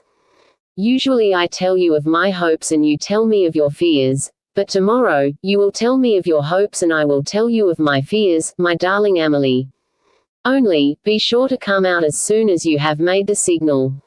I will await it at Montagnac, and from Montagnac to the Rieussous it will not take a love like mine 5 minutes to reach you. Au revoir, my poor Amélie. Had you never met me you would have been the happiest of the happy. Fatality placed me in your path, and I have made a martyr of you. Your Charles. P.S. Tomorrow without fail, unless some Chapter XLVIII. In which Morgan's Presentiments are verified. It often happens that the skies are never so calm or so serene as before a storm. The day was beautiful and still, one of those glorious days of February when, in spite of the tingling cold of the atmosphere, in spite of a winding sheet of snow covering the earth, the sun smiles down upon mankind with a promise of spring. Sir John came at noon to make his farewell visit to Amelie. He had, or thought he had, her promise, and that satisfied him. His impatience was altogether personal, but Amelie, in accepting his suit, even though she relegated the period of her marriage to the vaguest possible future, had crowned his hopes. He trusted to the First Consul and to Roland's friendship for the rest. He therefore returned to Paris to do much of his courting with Madame de Montrevel, not being able to remain at Bourg and carry it on with Amelie. A quarter of an hour after he had left the Château des Norsfontaines, Charlotte was also on her way to Bourg. At 4 o'clock she returned, bringing word that she had seen Sir John with her own eyes getting into his travelling carriage, and that he had taken the road to Macon. Amelie could therefore feel perfectly at ease on that score. She breathed freer. She had tried to inspire Morgan with a peace of mind which she herself did not share. Since the day that Charlotte had brought back the news of Roland's presence at Bourg, she had had a presentiment, like that of Morgan himself, that they were approaching some terrible crisis. She knew all that had happened at the Chartreuse of Sayon. She foresaw the struggle between her brother and her lover, and, with her mind at rest about her brother, thanks to Morgan's protection, she, knowing Roland's character, trembled for her lover's life. Moreover, she had heard of the stoppage of the Chambéry mail coach and the death of the colonel of chasseurs. She also knew that her brother had escaped. No letter from him herself. This disappearance and silence, to her who knew her brother so well, was even worse than open and declared war. As for Morgan, she had not seen him since the scene we have narrated. When she promised to send him arms wherever he might be, in case he were condemned to death. Amelie therefore awaited this interview, for which Morgan had asked, with as much impatience as he who had asked it. As soon as she thought Michel and his son were in bed, she lighted the 4 windows with the candles which were to summon Morgan to her. Then, following her lover's injunctions, she wrapped herself in a cashmere shawl, which Roland had brought her from the battlefield of the Pyramids, and which he had unwound from the head of a chieftain whom he had killed. Over this she flung a fur mantle, left Charlotte behind to keep her informed in case of eventualities, which she trusted would not be forthcoming, opened the park gate, and hastened toward the river. During the day she had gone to the Rieshaus and back several times, to trace a line of footsteps, among which the nocturnal ones would not be noticed. She now descended, if not tranquilly at least boldly, the slope leading to the river. Once there, she looked about her for the boat beneath the willows. A man was waiting in it. Morgan. With 2 strokes of the oar he reached a spot where Amelie could come to him. The young girl sprang down and he caught her in his arms. The first thing the young girl noticed was the joyous radiance which illuminated, if we may say so, the face of her lover. "Oh," she cried, "you have something nice to tell me." "What makes you think so, dearest?" asked Morgan with his tenderest smile. "There is something in your face, my darling Charles, something more than the mere happiness of seeing me." "You are right," said Morgan, throwing the boat chain around a willow, and letting the oars float idly beside the boat. Then, taking Amelie in his arms, he said, "You are right, my Amelie. Oh, blind weak beings! It is at the very moment that happiness knocks at our door that we despair and doubt." "Oh, speak, speak," said Amelie, "tell me what has happened. Do you remember, my Amelie, how you answered me the last time we met, when I asked you to fly and spoke to you, repugnance to the step? Yes, I remember, Charles. I said that I was yours, and that, though I felt that repugnance, I would conquer it for your sake. And I replied that I had engagements which would prevent my leaving the country, that I was bound to others, and they to me, that our duty was to one man to whom we owed absolute obedience, the future King of France, Louis XVIII. Yes, you told me that. Well, we are now released from our pledges, Amelie, not only by the king, but by our general, Georges Cadoudal. Oh, my friend, then you will be as other men, only above all others. I shall become a simple exile, Amelie. There is no hope of our being included in the Breton or Vendine amnesty. Why not? We are not soldiers, my darling child. We are not even rebels. We are companions of Jehu. Amelie sighed. We are bandits, brigands, highwaymen, said Morgan, dwelling on the words with evident intention. Hush, said Amelie, laying her hand on her lover's lips. Hush, don't let us speak of that. Tell me how it is that your king has released you, and your general also.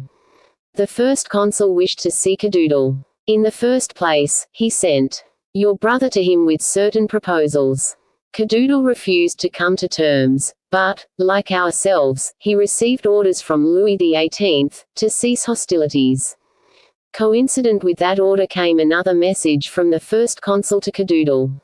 It was a safeguard for the Vendine general, and an invitation to come to Paris, an overture from one power to another power. No, because Fouché is a long-headed man. He realized that, since he could not defeat us, he must dishonor us. He has organized false companies of jehu, which he has set loose in Maine and Anjou, who don't stop at the government money, but pillage and rob travelers, and invade the chateau and farms by night, and roast the feet of the owners to make 'em tell where their treasure is hidden. Well, these men, these bandits, these roasters, have taken our name, and claim to be fighting for the same principles, so that Fouché and his police declare that we are not only beyond the pale of the law, but beyond that of honor. Oh, that is what I wished to tell you before I ask you to fly with me, my Amelie. In the eyes of France, in the eyes of foreigners, even in the eyes of the prince we have served, and for whom we have risked the scaffold, we shall be hereafter, and probably are now, dishonored men worthy of the scaffold. Yes, but to me you are my Charles, the man of devoted convictions. The firm royalist, continuing to struggle for a cause when other men have abandoned it. To me you are the loyal Baron de Saint-Hermin, or, if you like it better, you are to me the noble, courageous, invincible Morgan. Ah, that is what I long to hear, my darling. If you feel thus, you will not hesitate, in spite of the cloud of infamy that hangs over our honor, you will not hesitate. I will not say to give yourself to me, for that you have already done, but to become my wife. Hesitate. No, not for an instant, not for a second. To do it is the joy of my soul, the happiness of my life. Your wife. I am your wife in the sight of God, and God will have granted my every prayer on the day that He enables me to be your wife before men. Morgan fell on his knees. Then, he said, here at your feet, with clasped hands and my whole heart supplicating, I say to you, Amelie, will you fly with me? Will you leave France with me? Will you be my wife in other lands? Amelie sprang erect and, do you hesitate? He asked in a broken, trembling voice. No, not an instant, she cried resolutely. I am yours in the past, in the present, in the future, here, everywhere. Only the thought convulses me. It is so unexpected. Reflect well, Amelie. What I ask of you is to abandon country and family, all that is dear to you, all that is sacred. If you follow me, you leave the home where you were born, the mother who nurtured you, the brother who loves you, and who, perhaps, when he hears that you are the wife of a brigand, will hate you. He will certainly despise you. As he spoke, Morgan's eyes were anxiously questioning Amelie's face. Over that face a tender smile stole gradually, and then it turned from heaven to earth, and bent upon Morgan, who was still on his knees before her. Oh, Charles, she murmured, in a voice as soft as the clear limpid river flowing at her feet, the love that comes direct from the divine is very powerful indeed, since, in spite of those dreadful words you have just uttered, I say to you without hesitation, almost without regret. Charles, I am here. Charles, I am yours. Where shall we go? Amelie, our fate is not one to discuss. If we go, if you follow me, it must be at once. Tomorrow we must be beyond the frontier. How do we go? I have 2 horses, ready saddled at Montagnac, one for you, Amelie. And one for me. I have letters of credit for 200,000 francs on London and Vienna. We will go wherever you prefer. Wherever you are, Charles. What difference does it make so long as you are there? Then come. Can I have 5 minutes, Charles? Is that too much? Where are you going? To say goodbye to many things, to fetch your precious letters and the ivory chaplet used at my first communion. Oh, there are many sacred cherished souvenirs of my childhood which will remind me over there of my mother, of France. I will fetch 'em and return. Amelie, I cannot leave you. If I part with you an instant now I feel that I shall lose you forever. Amelie, let me go with you. Yes, come. What matter if they see your footsteps now? We shall be far enough away tomorrow. Come. The young man sprang from the boat and gave his hand to Amelie to help her out. Then he folded his arm about her and they walked to the house. On the portico Charles stopped. Go on alone, said he. Memory is a chaste thing. I know that, and I will not embarrass you by my presence. I will wait here and watch for you. So long as I know you are close by me I do not fear to lose you. Go, dear, and come back quickly. Amelie answered with a kiss. Then she ran hastily up to her room, took the little coffer of carved oak clamped with iron, her treasury, which contained her lover's letters from first to last, unfastened from the mirror above her bed the white and virginal chaplet that hung there, put into her belt a watch her father had given her, and passed into her mother's bedchamber. There she stooped and kissed the pillow where her mother's head had lain, knelt before the Christ at the foot of the bed, began a thanksgiving she dared not finish, changed it to a prayer, and then suddenly stopped. She fancied she heard Charles calling her. She listened and heard her name a second time, uttered in a tone of agony she could not understand. She quivered, sprang to her feet, and ran rapidly down the stairs. What is it? Cried Amelie, seizing the young man's hand. Listen, listen, said he. Amelie strained her ears to catch the sound which seemed to her like musketry. It came from the direction of Caesariot. Oh, cried Morgan, I was right in doubting my happiness to the last. My friends are attacked. Adieu, Amelie, adieu. Adieu, cried Amelie, turning pale. What, will you leave me? The sound of the firing grew more distinct. Don't you hear them? They are fighting, and I am not there to fight. With daughter and sister of a soldier, Amelie understood him and she made no resistance. Go, she said, letting her hands drop beside her. You were right, we are lost. The young man uttered a cry of rage, caught her to his breast, and pressed her to him as though he would smother her. Then, bounding from the portico, he rushed in the direction of the firing with the speed of a deer pursued by hunters. I come, my friends, he cried. And he disappeared like a shadow beneath the tall trees of the park. Amelie fell upon her knees, her hands stretched toward him without the strength to recall him, or, if she did so, it was in so faint. Chapter XLIX. Roland's revenge. It is easy to guess what had happened. Roland had not wasted his time with the captain of gendarmerie and the colonel of dragoons. They on their side did not forget that they had their own revenge to take. Roland had informed them of the subterranean passage that led from the church of Bru to the grotto of Caesariot. At 9 in the evening the captain and the 18 men under his command were to go to the church, descend into the burial vault of the Dukes of Savoy, and prevent with their bayonets all communication between the subterranean passage and the quarry. Roland, at the head of 20 men, was to enclose the woods in a semicircle, drawing in upon it until the two ends should meet at the grotto of Caesariot. The first movement of the party was to be made at 9 o'clock, in conjunction with the captain of the gendarmerie.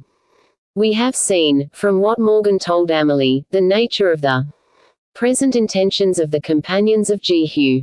The news brought from Mitau and from Brittany had put them at ease. Each man felt that he was free, and, knowing that the struggle had been a hopeless one, he rejoiced in his liberty. There was therefore a full meeting at the grotto of Caesariot, almost a fete. At 12 o'clock the companions of Jehu were to separate, and each one, according to his facilities, was to cross the frontier and leave France. We know how their leader employed his last moments. The others, who had not the same ties of the heart, were supping together in the broad open space of the quarry, brilliantly illuminated, a feast of separation and farewell, for, once out of France, the Vendée and Brittany pacificated, Con's army destroyed, who knew when and where they should meet again in foreign lands? Suddenly the report of a shot fell upon their ears. Every man sprang to his feet as if moved by an electric shock. To the companions of Jehu, subjected to all the vicissitudes of life of an outlaw, the occasional rest they snatched was never that of peace. Pistols, daggers, carbines, were ever near at hand. At the cry, given no doubt by the sentinel, each man sprang to his weapons and stood with panting breast and strained ears, waiting. In the midst of the silence a step as rapid as well could be in the darkness was heard. Then, within the circle of light thrown by the torches and candles, a man appeared. "To arms!" he cried again, "we are attacked." The two shots the companions of Jehu had heard were from the double-barreled gun of the sentry. It was he who now appeared, his smoking gun in his hand. "Where is Morgan?" cried 20 voices. "Absent," replied Montbar, "consequently I command. Put out the lights and retreat to the church. A fight is useless now. It would only be waste of blood." He was obeyed with an alacrity that showed that every one appreciated the danger. The little company drew together in the darkness. Montbar, who knew the windings of the subterranean passage almost as well as Morgan, directed the troop, and, followed by his companions, he plunged into the heart of the quarry. Suddenly, as he neared the gate of the passage, he fancied he heard an order given in a low tone not 50 feet away, then a sound like the cocking of guns. He stretched out both arms and muttered in a low voice, "Halt!" At the same instant came the command, this time perfectly audible, "Fire!" It was hardly given before the cavern was lighted with a glare, followed by a frightful volley. 10 carbines had been discharged at once into the narrow passage. By their light Montbar and his companions recognized the uniform of the gendarmes. "Fire!" cried Montbar in turn. 7 or 8 shots answered the command. "Our retreat is cut off, my friends," cried Montbar. "To the right about. If we have a chance, it is through the forest." The movement was executed with the precision of a military maneuver. Montbar, again at the head of his companions, retraced his steps. At that moment the gendarmes fired again. But no one replied. Those who had discharged their guns reloaded them. Those who had not, reserved their fire for the real struggle which was to come. 1 or 2 sighs alone told that the last volley of the gendarmes had not been without result. At the end of 5 minutes Montbar stopped. The little party had reached the open space of the quarry. "Are your pistols and guns all loaded?" he asked. "Yes," answered a dozen voices. "Remember the order for those who fall into the hands of the police. We belong to the army of M. de Tezenet, and we are here to recruit men for the royalist cause. If they talk to us of mail coaches and diligences, we don't know what they mean." "Agreed. In either case it will be death. We know that well enough, but the death of a soldier is better than that of thieves, the volley of a platoon rather than the guillotine." "Yes, yes," cried a mocking voice, "we know what that is. Vive la fusillade! Forward, friends," said Montbar, "and let us sell our lives for what they are worth, that is to say, as dearly as possible. Forward!" they all cried. Then, as rapidly as was possible in the profound darkness, the little troop resumed its march, still under the guidance of Montbar. As they advanced, the leader noticed a smell of smoke which alarmed him. At the same time gleams of light began to flicker on the granite walls at the angles of the path, showing that something strange was happening at the open. "Oh," replied the same voice, "they shall know by our claws that we are lions." The smoke became thicker and thicker, the light more and more vivid. They turned the last corner. A pile of dried wood had been lighted in the quarry about 50 feet from the entrance, not for the smoke, but for the light it gave. By the blaze of that savage flame the weapons of the dragoons could be seen gleaming at the entrance of the grotto. 10 steps in advance of the men stood an officer, waiting. He was leaning on his carbine, not only exposed to attack, but apparently courting it. It was Roland. He was easily recognized. He had flung his cap away, his head was bare, and the fitful light of the flames played upon his features. But that which should have cost him his life saved him. Montbar recognized him and stepped backward.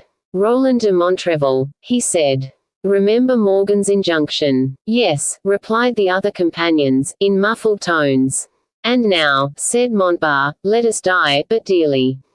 And he sprang forward into the space illuminated by the fire, and discharged one barrel of his gun at the dragoons, who replied with a volley. It would be impossible to relate all that followed.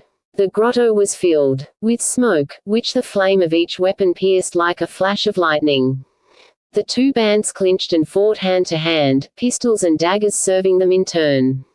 At the noise of the struggle, the gendarmes poured in from the rear. Few more demons added to this fight of devils, but the groups of friends and enemies were so confused they dared not fire. They struggled in the red and lurid atmosphere, fell down and rose again. A roar of rage was heard, then a cry of agony, the death sigh of a man. The survivor sought another man, and the struggle was renewed. This work of death lasted 15 minutes, perhaps 20. At the end of those 20 minutes 20 corpses could be counted in the grotto of Cesariot. 13 were those of the gendarmes and the dragoons, 9 belonged to the companions of Jehu. 5 of the latter were still living. Overwhelmed by numbers, crippled by wounds, they were taken alive. The gendarmes and the dragoons, 25 in number, surrounded them. The captain of gendarmes was not his own, had not a scratch. 2 of the prisoners were so grievously wounded that it was impossible for them to walk, and the soldiers were obliged to carry them on an improvised litter. Torches were lighted, and the whole troop, with the prisoners, took the road to the town. As they were leaving the forest to branch into the high road, the gallop of a horse was heard. It came on rapidly. "Go on," said Roland. "I will stay here and find out what this means." It was a rider, who, as we have said, was advancing at full speed. "Who goes there?" cried Roland, raising his carbine when the rider was about 20 paces from him. "One more prisoner, Monsieur de Montrevel," replied the rider. "I could not be in at the fight, but I will at least go to the scaffold." "Where are my friends?" "There, sir," replied Roland, who had recognized, not the face, but the voice of the rider, a voice which he now heard for the 3rd time. As he spoke, he pointed to the little group in the center of the soldiers who were making their way along the road from Cesarea to Bourg. "I am glad to see that no harm has befallen you, M. de Montrevel," said the young man, with great courtesy. "I assure you it gives me much happiness." And spurring his horse, he was beside the soldiers and gendarmes in a few strides.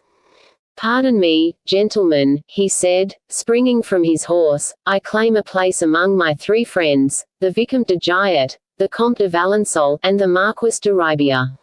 The 3 prisoners gave a cry of admiration and held out their hands to their friend. The 2 wounded men lifted themselves up on their litters, and murmured, "Well done." Chapter L. Cadoudal at the Tuileries. The day but one after the events which we have just related took place. 2 men were walking side by side up and down the grand salon of the Tuileries. They were talking eagerly, accompanying their words with hasty and animated gestures. These men were the first consul, Bonaparte, and Cadoudal.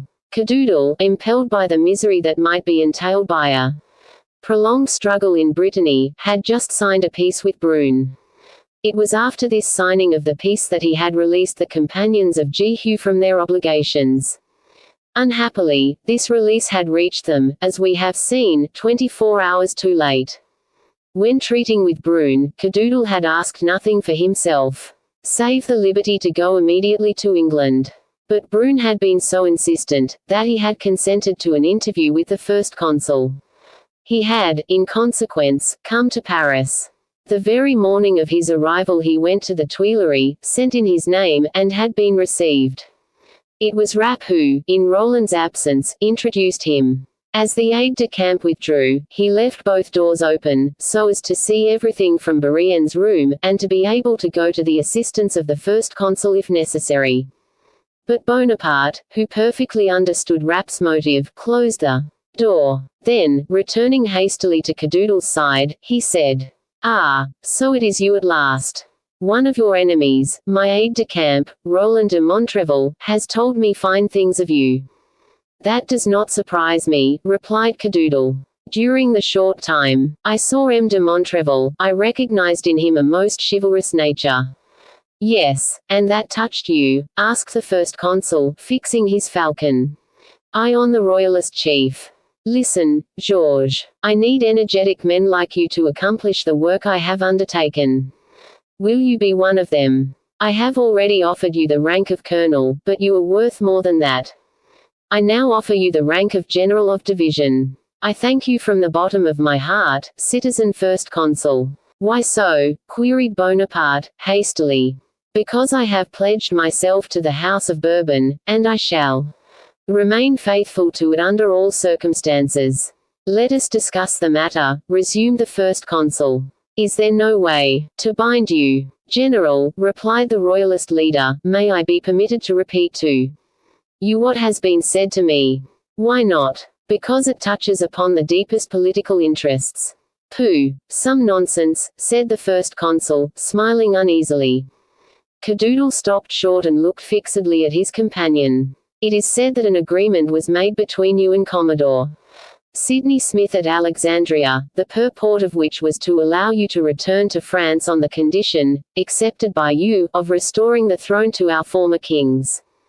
Bonaparte burst out laughing. "How astonishing you are, you plebeians," he said, "with your love for your former kings. Suppose that I did re-establish the throne, a thing, I assure you, I have not the smallest desire to do. What return will you get, you who have shed your blood for the cause? Not even the confirmation of the rank you have won in it, colonel. Have you ever known in the royalist ranks a colonel who was not a noble? Did you ever hear of any man rising by his merits into that class of people? Whereas with me, Georges, you can attain to what you will. The higher I raise myself, the higher I shall raise those who surround me.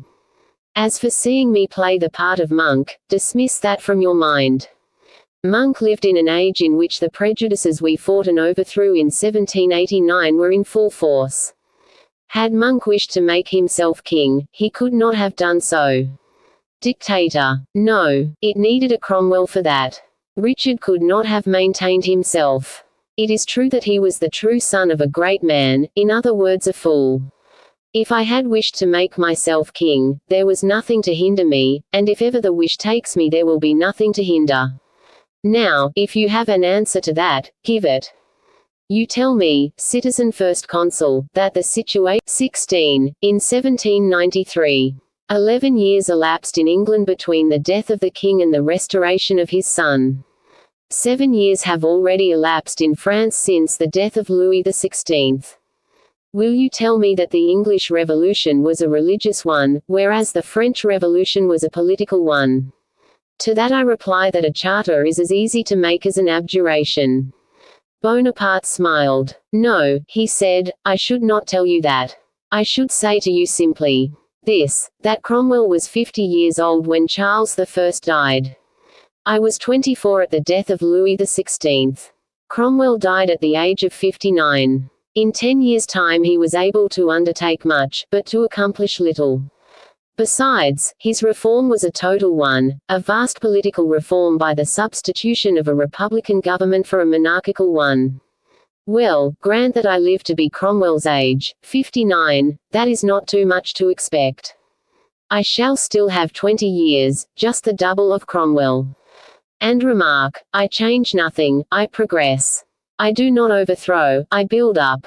Suppose that Caesar, at 30 years of age, instead of being merely the first roux of Rome, had been its greatest citizen. Suppose his campaign in Gaul had been made. That his campaign in Egypt was over, his campaign in Spain happily concluded. Suppose that he was 30 years old instead of 50, don't you think he would have been both Caesar and Augustus? Yes, unless he found Brutus, Cassius, and Casca on his path. So, said Bonaparte, sadly, my enemies are reckoning on assassination, are they? In that case the thing is easy, and you, my enemy, have the first chance. What hinders you at this moment, if you feel like Brutus, from striking me as he struck Caesar? I am alone with you, the doors are shut, and you would have the time to finish me before anyone could reach you. Cadoodle made a step backward. No, said he, we do not count upon assassination, and I think our extremity must be great indeed before any of us would become a murderer. Beric, and then what becomes of France? You have no children, and your brothers. Oh, cried Bonaparte, from that point of view you are right enough, but, if you don't believe in Providence, I do. I believe that nothing happens by chance. I believe that when, on the 15th of August, 1769 1 year, day for day, after Louis XV issued the decree reuniting Corsica to France, a child was born in Ajaccio, destined to bring about the 13th Vendemiaire and the 18th Brumaire, and that Providence had great designs, mighty projects, in view for that child. I am that child. If I have a mission, I have nothing to fear. My mission is a buckler. If I have no mission, if I am mistaken, if, instead of living the 25 or 30 years I need to accomplish my work, I am stabbed to the heart like Caesar, or knocked over by a cannonball like Beric, Providence will have had its reasons for acting so, and on Providence will devolve the duty of providing for France. We spoke just now of Caesar. When Rome followed his body, mourning, and burned the houses of his murderers, when the eternal city turned its eyes to the four quarters of the globe, asking whence would come the genius to stay her civil wars, when she trembled at the sight of drunken Antony and treacherous Lepidus, she never thought of the pupil of Apollonius, the nephew of Caesar, the young Octavius. Who then remembered that son of the velatory banker, whitened with the flower of his ancestors? No one, not even the far-sighted Cicero. Orendum et tollendum, he said. Well, that lad fooled all the greybeards in the Senate, and reigned almost as long as Louis XIV. George, don't struggle against the Providence which created me, or that Providence will destroy you. Then I shall be destroyed while following the path and the religion of my fathers, replied Cadoodle, bowing, and I hope that God will pardon my error, which will be that of a fervent Christian and a faithful son. Bonaparte laid his hands on the shoulders of the young leader. So be it, said he, but at least remain neuter. Leave events to complete themselves. Watch the thrones as they topple, the crowns as they fall. Usually spectators pay for a show. I will pay you to look on. And what will you pay me for that, citizen first con? If you would give 100,000 francs to one poor rebel leader, said Cadoodle, what would you give to the prince for whom he fought? Nothing, sir. I pay you for your courage, not for the principle for which you fought. I prove to you that I, man of my own works, judge men solely by theirs. Accept, George, I beg of you. And suppose I refuse? You will do wrong. Will I still be free to depart when I please? Bonaparte went to the door and opened it. The aide-de-camp on duty, he said. He waited, expecting to see Rapp. Roland appeared. Ah, is it you? He cried. Then, turning to Cadoodle, he said, Colonel, I do not need to present to you my aide-de-camp, M. Roland de Montrevel. He is already one of your acquaintances. Roland, tell the colonel that he is as free in Paris as you were in his camp at Marzilic, and that if he wishes a passport for any country in the world, Fouché has orders to give it to him.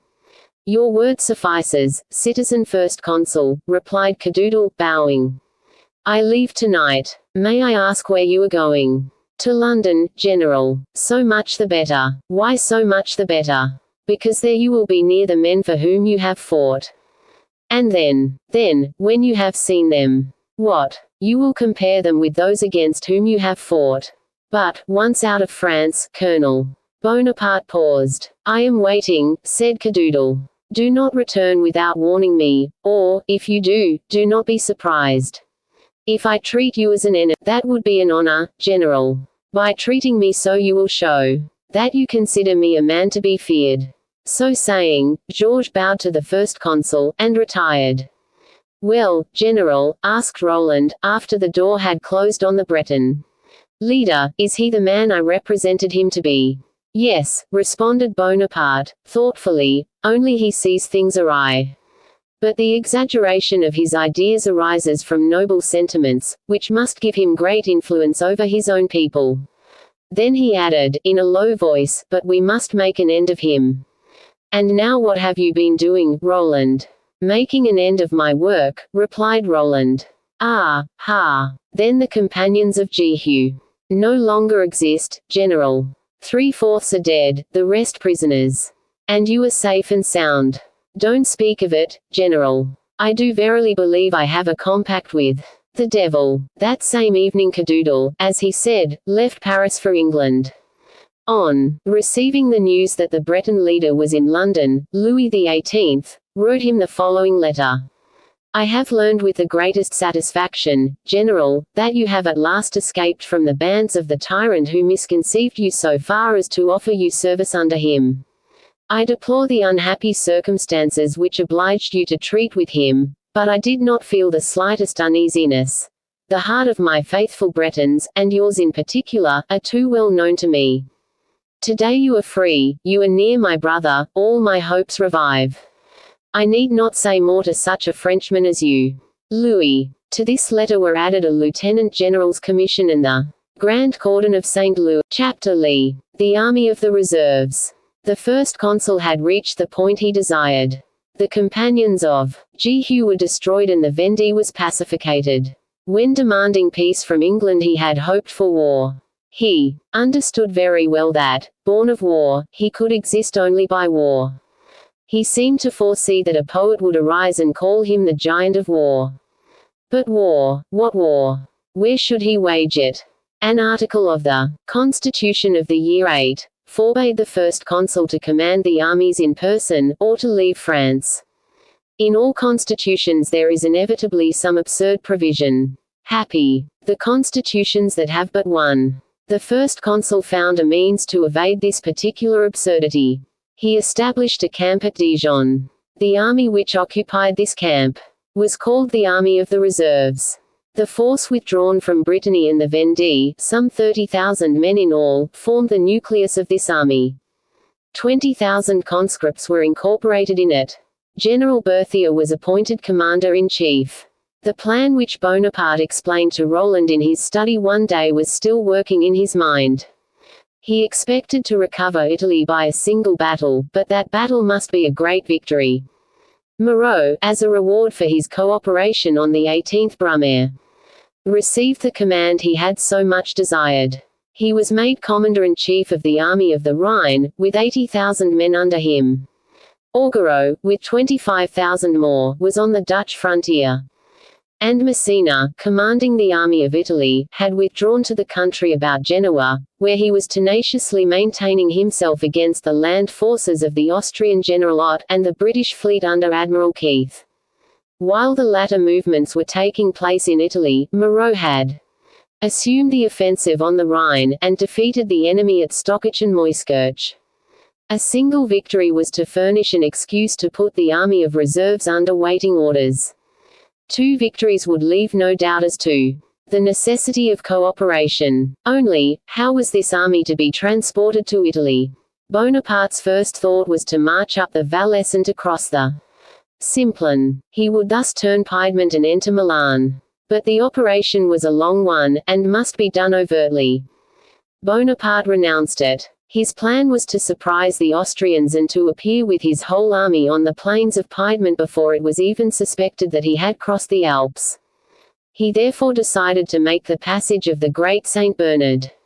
It was for this purpose that he had sent the 50,000 francs, seized by the companions of Jehu, to the monks whose monastery crowns that mountain. Another 50,000 had been sent since, which had reached their destination safely. By the help of this money the monastery was to be amply provisioned for an army of 50,000 men halting there for a day. Consequently, toward the end of April the whole of the artillery was advanced to Lausanne, Villeneuve, Martigny, and Saint-Pierre. General Marmont, commanding the artillery, had already been sent forward to find a means of transporting cannon over the Alps.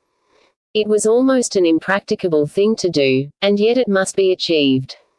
No precedent existed as a guide. Hannibal with his elephants, Numidians, and Gauls. Charlemagne with his Franks, had no such obstacles to surmount. During the campaign in Italy in 1796, the army had not crossed the Alps, but turned them, descending from Nice to Ceresco by the Corniche road. This time a truly titanic work was undertaken. In the first place, was the mountain unoccupied. The mountain without the Austrians was in itself difficult enough to conquer. Lannes was dispatched like a forlorn hope with a whole division. He crossed the peak of the St. Bernard without baggage or artillery, and took possession of Châtillon. The Austrians had left no troops in Piedmont, except the cavalry in barracks and a few posts of observation. There were no obstacles to contend with except those of nature. Operations were begun at once. Sledges had been made to transport the guns, but narrow as they might be, they were still too wide for the road. Some other means must be devised. The trunks of pines were hollowed and the guns inserted. At one end was a rope to pull them, at the other a tiller to drew them. An artilleryman commanded each detachment with absolute power, if need be, over life and death. The iron mass in such a case was far more precious than the flesh of men. Before leaving, each man received a pair of new shoes and 20 biscuits. Each put on his shoes and hung his biscuits around his neck. The first consul, stationed at the foot of the mountain, gave to each cannon detachment the word to start. A man must traverse the same roads as a tourist, on foot or on muleback. He must plunge his eye to the depth of the precipice, before he can have any idea of what this crossing was. Up, always up those beetling slopes, by narrow paths, on jagged stones, which cut the shoes first, the feet next. From time to time they stopped, drew breath, and then on again. Without a murmur. The ice belt was reached. Before attempting it, the men received new shoes. Those of the morning were in shreds. A biscuit was eaten, a drop of brandy from the canteen was swallowed, and on they went. No man knew whither he was climbing. Some asked how many more days it would take, others if they might stop for a moment at the moon. At last they came to the eternal snows. There the toil was less severe. The gun logs slid upon the snow, and they went faster. One fact will show the measure of power given to the artilleryman. Who commanded each gun? General Chamblhack was passing. He thought the advance not fast enough. Wishing to hasten it, he spoke to an artilleryman in a tone of command. "You are not in command here," replied the man. I am responsible for the gun. I direct its march. Pass on." The general approached the artilleryman as if to take him by the throat. But the man stepped back, saying, "General, don't touch me, or I will send you to the bottom of that precipice with a blow of this tiller." After unheard of toil they reached the foot of the last rise, at the summit of which stands the convent. There they found traces of Lannes' division. As the slope was very steep, the soldiers had cut a sort of stairway in the ice. The men now scaled it. The Fathers of St. Bernard were awaiting them on the summit. As each gun came up, the men were squads into the hospice. Tables were set along the passage with bread and Gruyere cheese and wine. When the soldiers left the convent they pressed the hands of the monks and embraced the dogs. The descent at first seemed easier than the ascent, and the officers declared it was their turn to drag the guns. But now the cannon outstripped the teams, and some were dragged down faster than they wished. General Lannes and his division were still in the advance. He had reached the valley before the rest of the army, entered the Auster, and received his orders to march upon Ivrea, at the entrance to the plains of Piedmont. There, however, he encountered an obstacle which no one had foreseen. The fortress Abad is situated about 24 miles from Auster. On the road to Ivrea, a little behind the village, a small hill closes the valley almost hermetically. The river Dora flows between this hill and the mountain on the right. The river, or rather, the torrent, fills the whole space. The mountain on the left presents very much the same aspect. Only, instead of the river, it is the highroad which passes between the hill and the mountain. It is there that the fortress Abad stands. It is built on the summit of the hill, and extends down one side of it to the highroad. How was it that no one had thought of this obstacle, which was well nigh insurmountable? There was no way to assault it from the bottom of the valley, and it was impossible to scale the rocks above it. Yet, by dint of searching, they did find a path that they were able to level sufficiently for the cavalry and the infantry to pass, but they tried in vain to get the artillery over it, although they took the guns apart as at the Mont Saint Bernard. Bonaparte ordered 2 cannon leveled on the road, and opened fire on the fortress, but it was soon evident that these guns made no effect. Moreover, a cannon ball from the fortress struck one of the 2 cannon and shattered it. The first consul then ordered an assault by storm. Columns formed in the village, and armed with ladders dashed up at a run and reached the fortress at several points. But to ensure success, not only celerity, but silence was needed. It ought to have been a surprise, but Colonel Dufour, who commanded one column, then a company of picked marksmen were chosen. They were supplied with provisions and cartridges, and crept between the rocks until they reached a ledge, from which they commanded the fort. From this ledge they discovered another, not quite so high, but which also overlooked the fort. To this they contrived, with extreme difficulty, to hoist 2 guns, with which they formed a battery. These 2 pieces on one side, and the sharpshooters on the other, began to make the enemy uneasy. In the meantime, General Marmont proposed a plan to the first consul, so bold that the enemy could not suspect it. It was nothing less than to move the artillery along the highroad, notwithstanding that the enemy could rake it. Manure and wool from the mattresses were found in the villages and were spread upon the road. The wheels and chains, and all the jingling portions of the gun carriages were swathed in hay. The horses belonging to the guns and caissons were taken out, and 50 men supplied their places. This latter precaution had 2 advantages. First, the horses might neigh, while the men had every interest in keeping dead silence. Secondly, a dead horse will stop a whole convoy, whereas a dead man, not being fastened to the traces, can be pushed aside and his place taken without even stopping the march. An officer and a subordinate officer of artillery were placed in charge of each carriage or caisson, with a promise of 600 francs for the transport of each gun or wagon beyond the range of the fort. General Marmont, who had proposed the plan, superintended the first operation himself. Happily, a storm prevailed and made the night extremely dark. The first 6 cannon and the first 6 caissons passed without a single shot from the fortress. The men returned, picking their steps silently, one after another, in single file, but this time the enemy must have heard some noise, and, wishing to know the cause, threw hand grenades. Fortunately, they fell beyond the road. Why should these men, who had once passed, return? Merely to get their muskets and knapsacks. This might have been avoided had they been stowed on the caissons, but no one can think of everything, and, as it happened, no one in the fort at Bard had thought at all. As soon as the possibility of the passage was demonstrated, the transport of the with its belching flames and smoke, but, owing to the vertical direction in which it was forced to fire, it made more noise than it did harm. 5 or 6 men were killed to each wagon, that is to say, a tenth of each 50. But the cannon once safely passed, the fate of the campaign was secure. Later it was discovered that the pass of the Little St. Bernard would have been practicable, and that the whole artillery could have crossed it without dismounting a gun or losing a man. It is true, however, that the feat would have been less glorious because less difficult. The army was now in the fertile plains of Piedmont. It was reinforced on the Ticino by a corps of 12,000 men detached from the army of the Rhine by Moreau, who, after the 2 victories he had just won, could afford to lend this contingent to the army of Italy. He had sent them by the St. Gothard. Thus strengthened, the first consul entered Milan without striking a blow.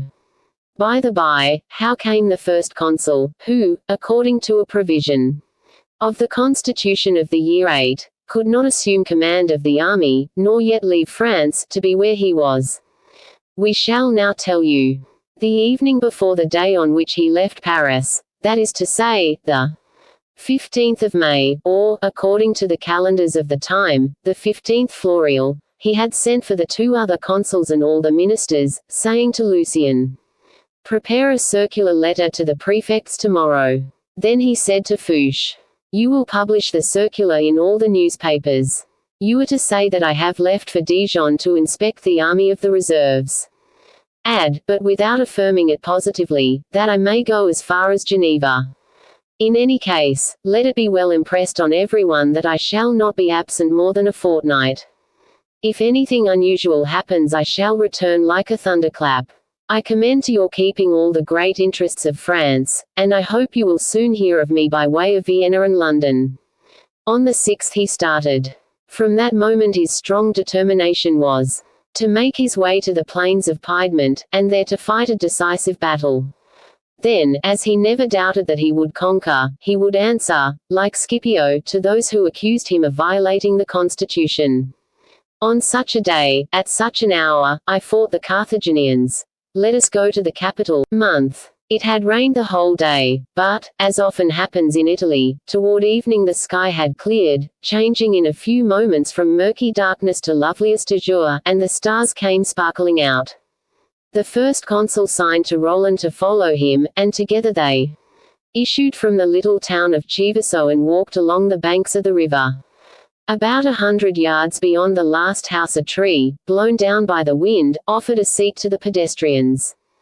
Bonaparte sat down and signed to Roland to join him. He apparently had something to say, some confidence to make to his young aide-de-camp. Both were silent for a time, and then Bonaparte said, "Roland, do you remember a conversation we had together at the Luxembourg?" "General," said Roland, laughing, "we had a good many conversations together at the Luxembourg, in one of which you told me we were to cross into Italy in the spring, and fight General Melas at Torre di Galafolo or Sangigliano. Does that still hold good?" "Yes, but that is not the conversation I mean." "What was it, General?" "The day we talked of marriage." "Ah, yes. My sister's marriage. That has probably taken place by this time, General." "I don't mean your sister's marriage.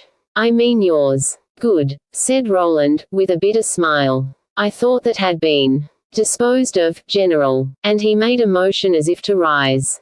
Bonaparte caught him by the arm. "Do you know whom I meant you to marry at that time, Roland?" he said, with a gravity that showed he was determined to be heard.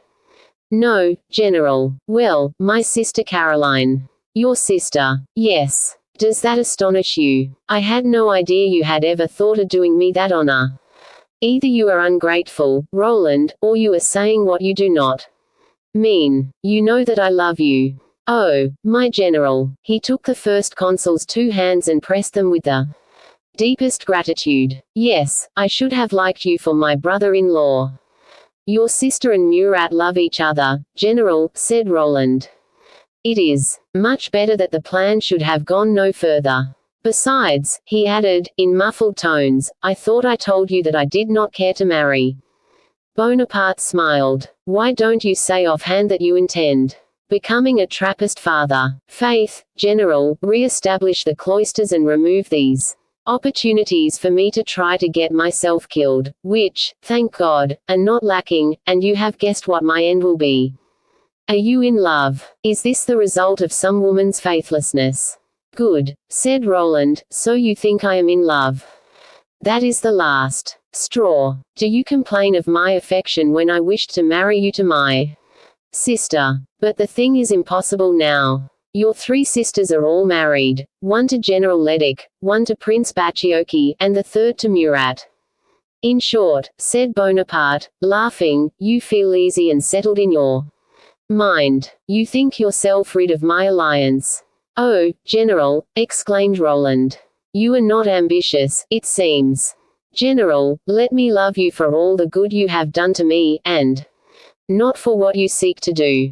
But suppose it is for my own interests that I seek to bind you to me. Not by the ties of friendship alone, but also by those of matrimony. Suppose I say to you, In my plans for the future I cannot rely upon my two brothers, whereas I could never for one instant doubt you. In heart, yes, you are right. In all respects. What can I do with Leclerc, a commonplace man? With Bacciocchi, who is not French, with Murat, they are my sister's husbands. When the time comes, what can I make of you? A Marshal of France. And afterward, I should say that was enough. And then you would be one of 12, and not a unity of your own. Let me be simply your friend. Let me always thresh out the truth with you, and then I'll warrant I shall be out of the crowd. That may be enough for you, Roland, but it is not enough for me. Persisted Bonaparte. Then, as Roland said nothing, he continued, I have no more sisters, Roland, it is true, but I have dreamed that you might be something more to me than a brother. Then, as Roland still said nothing, he went on. I know a young girl, Roland, a charming child, whom I love as a daughter. She is just 17. You are 26, and a brigadier general de facto.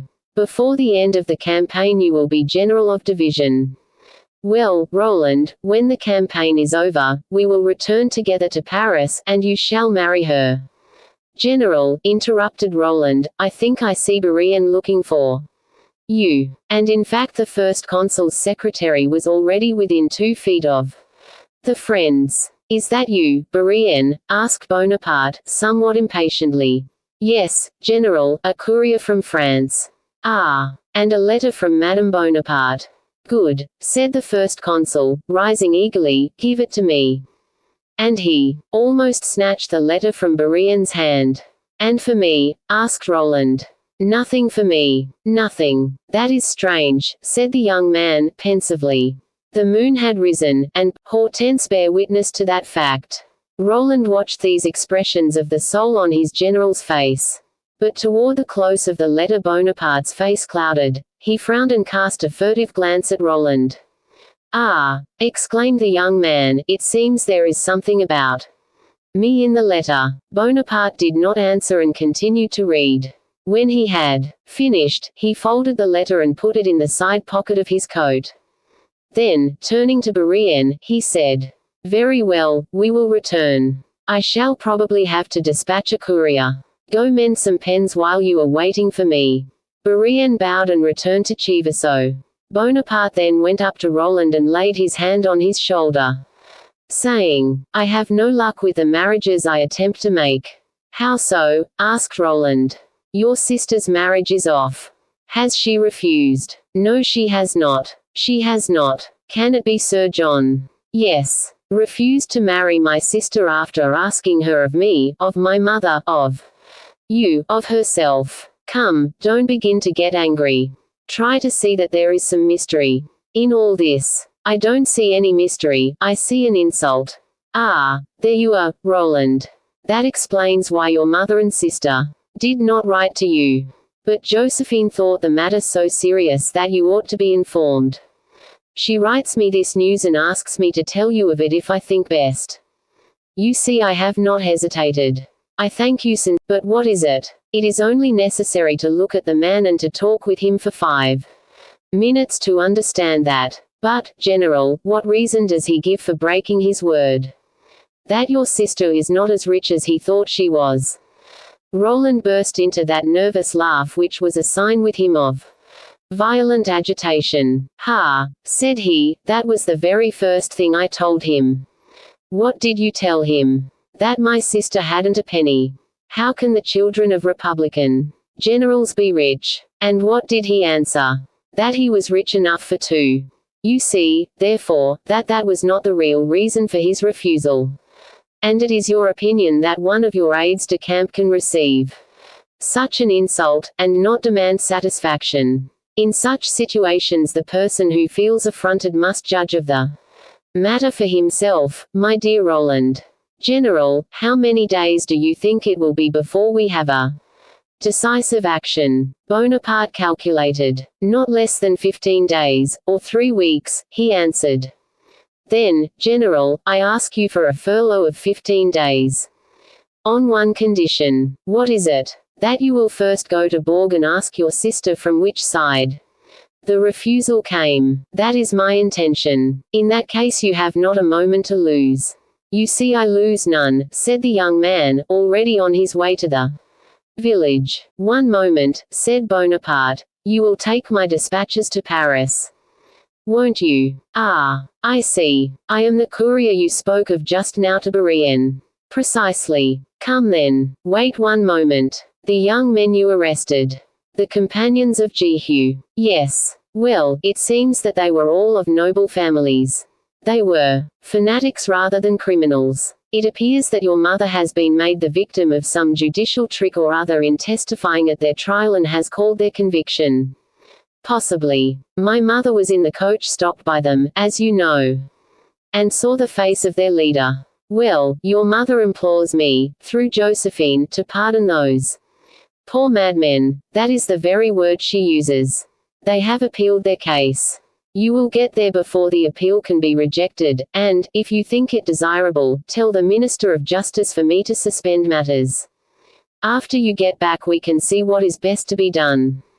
"Thank you, General. Anything more?" "No," said Bonaparte, "except to think over up. Chapter LII. The trial. Well, I'll say as you did just now, we'll talk about it when I return, if I do." "Bless me," exclaimed Bonaparte, "I'm not afraid. You'll kill him as you have the others. Only this time, I must admit, I shall be sorry to have him die. If you are going to feel so badly about it, General, I can easily be killed in his stead." "Don't do anything foolish, Ninny," cried Bonaparte, hastily. "I should feel still worse if I lost you. Really, General, you are the hardest man to please that I know of," said Roland with his harsh laugh. And this time he took his way to Chivasso without further delay. Half an hour later, Roland was galloping along the road to Ivry in a post-chaise. He was to travel thus to Aosta, at Aosta take a mule, cross the St. Bernard to Martigny, thence to Geneva, on to Bourg, and from Bourg to Paris.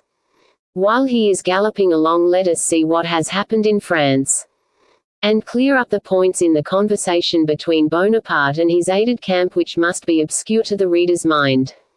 The prisoners which Roland had made at the grotto of Cesariot had remained but one night in the prison at Bourg. They had been immediately transferred to that of Besancon, where they were to appear before a council of war. It will be remembered that 2 of these prisoners were so grievously wounded that they were carried into Bourg on stretchers. One of them died that same night, the other, 3 days after they reached Besancon. The number of prisoners was therefore reduced to 4. Morgan, who had surrendered himself voluntarily and who was safe and sound, and Montbar, Adler, and Dasses, remember, the real names of the Baron de Saint-Hermin, the Comte de Giot, the Vicomte de Valençol, and the Marquis de Ribier. While the evidence was being taken against the 4 prisoners before the military commission at Besancon, the time expired when under the law such cases were tried by courts-martial. The prisoners became accountable therefore to the civil tribunals. This made a great difference to them, not only as to the penalty if convicted, but in the mode of execution. Condemned by a court-martial, they would be shot. Condemned by the courts, they would be guillotined. Death by the first was not infamous. Death by the second was. As soon as it appeared that their case was to be brought before a jury, it belonged by law to the court of Bourg. Toward the end of March the prisoners were therefore transferred from the prison of Besancon to that of Bourg, and the first steps toward a trial were taken. But here the prisoners adopted a line of defense that greatly embarrassed the prosecuting officers. They declared themselves to be the Baron de Saint-Hermin, the Comte de Giot, the Vicomte de Valençol, and the Marquis de Ribier, and to have no connection with the pillagers of diligences, whose names were Morgan, Montbar, Adler, and Dasses. They acknowledged having belonged to armed bands, but these forces belonged to the army of M. de Tezenet and were a ramification of the army of Brittany intended to operate in the east and the Midi, while the army of Brittany, which had just signed a peace, operated in the north.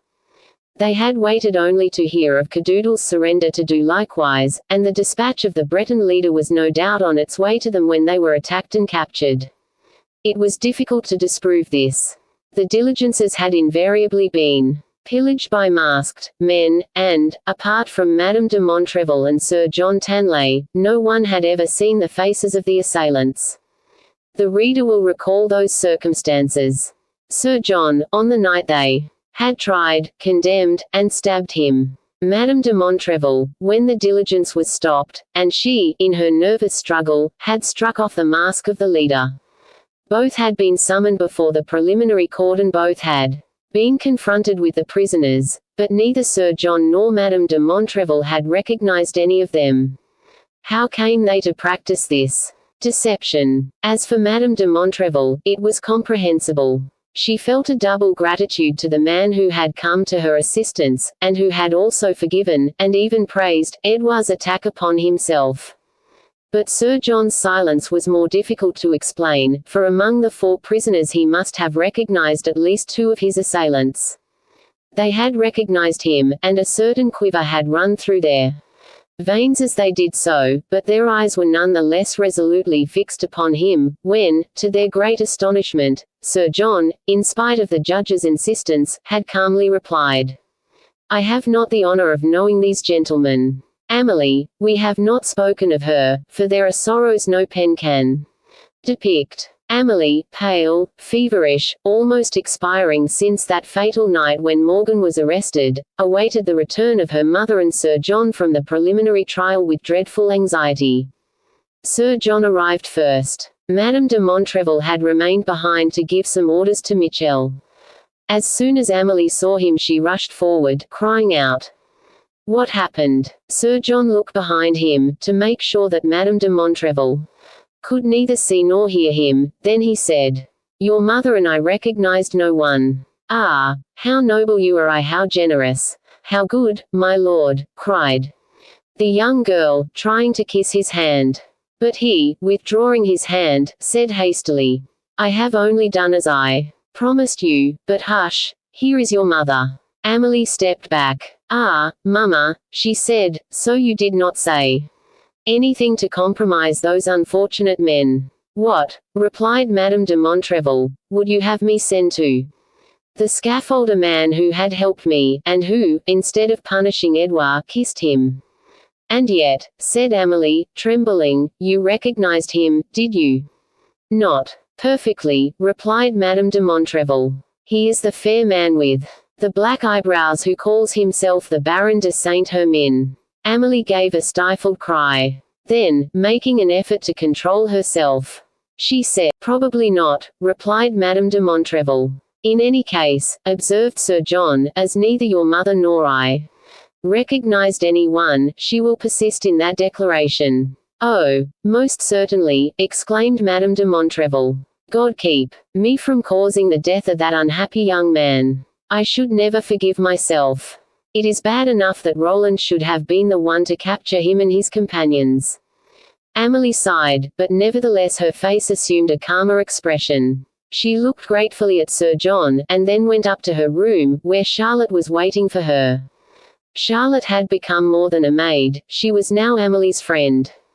Every day since the 4 young men had returned to the prison at Bourg she had gone there to see her father for an hour or so. During these visits nothing was talked of but the prisoners, whom the worthy jailer, royalist as he was, pitied with all his heart. Charlotte made him tell her everything, even to their slightest words, and later reported all to Amelie. Matters stood thus when Madame de Montrevel and Sir John arrived at Norsfontaine. Before leaving Paris, the first consul had informed Madame de Montrevel, both through Josephine and Roland, that he approved of her daughter's marriage, and wished it to take place during his absence, and as soon as possible. Sir John had declared to her that his most ardent wishes were for this union, and that he only awaited Amelie's commands to become the happiest of men. Matters having reached this point, Madame de Montrevel, on the morning of the day on which she and Sir John were to give their testimony, had arranged a private interview between her daughter and Sir John. The interview lasted over an hour, and Sir John did not leave Amelie until the carriage came to the door which was to take Madame de Montrevel and himself to the court. We have seen that his deposition was all in the prisoner's favor, and we have also seen how Amelie received him on his return. That evening Madame de Montrevel had a long conversation with her daughter. To her mother's pressing inquiries, Amélie merely replied that the state of her health was such. The next day Madame de Montrevel was obliged to return to Paris, her position in Madame Bonaparte's household not admitting of longer absence. The morning of her departure she urged Amélie to accompany her, but again the young girl dwelt upon the feebleness of her health. The sweetest and most reviving months in the year were just opening, and she begged to be allowed to spend them in the country, for they were sure, she said, to do her good. Madame de Montrevel, always unable to deny Amélie anything, above all where it concerned her health, granted her request. On her return to Paris, Madame de Montrevel travelled as before, with Sir John. Much to her surprise, during the 2 days' journey he did not say anything to her about his marriage to Amélie. But Madame Bonaparte, as soon as she saw her friend, asked the usual question. "Well, when shall we marry Amélie and Sir John? You know how much the First Consul desires it." To which Madame de Montrevel replied, "It all depends on Sir John." This response furnished Madame Bonaparte with much food for reflection. Why should a man who had been so eager suddenly grow cold? Time alone could explain the mystery. Time went by, and the trial of the prisoners began. They were confronted with all the travelers who had signed the various depositions, which, as we have seen, were in the possession of the Minister of Police. No one had recognized them, for no one had seen their faces uncovered. Moreover, the travelers asserted that none of their property, either money or jewels, had been taken. Jean Picot testified that the 200 louis which had been taken from him by accident had been returned. These preliminary inquiries lasted over 2 months. At the end of that time the accused, against whom there was no evidence connecting them with the pillage of the coaches, were under no accusation but that of their own admissions, that is to say, of being affiliated with the Breton and Vendin insurrection. They were simply one of the armed bands roaming the Jura under the orders of M. de Tezenet. The judges delayed the final trial as long Treasury, whose misfortunes concerned no one. The trial could not be delayed any longer. The prisoners, on their side, had made the best of their time. By means, as we have seen, of an exchange of passports, Morgan had travelled sometimes as Ribier, and Ribier as Saint-Hermin, and so with the others. The result was a confusion in the testimony of the innkeepers, which the entries in their books only served to increase. The arrival of travellers, noted on the registers an hour too early or an hour too late, furnished the prisoners with irrefutable alibis. The judges were morally convinced of their guilt, but their conviction was impossible against such testimony. On the other hand, it must be said that public sympathy was wholly with the prisoners. The trial began. The prison at Bourg adjoins the courtroom. The prisoners could be brought there through the interior passages.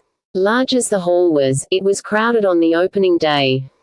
The whole population of Bourg thronged about the doors, and persons came from Macon, Sens-Lisaunier, Besançon, and Nantua. So great was the excitement caused by the stoppages, and so popular were the exploits of the companions of Jehu. The entrance of the 4 prisoners was greeted by a murmur in which there was nothing offensive. Public sentiment seemed equally divided between curiosity and sympathy. Their presence, it must be admitted, was well calculated to inspire both. Very handsome, dressed in the latest fashion of the day, self-possessed without insolence, smiling toward the audience, courteous to their judges, though at times a little sarcastic, their personal appearance was their best defense. The oldest of the 4 was barely 30. Questioned as to their names, Christian and family, their age, and places of birth, they answered as follows. Charles de Saint-Hermin, born at Tours, Department of the Indre-et-Loire, aged 24. Louis-André de Giat, born at Bagé-le-Château, Department of the Aisne, aged 29. Raoul Frédéric Auguste de Val, Pierre Hector de Ribier, born at Bolin, Department of Vaucluse, aged 26. Questioned as to their social condition and state, all 4 said they were of noble rank and royalists. These fine young men, defending themselves against death on the scaffold, not against a soldier's death before the guns, who asked the death they claimed to have merited as insurrectionists, but a death of honor, formed a splendid spectacle of youth, courage, and gallant bearing. The judges saw plainly that on the accusation of being insurrectionists, the Vendée having submitted and Brittany being pacificated, they would have to be acquitted. That was not a result to satisfy the Minister of Police. Death awarded by a council of war would not have satisfied him. He had determined that these men should die the death of malefactors, a death of infamy. The trial had now lasted 3 days without proceeding in the direction of the minister's wishes. Charlotte, who could reach the courtroom through the prison, was there each day, and returned each night to Amélie with some fresh word of hope. On the 4th day, Amélie could bear the suspense no longer. She dressed herself in a costume similar to the one that Charlotte wore, except that the black lace of the head-dress was longer and thicker than is usual with the Bressan peasant woman. It formed a veil and completely hid her features. Charlotte presented Amélie to her father as one of her friends who was anxious to see the trial.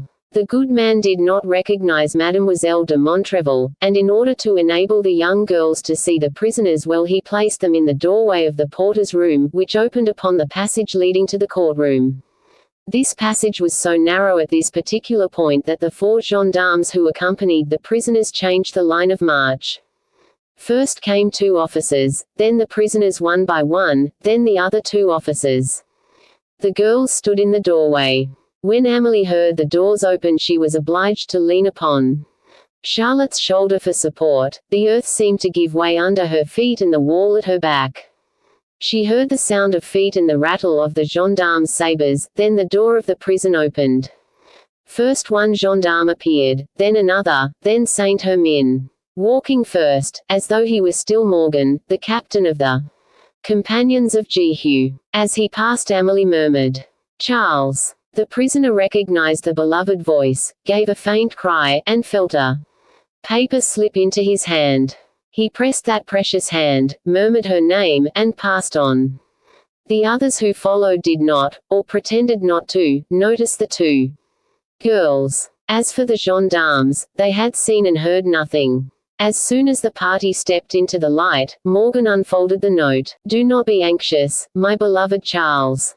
I am and ever will be your faithful Amélie, in life or death. I have told all to Lord Tanlay. He is the most generous man on earth. He has promised me to break off the marriage and to take the whole responsibility on himself. I love you." Morgan kissed the note and put it in his breast. Then he glanced down the corridor and saw the 2 Bressan women leaning against the door. Amélie had risked all to see him once more. It is true, however, that at this last session of the court no additional witnesses were expected who could injure the accused, and in the absence of proof it was impossible to convict them. The best lawyers in the department, those of Lyons and Besançon, had been retained by the prisoners for their defense. Each had spoken in turn, destroying bit by bit the indictment, as, in the tournaments of the Middle Ages, a strong and dexterous knight was wont to knock off, piece by piece, his adversary's armor. Flattering applause had followed the more remarkable points of their arguments, in spite of the usher's warnings and the admonitions of the judge. Amélie, with clasped hands, was thanking God, who had so visibly manifested himself in the prisoner's favor. A dreadful weight was lifted from her tortured breast. She breathed with joy, and looked through tears of gratitude at the Christ which hung above the judge's head. The arguments were all made, and the case about to be closed. Suddenly an usher entered the courtroom, approached the judge, and whispered something in his ear. "Gentlemen," said the judge, "the court is adjourned for a time.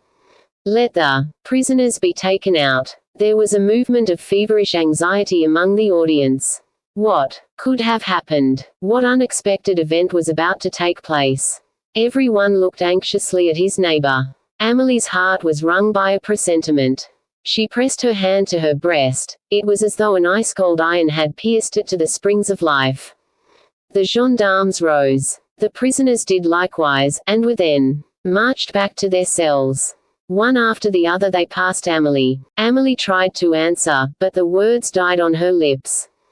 During this time the judge had risen and passed into the council chamber. There he found a veiled woman, who had just descended from a carriage at the door of the courthouse, and had not spoken to anyone on her way in. Madam, said the judge, I offer you many excuses for the way in which I have brought you from Paris, but the life of a man depends upon it, and before that consideration everything must yield. You have no need to excuse yourself, sir, replied the veiled lady. I know the prerogatives of the law, and I am here at your orders. Madam, said the judge, the court and myself recognize the feeling of delicacy which prompted you, when first confronted with the prisoners, to decline to recognize the one who assisted you when fainting. At that time the prisoners denied their identity with the pillagers of the diligences. Since then they have confessed all, but it is our wish to know the one who showed you that consideration, in order that we may recommend him to the first consul's clemency. What? Exclaimed the lady, have they really confessed? Yes, madam, but they will not say which of their number helped you. Fearing, no doubt, to contradict your testimony, and thus cause you embarrassment. What is it you request of me, sir? That you will save the gentleman who assisted you. Oh, willingly, said the lady, rising. What am I to do? Answer a question which I shall ask you. I am ready, sir. Wait here a moment. You will be sent for presently. The judge went back into the courtroom. A gendarme was placed at each door to prevent anyone from approaching the lady. The judge resumed his seat. Gentlemen, said he, the session is An usher opened the door of the council chamber, and the lady, still veiled, was brought into court. All eyes turned upon her. Who was she? Why was she there? What had she come for? Amelie's eyes fastened upon her at once. Oh my God, she murmured, grant that I be mistaken. Madam, said the judge, the prisoners are about to be brought in. Have the goodness to point out the one who, when the Geneva diligence was stopped, paid you those attentions. A shudder ran through the audience. They felt that some fatal trap had been laid for the prisoners. A dozen voices began to shout. Say nothing, but the ushers, at a sign from the judge, cried out imperatively. Silence. Amelie's heart turned deadly cold. A cold sweat poured from her forehead. Her knees gave way and trembled under her. Bring in the prisoners, said the judge, imposing silence by a look as the usher had with his voice. And you, madam, have the goodness to advance and raise your veil. The veiled lady obeyed. My mother, cried Amelie, but in a voice so choked that only those near her heard the words. Madame de Montrevel, murmured the audience. At that moment the first gendarme appeared at the door, then the second. After him came the prisoners, but not in the same order as before. Morgan had placed himself third, so that, separated as he was from the gendarmes by Montbar and Adler in front and Dasses behind, he might be better able to clasp Amelie's hand. Montbar entered first. Madame de Montrevel shook her head. Then came Adler. Madame de Montrevel made the same negative sign. Just then Morgan passed before Amelie. He looked at her in astonishment as she pressed his hand convulsively. Then he entered. That is he, said Madame de Montrevel, as soon as she saw Morgan, or, if the reader prefers it, Baron Charles de Saint-Hermine, who was now proved one and the same man by means of Madame de Montrevel's identification. A long cry of distress burst from the audience. Montbar burst into a laugh. Ha! By my faith, he cried, that will teach you, dear friend, to play the gallant with fainting women. Then, turning to Madame de Montrevel, he added, with 3 short words, Madame, you have decapitated 4 heads. A terrible silence fell, in the midst of which a groan was heard. Usher, said the judge, have you warned the public that all marks of approbation or disapproval are forbidden? The usher inquired who had disobeyed the order of the court. It was a woman wearing the dress of a Bressan peasant, who was being carried into the jailer's room. From that moment the accused made no further attempt at denial, but, just as Morgan had united with them when arrested, they now joined with him. Their 4 heads should be saved, or fall together. That same day, at 10 in the evening, the jury rendered a verdict of guilty, and the court pronounced the sentence of death. 3 days later, Chapter LIII, in which Amelie keeps her word. The verdict rendered by the jury of the town of Bourg had a terrible effect, not only in the courtroom, but throughout the entire town. The four prisoners had shown such chivalric brotherhood, such noble bearing, such deep conviction in the faith they professed, that their enemies themselves admired the devotion which had made robbers and highwaymen of men of rank and family. Madame de Montrevel, overwhelmed by the part she had been made to play at the crucial point of this drama, saw but one means of repairing the evil she had done, and that was to start at once for Paris and fling herself at the feet of the first consul, imploring him to pardon the four condemned men. She did not even take time to go to the Château des Fontaines to see Amélie. She knew that Bonaparte's departure was fixed for the first week in May, and this was already the 6th. When she last left Paris, everything had been prepared for that departure. She wrote a line to Amélie explaining by what fatal deception she had been instrumental in destroying the lives of 4 men, when she intended to save the life of one. Then, as if ashamed of having broken the pledge she had made to Amélie, and above all to herself, she ordered fresh post-horses and returned to Paris. She arrived there on the morning of the 8th of May. Bonaparte had started on the evening of the 6th. He said on leaving that he was only going to Dijon, possibly as far as Geneva, but in any case he should not be absent more than 3 weeks. The prisoner's appeal, even if rejected, would not receive final consideration for 5 or 6 weeks. All hope need not therefore be abandoned. But, alas, it became evident that the review at Dijon was only a pretext, that the journey to Geneva had never been seriously thought of, and that Bonaparte, then Madame de Montrevel, unwilling to appeal to her son, for she had heard his oath when Lord Tanlay had been left for dead, and knew the part he had played in the capture of the companions of Jehu. Then Madame de Montrevel appealed to Josephine, and Josephine promised to write to the first consul. That same evening she kept her promise. But the trial had made a great stir. It was not with these prisoners as with ordinary men. Justice made haste, and 35 days after the verdict had been rendered the appeal was rejected. This decision was immediately sent to Bourg with an order to execute the prisoners within 24 hours. But notwithstanding the haste of the Minister of Police in forwarding this decision, the first intimation of the fatal news was not received by the judicial authorities at Bourg. While the prisoners were taking their daily walk in the courtyard, a stone was thrown over the outer wall and fell at their feet. Morgan, who still retained in relation to his comrades the position of leader, picked it up, opened the letter which enclosed the stone, and read it. Then, turning to his friends, he said, "Gentlemen, the appeal has been rejected, as we might have expected, and the ceremony will take place in all probability tomorrow." Valençol and Ribier, who were playing a species of quoits with crown pieces and louis, left off their game to hear the news. Having heard it, they returned to their game without remark. Giot, who was reading La Nouvelle Heloise, resumed his book, saying, "Then, I shall not have time to finish M. Jean-Jacques Rousseau's masterpiece, and upon my word I don't regret it, for it is the most utterly false and wearisome book I ever read in my life." Saint-Hermin passed his hand over his forehead, murmuring, "Poor Amélie." Then observing Charlotte, who was at the window of the jailer's room overlooking the courtyard, he went to her. "Tell Amélie that she must keep the promise she made me, tonight." The jailer's daughter closed the window, kissed her father, and told him that in all probability he would see her there again that evening. Then she returned to Norsfontaine, a road she had taken twice every day for the last 2 months, once at noon on her way to the prison, once in the evening on returning to the chateau. Every night she found Amélie in the same place, sitting at the window. The day she had fainted in the courtroom she had shed no tears, and, we may almost add, had uttered no word.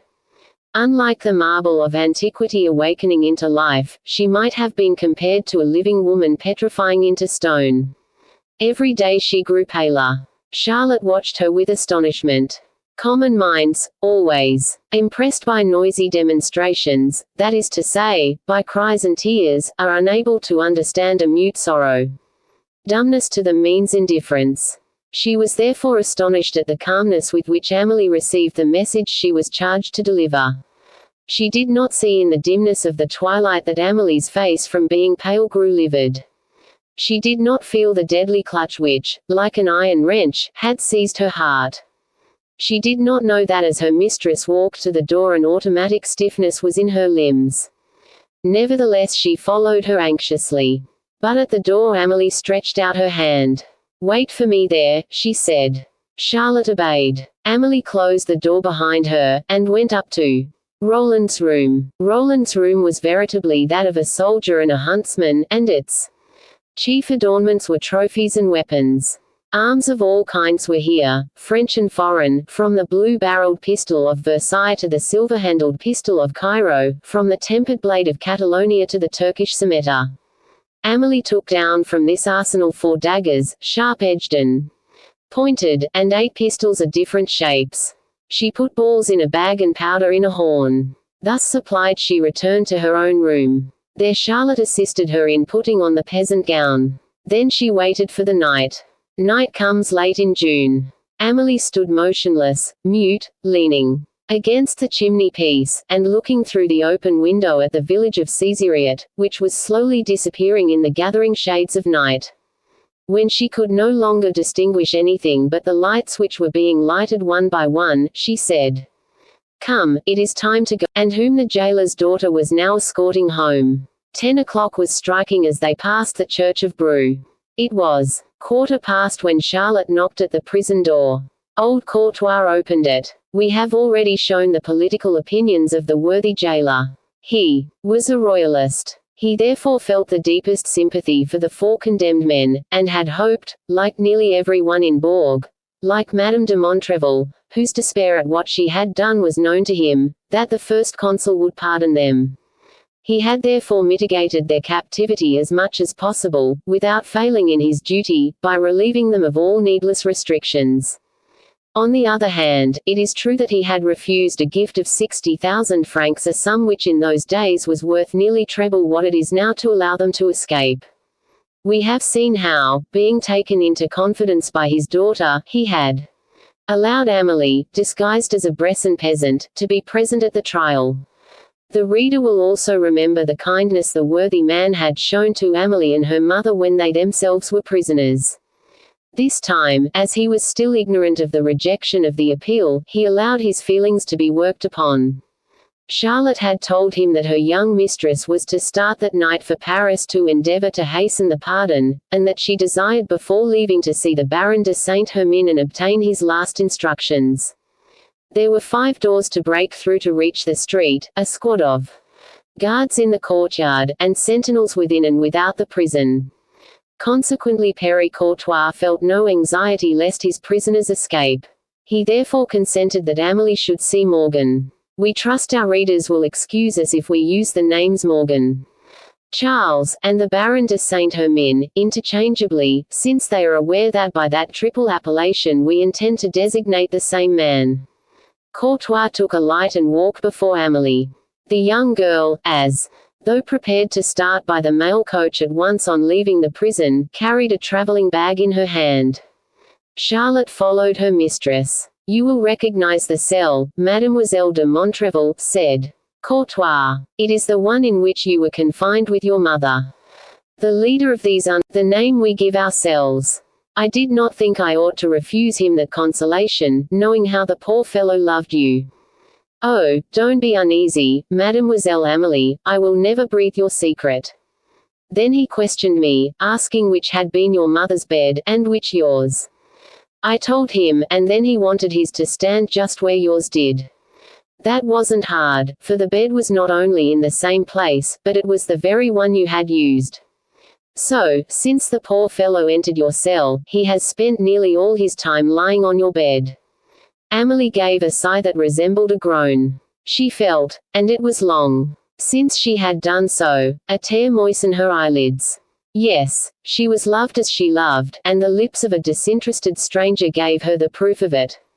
At this moment of eternal separation this conviction shone like a diamond of light in its setting of sorrow. The doors opened one by one before Père Courtois. When they reached the last one, Amélie laid her hand on the jailer's shoulder. She thought she heard a chant. Listening attentively, she became aware that it was a voice repeating verses. But the voice was not Morgan's, it was unknown to her. Here is what it said. I have bared all my heart to the God of the just, he has witnessed my penitent tears. He has stilled my remorse, he has armed me with trust, he has pitied and calmed all my fears. My enemies, scoffing, have said in their rage, let him die, be his memory accursed. Saith the merciful Father, my grief to assuage, their hatred hath now done its worst. I have heard thy complaints, and I know that the ban of remorse hath e'en brought thee so low.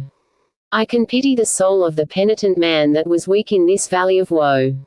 I will crown thy lost name with the just acclaim of the slow-judging righteous years. Their pity and justice in time shall proclaim thine honor, then lay off thy fears. I bless thee, O God, who hast deigned to restore mine honor that thou hast made whole from shame and remorse. As I enter death's door to thee I commend my poor soul. To the farewell to thee, earth, farewell, tender verdure of woodland. Farewell, sunny shore, green fields that I love, azure skies, smiling nature, farewell. I shall see thee no more. May thy beauty still gladden the friends that I love, whom I long for, but stern fate denies. May they pass full of years, though I wait 'em above. May a last loving hand close their eyes. The voice was silent, no doubt the last verse was finished. Amelie, who would not interrupt the last meditations of the doomed men, and who had recognized Gilbert's beautiful ode written on a hospital bed the night before his death, now signed to the jailer to open the door. Père Courtois, jailer as he was, seemed to share the young girl's emotion, for he put the key in the lock and turned it as softly as he could. The door opened. Amelie saw at a glance the whole interior of the cell, and the persons in it. Valençol was standing, leaning against the wall, and still holding the book from which he had just read the lines that Amelie had overheard. Giot was seated near a table with his head resting on his hands. Ribier was sitting on the table itself. Near him, but further back, Saint Hermine, his eyes closed as if in sleep, was lying on the bed. At sight of the young girl, whom they knew to be Amelie, Ribier and Giot rose. Morgan did not move, he had heard nothing. Amelie went directly to him, and, as if the love she felt for him were sanctified by the nearness of death, she gave no heed to the presence of his friends, but pressed her lips to his, murmuring, "Awake, my Charles, it is I, Amelie. I have come to keep my promise." Morgan gave a cry of joy and clasped her in his arms. "Monsieur Courtois," said Montbar, "you are a worthy man. Leave those poor young people alone. It would be sacrilege to trouble their last moments together on earth by our presence." Père Courtois, without a word, opened the door of the adjoining cell. Valençol, Giot and Ribier entered it, and the door was closed upon them. Then, making a sign to Charlotte, Courtois himself went away. The lovers were alone. There are scenes that should not be described, words that must not be repeated. Knows what sombre joys, what bitter pleasures they contain. At the end of an hour the two young people heard the key turn once more in the lock. They were sad but calm. The conviction that their separation would not be for long gave them a sweet serenity. The worthy jailer seemed more grieved and distressed at his second appearance than at his first, but Morgan and Amelie thanked him with a smile. He went to the cell where the others were locked up and opened it, murmuring to himself, "Faith, it would have been hard if they couldn't have been alone together on their last night." Valençol, Giot and Ribier returned. Amelie, with her left arm wound around Morgan, held out her right hand to them. All three, one after the other, kissed that cold, damp hand. Then Morgan led her to the door. "Au revoir," he said. "Soon," she answered. And then this parting at the gates of death was sealed by a long kiss, followed by a groan so terrible that it seemed to rend their hearts in twain. The door closed again, the bolts and bars shot into their places. "Well," cried Valençol, Giot and Ribier with one accord. "Here," replied Morgan, emptying the traveling bag upon the table. The three young men gave a cry of joy as they saw the shining pistols and gleaming blades. It was all that they desired next to liberty, the joy, the dolorous precious joy of knowing themselves masters of their own lives, and, if need be, that of others. During this time the jailer led Amelie to the street. When they reached it he hesitated a moment, then he touched Amelie's arm, saying as he did so, "Mademoiselle de Montrevel, forgive me for causing you so much pain, but it is useless for you to go to Paris. Because the appeal has been rejected and the execution takes place tomorrow, I suppose you mean," said Amelie. The jailer in his astonishment stepped back a pace. "I knew it, my friend," said Amelie. Then, the nearest church was not far off. It was that of St. Clair. For the last 3 months it had been open for public worship under the decree of the first consul. As it was now nearly midnight, the doors were closed, but Charlotte knew where the sexton lived and she went to wake him. Amelie waited, leaning against the walls as motionless as the marble figures that adorned its frontal. The sexton arrived at the end of half an hour. During that time the girl had seen a dreadful sight. 3 men had passed her, dragging a cart, which she saw by the light of the moon was painted red.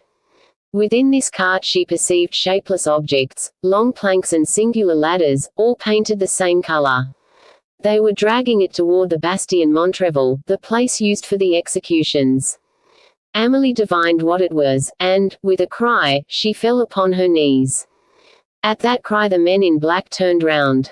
They fancied for a moment that one of the sculptured figures of the porch had descended from its niche and was kneeling there. The one who seemed to be the leader stepped close to the young girl. "Don't come near me," she cried. "Don't come near me." The man returned humbly to his place and continued on his way. The cart disappeared round the corner of the Rue des Prisons, but the noise of its wheels still sounded on the stones and echoed in the girl's heart. When the sacristan and Charlotte returned they found the young girl on her knees. The man raised some objections against opening the church at that hour of the night, but a piece of gold and Mademoiselle de Montrevel's name dispelled his scruples. A second gold piece decided him to light a little chapel. It was the one in which Amelie had made her first communion. There, kneeling before the altar, she implored them to leave her alone. Toward 3 in the morning she saw the colored window above the altar of the Virgin begin to lighten. It looked to the east, so that the first ray of light came direct to her eyes as a messenger from God. Little by little the town awoke. To Amelie the noise seemed louder than ever before. Soon the vaulted ceiling of the church shook with the tramp of a troop of horse. Lose herself in prayer, that she might not hear these different sounds that spoke to her in an unknown language of which her anguish told her she understood every word. In truth, a terrible thing was happening at the prison. It was no wonder that the whole town had rushed thither. At 9 o'clock Perry Courtois entered the jail to tell the prisoners at one and the same time that their appeal had been rejected and that they must prepare for immediate death. He found the 4 prisoners armed to the teeth. The jailer, taken unawares, was pulled into the cell and the door locked behind him. Then the young men, without any defense on his part, so astonished was he, seized his keys, and passing through the door opposite to the one by which he had entered they locked it on him. Leaving him in their cell, they found themselves in the adjoining one, in which he had placed 3 of them during Amelie's interview with Morgan. One of the keys on the jailer's bunch opened the other door of this cell. And that door led to the inner courtyard of the prison. This courtyard was closed by 3 massive doors, all of which led to a sort of lobby, opening upon the porter's lodge, which in turn adjoined the law courts. From this lodge 15 steps led down into a vast courtyard closed by an iron gate and railing. Usually this gate was only locked at night. If it should happen to be open on this occasion it would offer a possibility of escape. Morgan found the key of the prisoner's court, opened the door, and rushed with his companions to the porter's lodge and to the portico, from which the 15 steps led down into the courtyard. From there the 3 young men could see that all hope was lost. The iron gate was closed, and 80 men, dragoons and gendarmes, were drawn up in front of it. When the 4 prisoners, free and armed to the teeth, sprang from the porter's lodge to the portico, a great cry, a cry of astonishment and terror, burst from the crowd in the street beyond the railing. Their aspect was formidable, indeed, for to preserve the freedom of their movements, a glance sufficed to show them that they were indeed masters of their own lives, but not of their liberty. Amid the clamoring of the crowd and the clanking of the sabers, as they were drawn from their scabbards, the young men paused an instant and conferred together. Then Montbar, after shaking hands with his companions, walked down the 15 steps and advanced to the gate. When he was within 4 yards of the gate he turned, with a last glance at his comrades, bowed graciously to the now silent mob, and said to the soldiers, "Very well, gentlemen of the gendarmerie.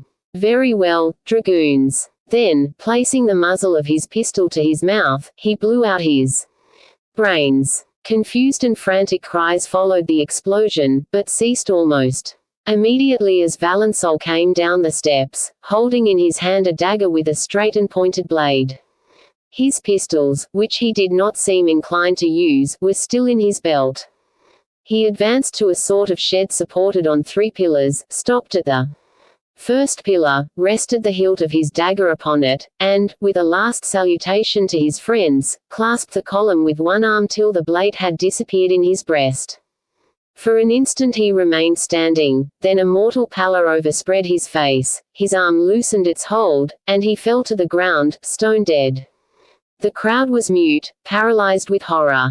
It was now Ribier's turn. He advanced to the gate, and, once there, aimed the 2 pistols he held at the gendarmes. He did not fire, but the gendarmes did. 3 or 4 shots were heard, and Ribier fell, pierced by 2 balls. Admiration seized upon the spectators at sight of these successive catastrophes. They saw that the young men were willing to die, but to die with honor, and as they willed, and also with the grace of the gladiators of antiquity. Silence therefore reigned when Morgan, now left alone, came smiling down the steps of the portico and held up his hand in sign that he wished to speak. Besides, what more could it want? This eager mob, watching for blood. A greater sight, in death, unexpected, picturesque. It was natural, therefore, that the crowd should keep silence when Morgan was seen to advance. He held neither pistols nor daggers in his hands, they were in his belt. He passed the body of Valensole, and placed himself between those of Giot and Ribier. "Gentlemen," said he, "let us negotiate." The hush that followed was so great that those present seemed scarcely to breathe. Morgan said, "There lies a man who has blown out his brains." He pointed to Giot. "Here lies one who stabbed himself." He designated Valensole. "A third who has been shot." He indicated Ribier. "You want to see the 4th guillotined." "I understand that." A dreadful shudder passed through the crowd. "Well," continued Morgan, "I am willing to give you that satisfaction. I am ready, but I desire to go to the scaffold in my own way. No one shall touch me. If anyone does come near me I shall blow out his brains. Except that gentleman," continued Morgan, pointing to the executioner. "This is his affair and mine only." The crowd apparently thought this request reasonable, for from all sides came the cry, "Yes, yes, yes." The officer saw that the quickest way to end the matter was to yield to Morgan's demand. "Will you promise me," he asked, "that if your hands and feet are not bound you will not try to escape?"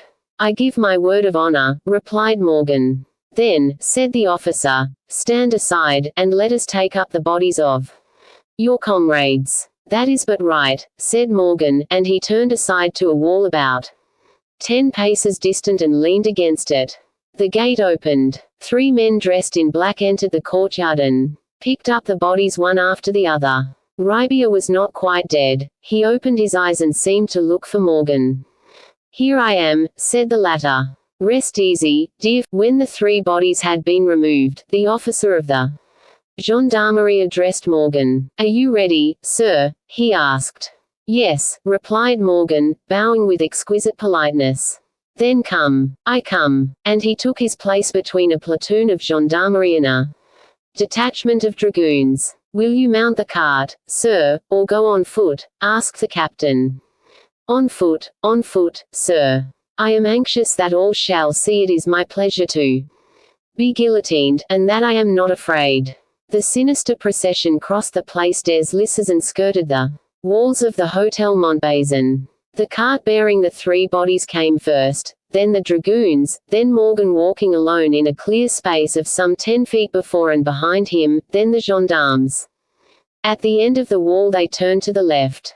Suddenly, through an opening that existed at that time between the wall and the marketplace, Morgan saw the scaffold raising its 2 posts to heaven like 2 bloody arms. "For," he exclaimed, "I have never seen a guillotine, and I had no idea it was so ugly."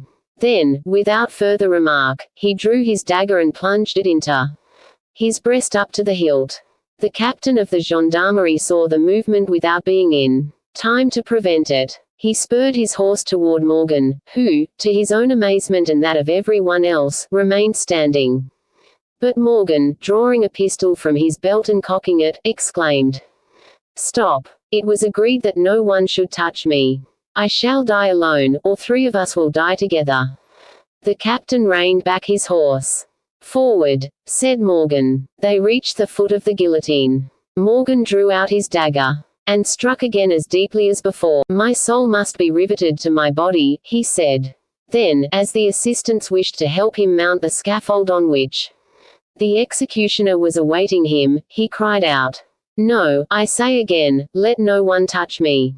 Then he mounted the 3 steps without staggering. When he reached the platform, he drew out the dagger again and struck himself a 3rd time. Then a frightful laugh burst from his lips. Flinging the dagger, which he had wrenched from the 3rd ineffectual wound, at the feet of the executioner, he exclaimed, "By my faith! I have done enough. It is your turn, do it if you can." A minute later the head of the intrepid young man fell upon the scaffold, and by a phenomenon of that unconquerable vitality which he possessed it rebounded and rolled forward beyond the timbers of the guillotine.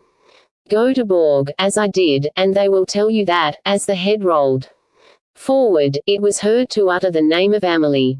The dead bodies were guillotined after the living one, so that the spectators, instead of losing anything by the chapter live. The confession. 3 days after the events we have just recited, a carriage covered with dust and drawn by 2 horses white with foam stopped about 7 of the evening before the gate of the Château des Norsfontaines.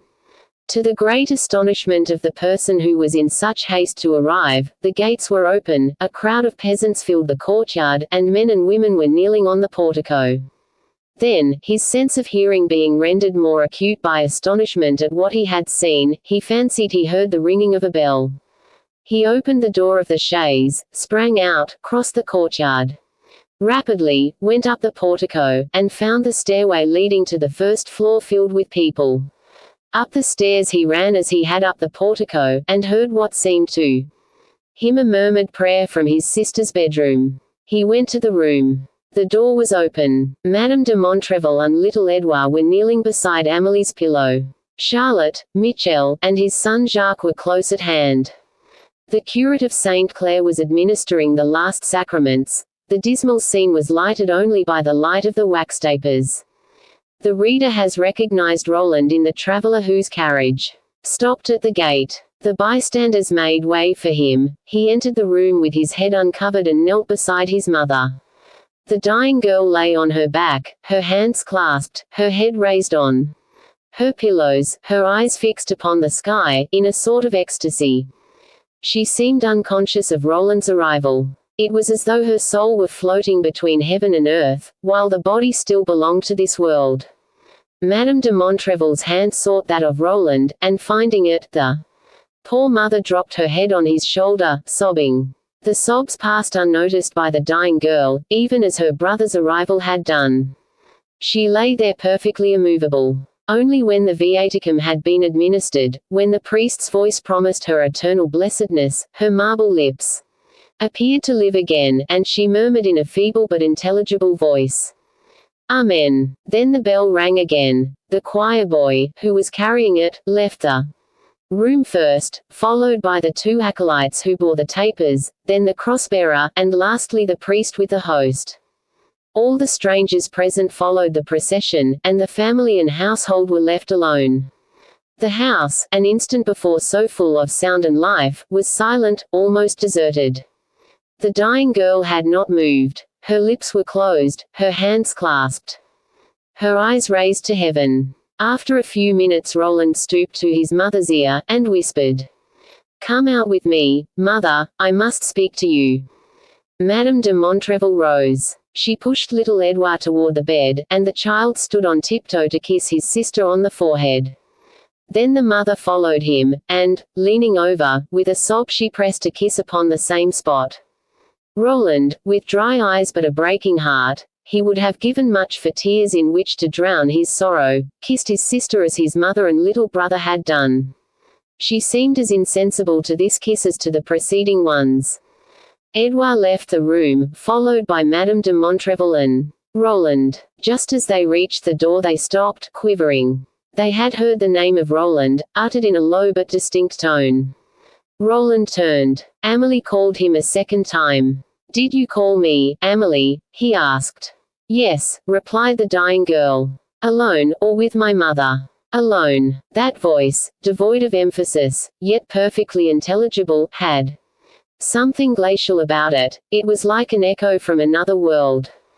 "Go, mother," said Roland. "You see that she wishes to be alone with me." "Oh my God," murmured Madame de Montrevel, "can there still be hope?" Low as these words were, Madame de Montrevel groaned. "Roland, Roland," she said, "she is there already." Roland signed to her to leave them alone, and she went away with little Edouard. Roland closed the door, and returned to his sister's bedside with unutterable emotion. Her body was already stiffening in death. The breath from her lips would scarcely have dimmed a mirror. The eyes only, wide open, were fixed and brilliant, as though the whole remaining life of the body, dead before its time, were centered there. Roland had heard of this strange state called ecstasy, which is nothing else than catalepsy. He saw that Amélie was a victim of that preliminary death. "I am here, sister," he said. "What can I do for you?" "I knew you would come," she replied, still without moving, "and I waited for you." "How did you know that I was coming?" asked Roland. "I saw you coming." Roland shuddered. "Did you know why I was coming?" he asked. "Yes. I prayed God so earnestly in my heart that he gave me strength to rise and write to you." "When was that?" "Last night." "Where is the letter?" "Under my pillow." "Take it, and read it." Roland hesitated an instant. Was his sister delirious? "Poor Amélie," he murmured.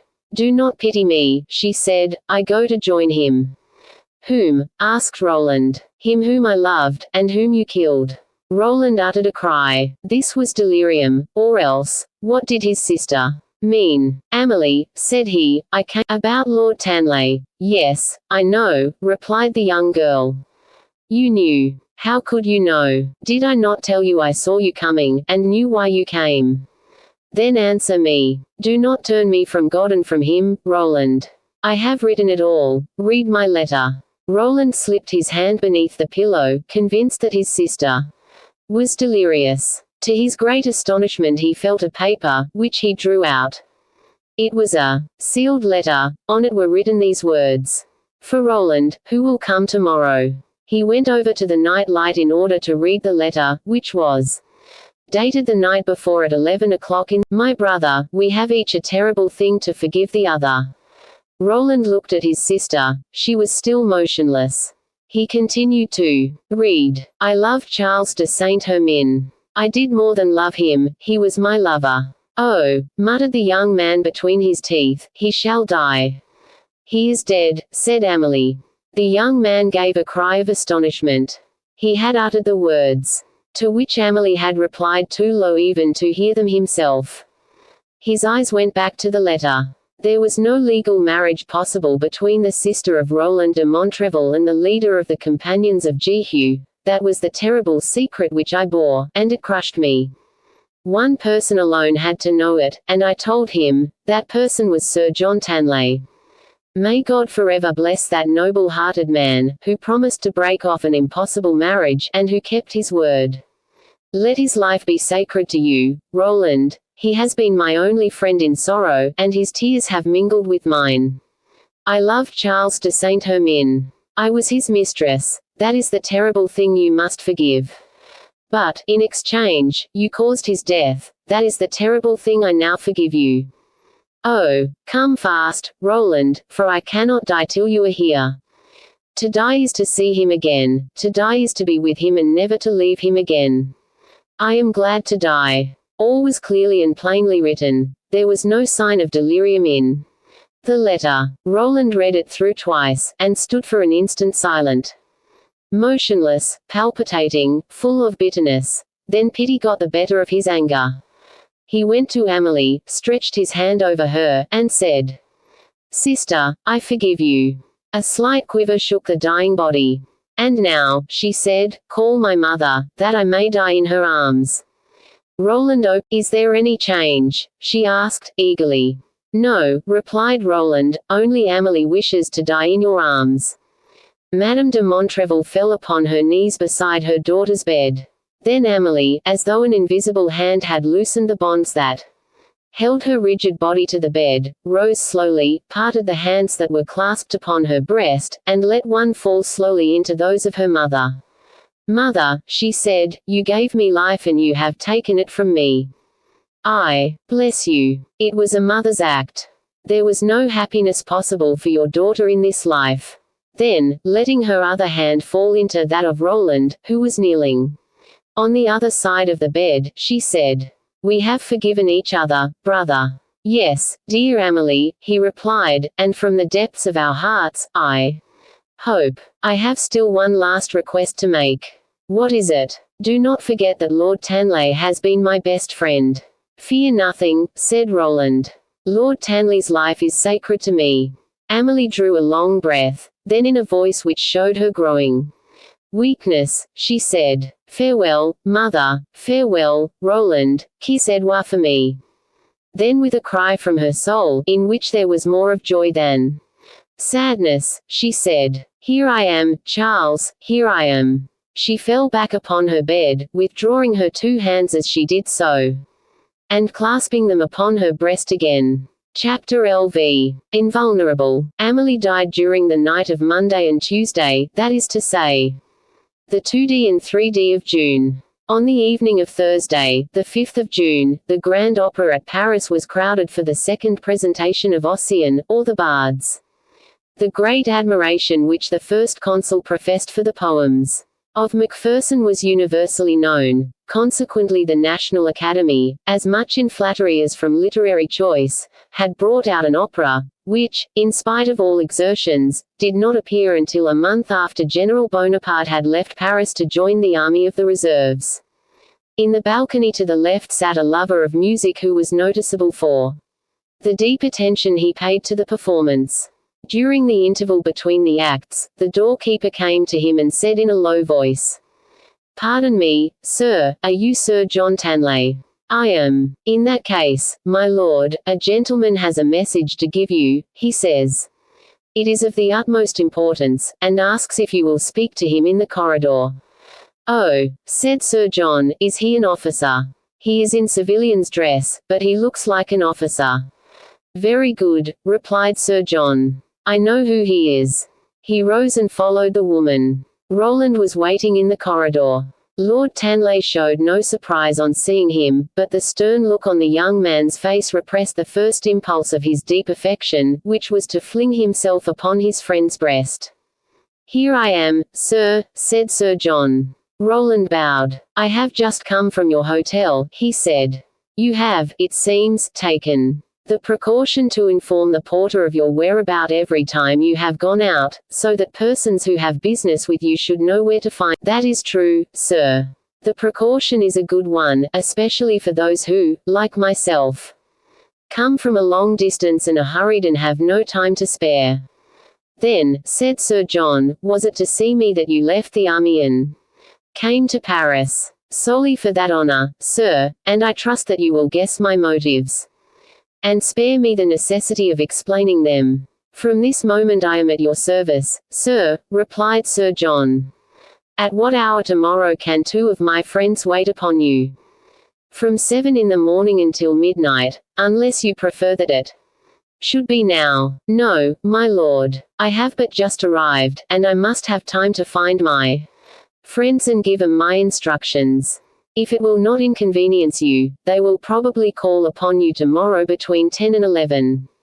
I shall be very much obliged to you if the affair we have to settle could be arranged for the same day. I believe that will be possible, sir, as I understand it to be your wish. The delay will not be from my side.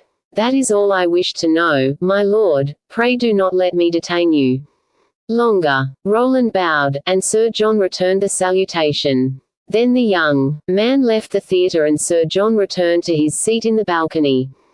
The words had been exchanged in such perfectly well-modulated voices, and with such an impassible expression of countenance on both sides, that no one would have supposed that a quarrel had arisen between the two men who had just greeted each other so courteously.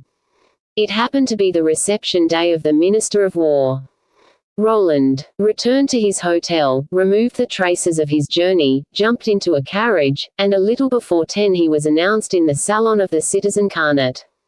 Two purposes took him there. In the first place, everything happened as Roland had hoped.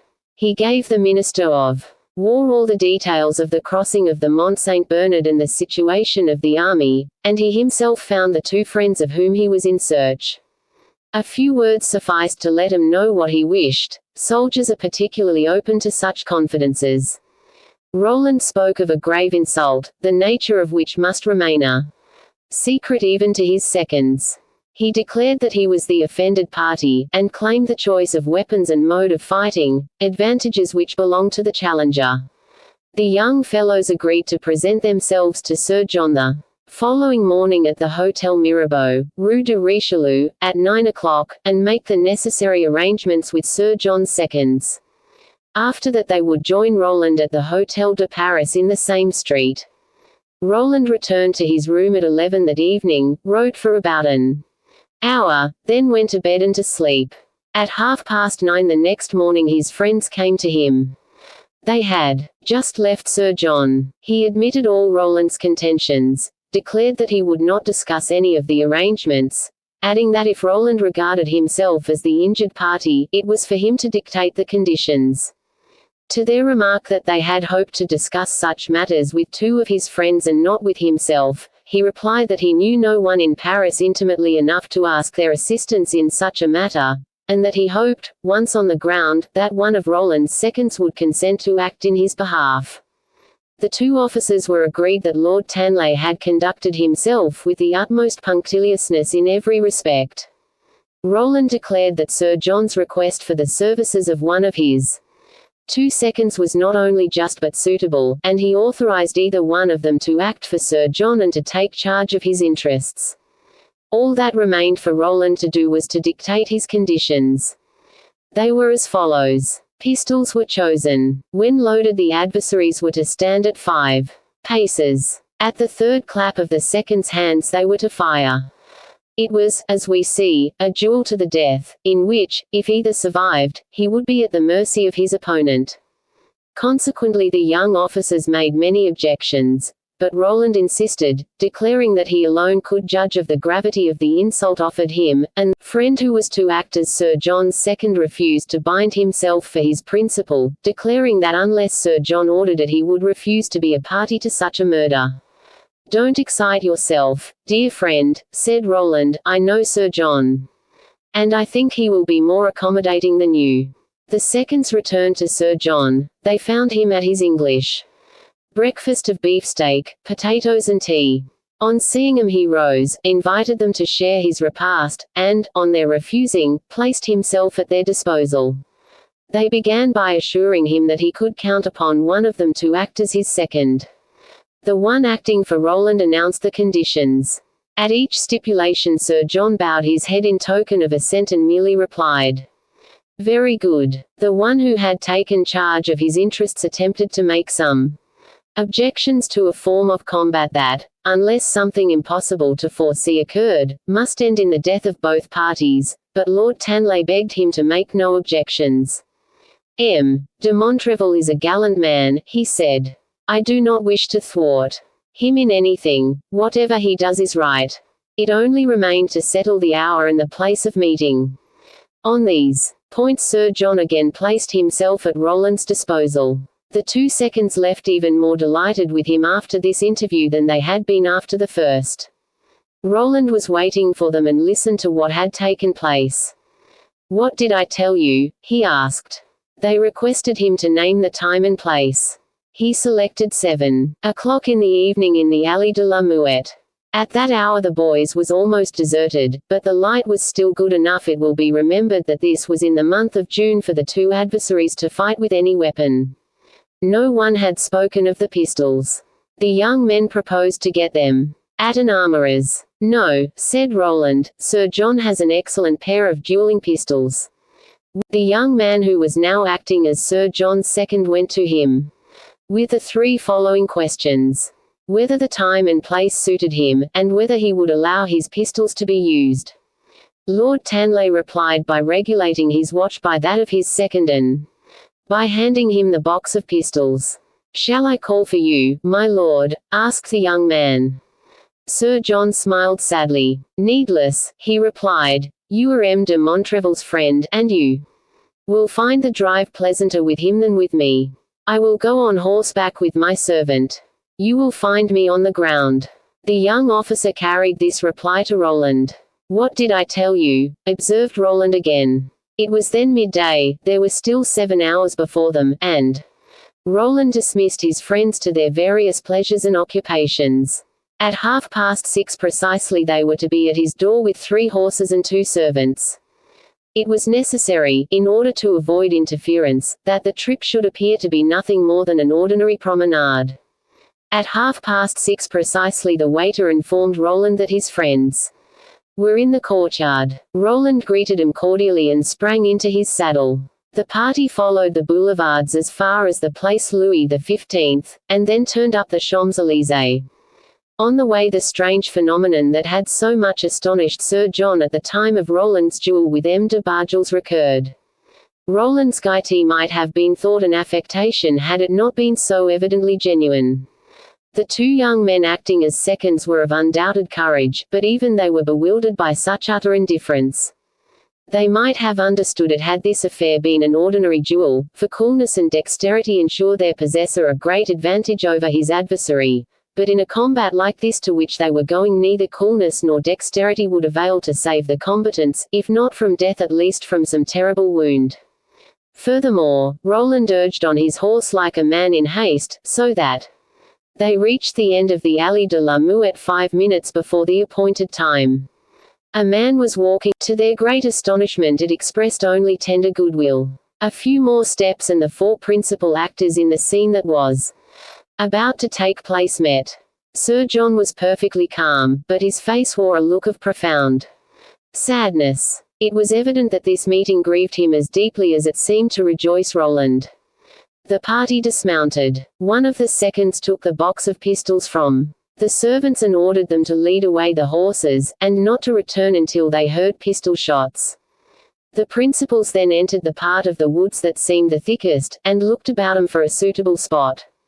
For the rest, as Roland had foreseen, the boys was deserted. The approach of the dinner hour had called everyone home. They found a small open spot exactly suited to their needs. The seconds looked at Roland and Sir John. They both nodded their heads in approval. "Is there to be any change?" one of the seconds asked Sir John. "Ask M. de Montrevel," replied Lord Tanley. "I am entirely at his disposal." "Nothing," said Roland. The seconds took the pistols from the box and loaded them. Sir John stood apart, switching the heads of the tall grasses with his riding whip. Roland watched him hesitatingly for a moment, then taking his resolve, he walked resolutely toward him. Sir John raised his head and looked at him with apparent hope. "My lord," said Roland, "I may have certain grievances against you. But I know you to be, none the less, a man of your word." "You are right," replied Sir John. "If you survive me, will you keep the promise that you made me at Avignon? There is no possibility that I shall survive you, but so long as I have any breath left in my body, you can count upon me. I refer to the final disposition to be made." "Very well, you may set your mind at rest." Roland bowed to Sir John and returned to his friends. "Have you any wishes in case the affair terminates fatally?" asked one. Of them, one only. What is it? That you permit Sir John to take entire charge of the funeral arrangements. For the rest, I have a note in my left hand for him. In case I have not time to speak after the affair is over, you are to open my hand and give him the note. Is that all? Yes. The pistols are loaded, then. Very well, informed Sir John. One of the seconds approached Sir John. The other measured off 5 paces. Roland saw that the distance was greater than he had supposed. Excuse me, he said, I said 3 paces. 5, replied the officer who was measuring the distance. Not at all, dear friend, you are wrong. He turned to Sir John and to the other second questioningly. 3 paces will do very well, replied Sir John, bowing. There was nothing to be said if the 2 adversaries were agreed. The 5 paces were reduced to 3. Then 2 sabres were laid on the ground to mark the limit.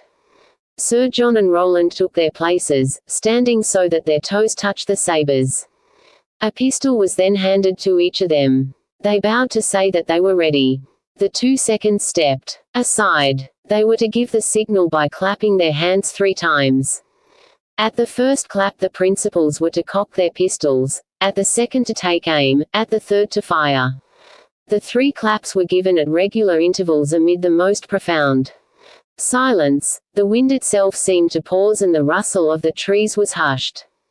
The principals were calm. At the third clap 2 shots rang out so simultaneously that they seemed but one. But to the utter astonishment of the seconds the combatants remained standing.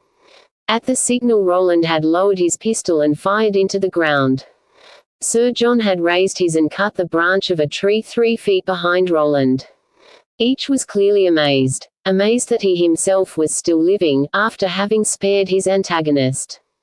Roland was the first to speak. Ah, he cried, my sister was right in saying that you were the most generous man on earth. And throwing his pistol aside he opened his arms to Sir John, who rushed into them. Ah, I understand, he said. You wanted to die, but, God be thanked, I am not your murderer. The 2 seconds came up. What is the matter? They asked together. Nothing, said Roland, except that I could not die by the hand of the man I love best on earth. You saw for yourselves that he preferred to die rather than kill me. Then throwing himself once more into Sir John's arms, and grasping the hands of his 2 friends, he said, I see that I must leave that to the Austrians. And now, gentlemen, you must excuse me. The First Consul is on the eve of a great battle in Italy, and I have not a moment to lose if I am to be there. Leaving Sir John to make what explanations he thought suitable to the seconds, Roland rushed to the road, sprang upon his horse, and returned to Paris at a gallop. Chapter LVI. Conclusion. In the meantime the French army continued its march, and on the 5th of June it entered Milan. There was little resistance. The fort of Milan was invested. Murat, sent to Piacenza, had taken the city without a blow. Lanes had defeated General Ott at Montebello. Thus disposed, the French army was in the rear of the Austrians before the latter were aware of it. During the night of the 8th of June a courier arrived from Murat, who, as we have said, was occupying Piacenza. Murat had intercepted a dispatch from General Melis, and was now sending it to Bonaparte. This dispatch announced the capitulation of Genoa. Messina, after eating horses, dogs, cats and rats, had been forced to surrender. Melis spoke of the army of the reserves with the utmost contempt. He declared that the story of Bonaparte's presence in Italy was a hoax, and asserted that he knew for certain that the First Consul was in Paris. Here was news that must instantly be imparted to Bonaparte, for it came under the category of bad news. Consequently, Bourrienne woke him up at 3 o'clock in the morning and translated the dispatch. Bonaparte's first words were as follows. Pooh, Bourrienne, you don't understand German. But Bourrienne repeated the translation word for word. After this, reading the general rose, had everybody waked up, gave his orders, and then went back to bed and to sleep. That same day he left Milan and established his headquarters at Stradella. There he remained until June 12, left on the 13th, and marched to the Scrivia through Montebello, where he saw the field of battle, still torn and bleeding after Lannes' victory. The traces of death were everywhere. The church was still overflowing with the dead and wounded. "The devil," said the first consul to the victor, "you must have made it pretty hot here. So hot, General, that the bones in my division." Desaix joined the first consul on the 11th of June, while he was still at Stradella. Released by the capitulation of El Arish, he had reached Toul on the 6th of May, the very day on which Bonaparte left Paris. At the foot of the Mont Saint Bernard, Bonaparte received a letter from him, asking whether he should march to Paris or rejoin the army. "Start for Paris, indeed," exclaimed Bonaparte. "Write him to rejoin the army at headquarters, wherever that may be." Bourrienne had written, and, as we have seen, Desaix joined the army. The 11th of June, at Stradella. The first consul received him with twofold joy. In the first place, he regained a man without ambition, an intelligent officer and a devoted friend. In the second place, Desaix arrived just in the nick of time to take charge of the division lately under Baudet, who had been killed. Through a false report, received through General Gardans, the first consul was led to believe that the enemy refused to give battle and was retiring to Genoa. He sent Desaix and his division on the road to Norvy to cut him off. The night of the 13th passed tranquilly. In spite of a heavy storm, an engagement had taken place the preceding evening in which the Austrians had been defeated. It seemed as though men and nature were wearied alike, for all was still during the night. Bonaparte was easy in his mind. There was but one bridge over the Bormida, and he had been assured that that was down. Pickets were stationed as far as possible along the Bormida, each with 4 scouts. The whole of the night was occupied by the enemy in crossing the river. At 2 in the morning 2 parties of scouts were captured. 7 of the 8 men were killed. The 8th made his way back to camp crying, "To arms." A courier was instantly dispatched to the first consul, who was sleeping at Torre di Galifo. Meanwhile, till orders could be received, the drums beat to arms all along the line. A man must have shared in such a scene to understand the effect produced on a sleeping army by the roll of drums calling to arms at 3 in the morning. The bravest shuddered. The troops were sleeping in their clothes. Every man sprang up, ran to the stacked arms, and seized his weapons. The hasty movements of the pickets could be seen. When the day broke, the French troops were stationed as follows. The Division Gardans and the Division Chambalhac, forming the extreme advance, were encamped around a little country place called Petrobona, at the angle formed by the highroad from Marengo to Tortona, and the Bormida, which crosses the road on its way to the Tanaro. The corps of General Lannes was before the village of San Giuliano, the place which Bonaparte had pointed out to Roland 3 months earlier, telling him that on that spot the fate of the campaign would be decided. The consular guard was stationed some 500 yards or so in the rear of Lannes. The cavalry brigade, under General Kellerman, and a few squadrons of chasseurs and hussars, forming the left, filled up, along the advanced line, the gap between the divisions of Gardans and Chambalhac. A second brigade, under General Champeau, filled up the gap on the right between General Lannes' cavalry.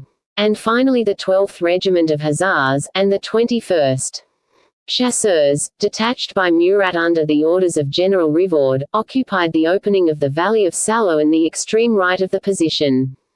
These forces amounted to about 25 or 6,000 men, not counting the divisions Monnet and Baudet, 10,000 men in all, commanded by Desaix, and now, as we have said, detached from the main army to cut off the retreat of the enemy to Genoa. Only, instead of making that retreat, the enemy were now attacking. During the day of the 13th of June, General Melas, commander-in-chief of the Austrian army, having succeeded in reuniting the troops of Generals Haddock, Camenot, crossed the Tanaro, and was now encamped before Alessandria with 36,000 infantry, 7,000 cavalry, and a numerous well-served and well-horsed artillery.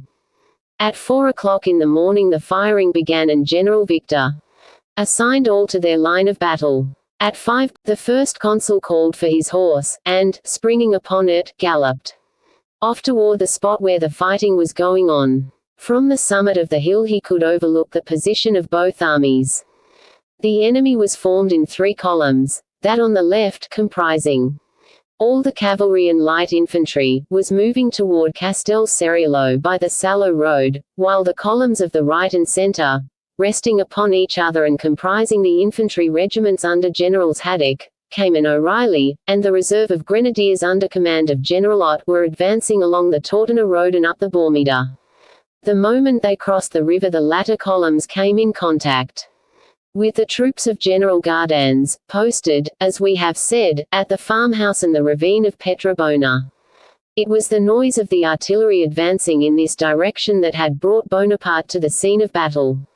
He arrived just as Gardan's division, crushed under the fire of that artillery, was beginning to fall back, and General Victor was sending forward Chamberlain's division to its support. Protected by this move, Gardan's troops retreated in good order, and covered the village of Marengo. The situation was critical. All the plans of the commander-in-chief were overthrown. Instead of attacking, as was his wont, with troops judiciously massed, he was attacked himself before he could concentrate his forces. The Austrians, profiting by the sweep of land that lay before them, ceased to march in columns, and deployed in lines parallel to those of Gardans and Chamberlain, with this difference, that they were 2 to the French army's 1.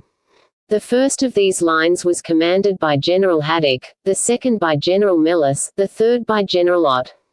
At a short distance from the Bormida flows a stream called the Fontanone, which passes through a deep ravine forming a semicircle round the village of Marengo, and protecting it.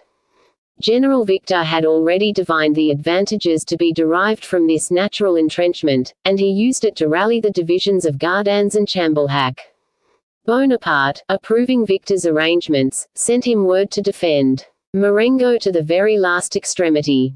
He himself needed time to prepare. His first step was to recall Dissay, then marching, as we have said, to cut the retreat to Genoa.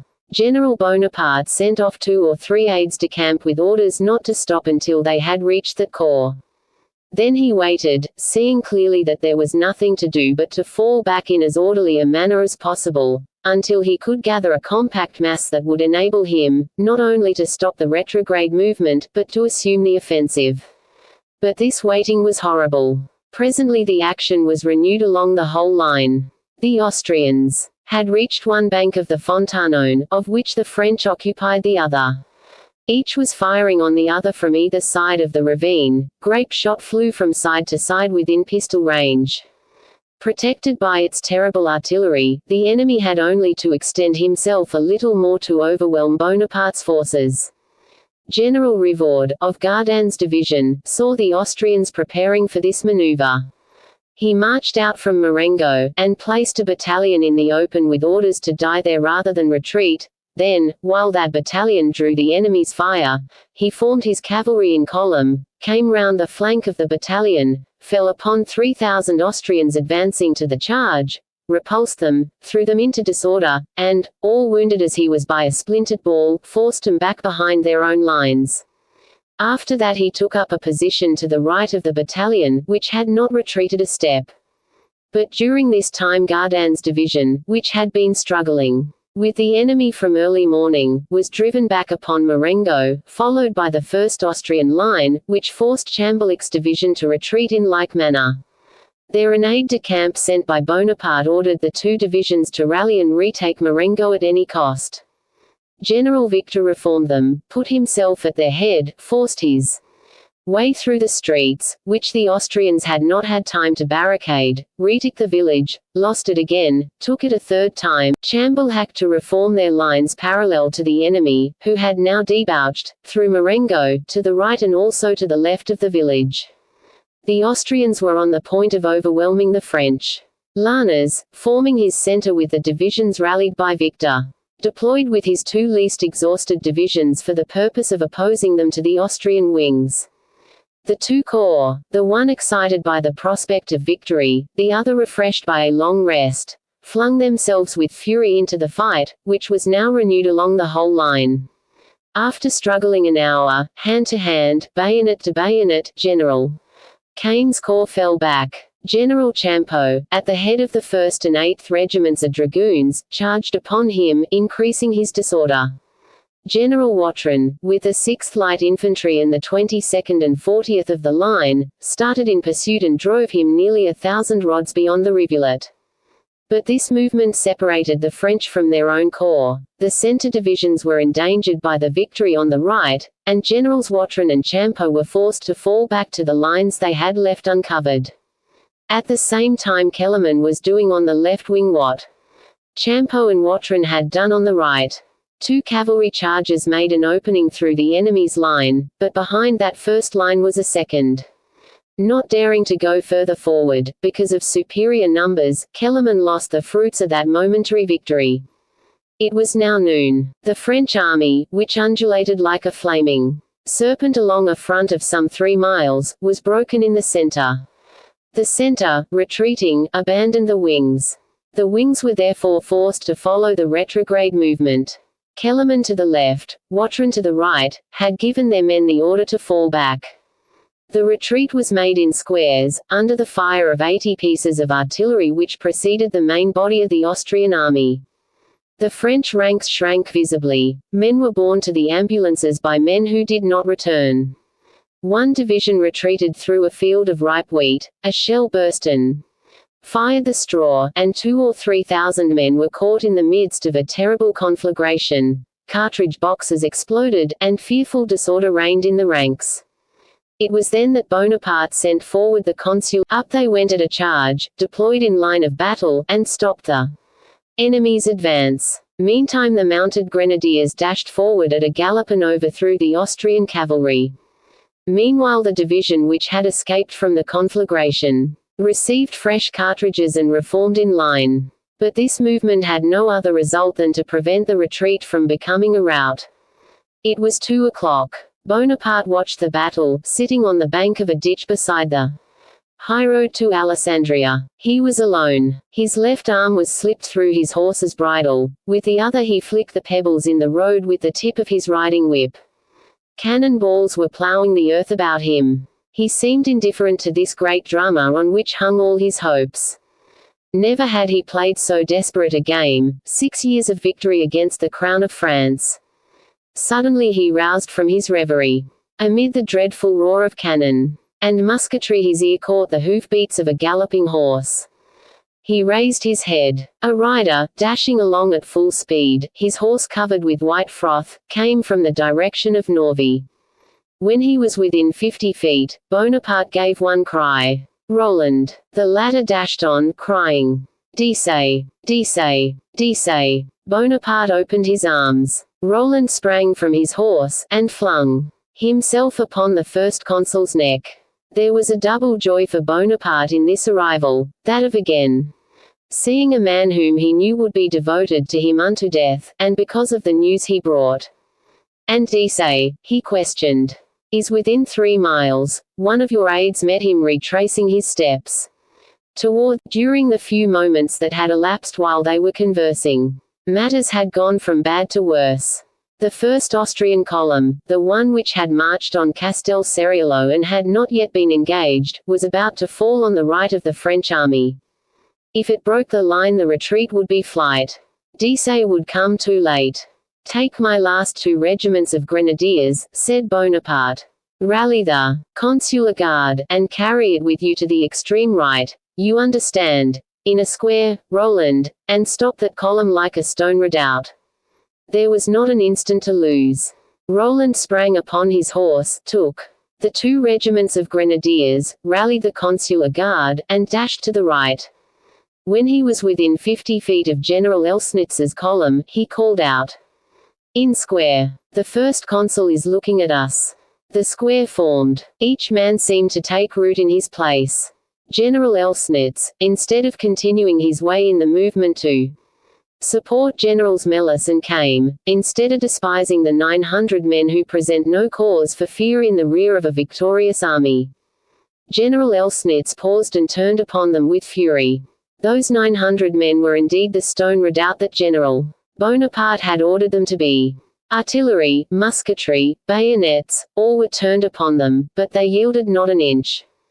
Bonaparte was watching them with admiration, when, turning in the direction of Norvy, he caught the gleam of d'Essex's bayonets. Standing on a knoll raised above the plain, he could see what was invisible to the enemy. He signed to a group of officers who were near him, awaiting orders. Behind stood orderlies holding their horses. The officers advanced. Bonaparte pointed to the forest of bayonets, now glistening in the sunlight, and said to one of the officers, "Gallop to those bayonets and tell them to hasten. As for d'Essey, tell him I am waiting for him here." The officer galloped off. Bonaparte again turned his eyes to the battlefield. The retreat continued, but Roland and his 900 had stopped General Elsnitz and his column. The stone redoubt was transformed into a volcano, it was belching fire from all four sides. Then, to the wings. Say everywhere that the reserves are at hand, and that we resume the offensive.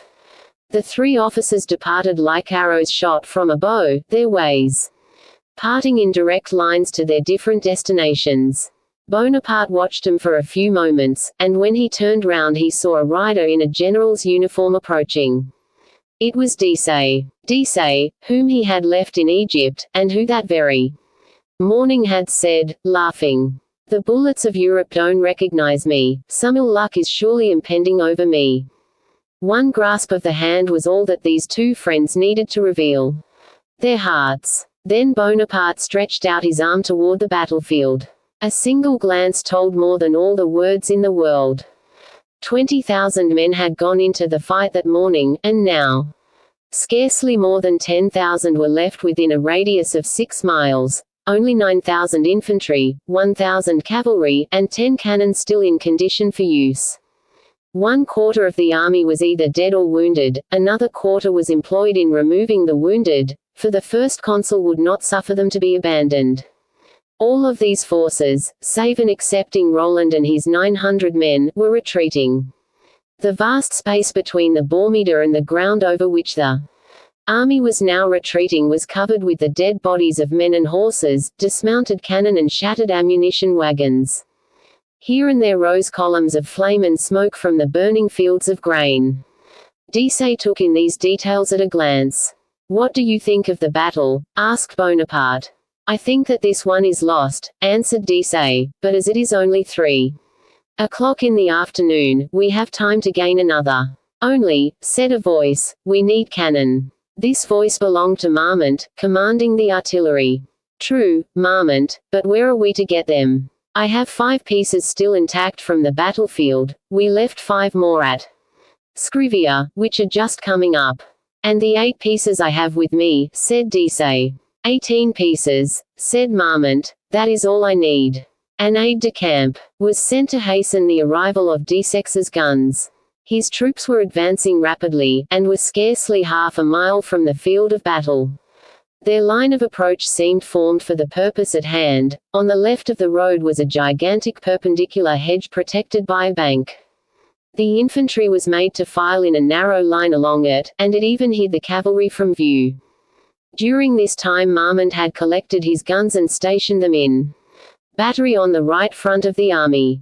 Suddenly they burst forth, vomiting a deluge of grape shot and canister upon the Austrians. For an instant the enemy wavered. Bonaparte profited by that instant of hesitation to send forward the whole front of the French army. "Comrades," he cried, "we have made steps enough backward. Remember, it is my custom to sleep on the battlefield." At the same moment, and as if in reply to Marmont's cannonade, volleys of musketry burst forth to the left, taking the Austrians in flank. It was d'Essey and his division, come down upon them at short range and enfilading the enemy with the fire of his guns. The whole army knew that this was the reserve, and that it behooved them to aid this reserve by a supreme effort. "Forward!" rang from right to left.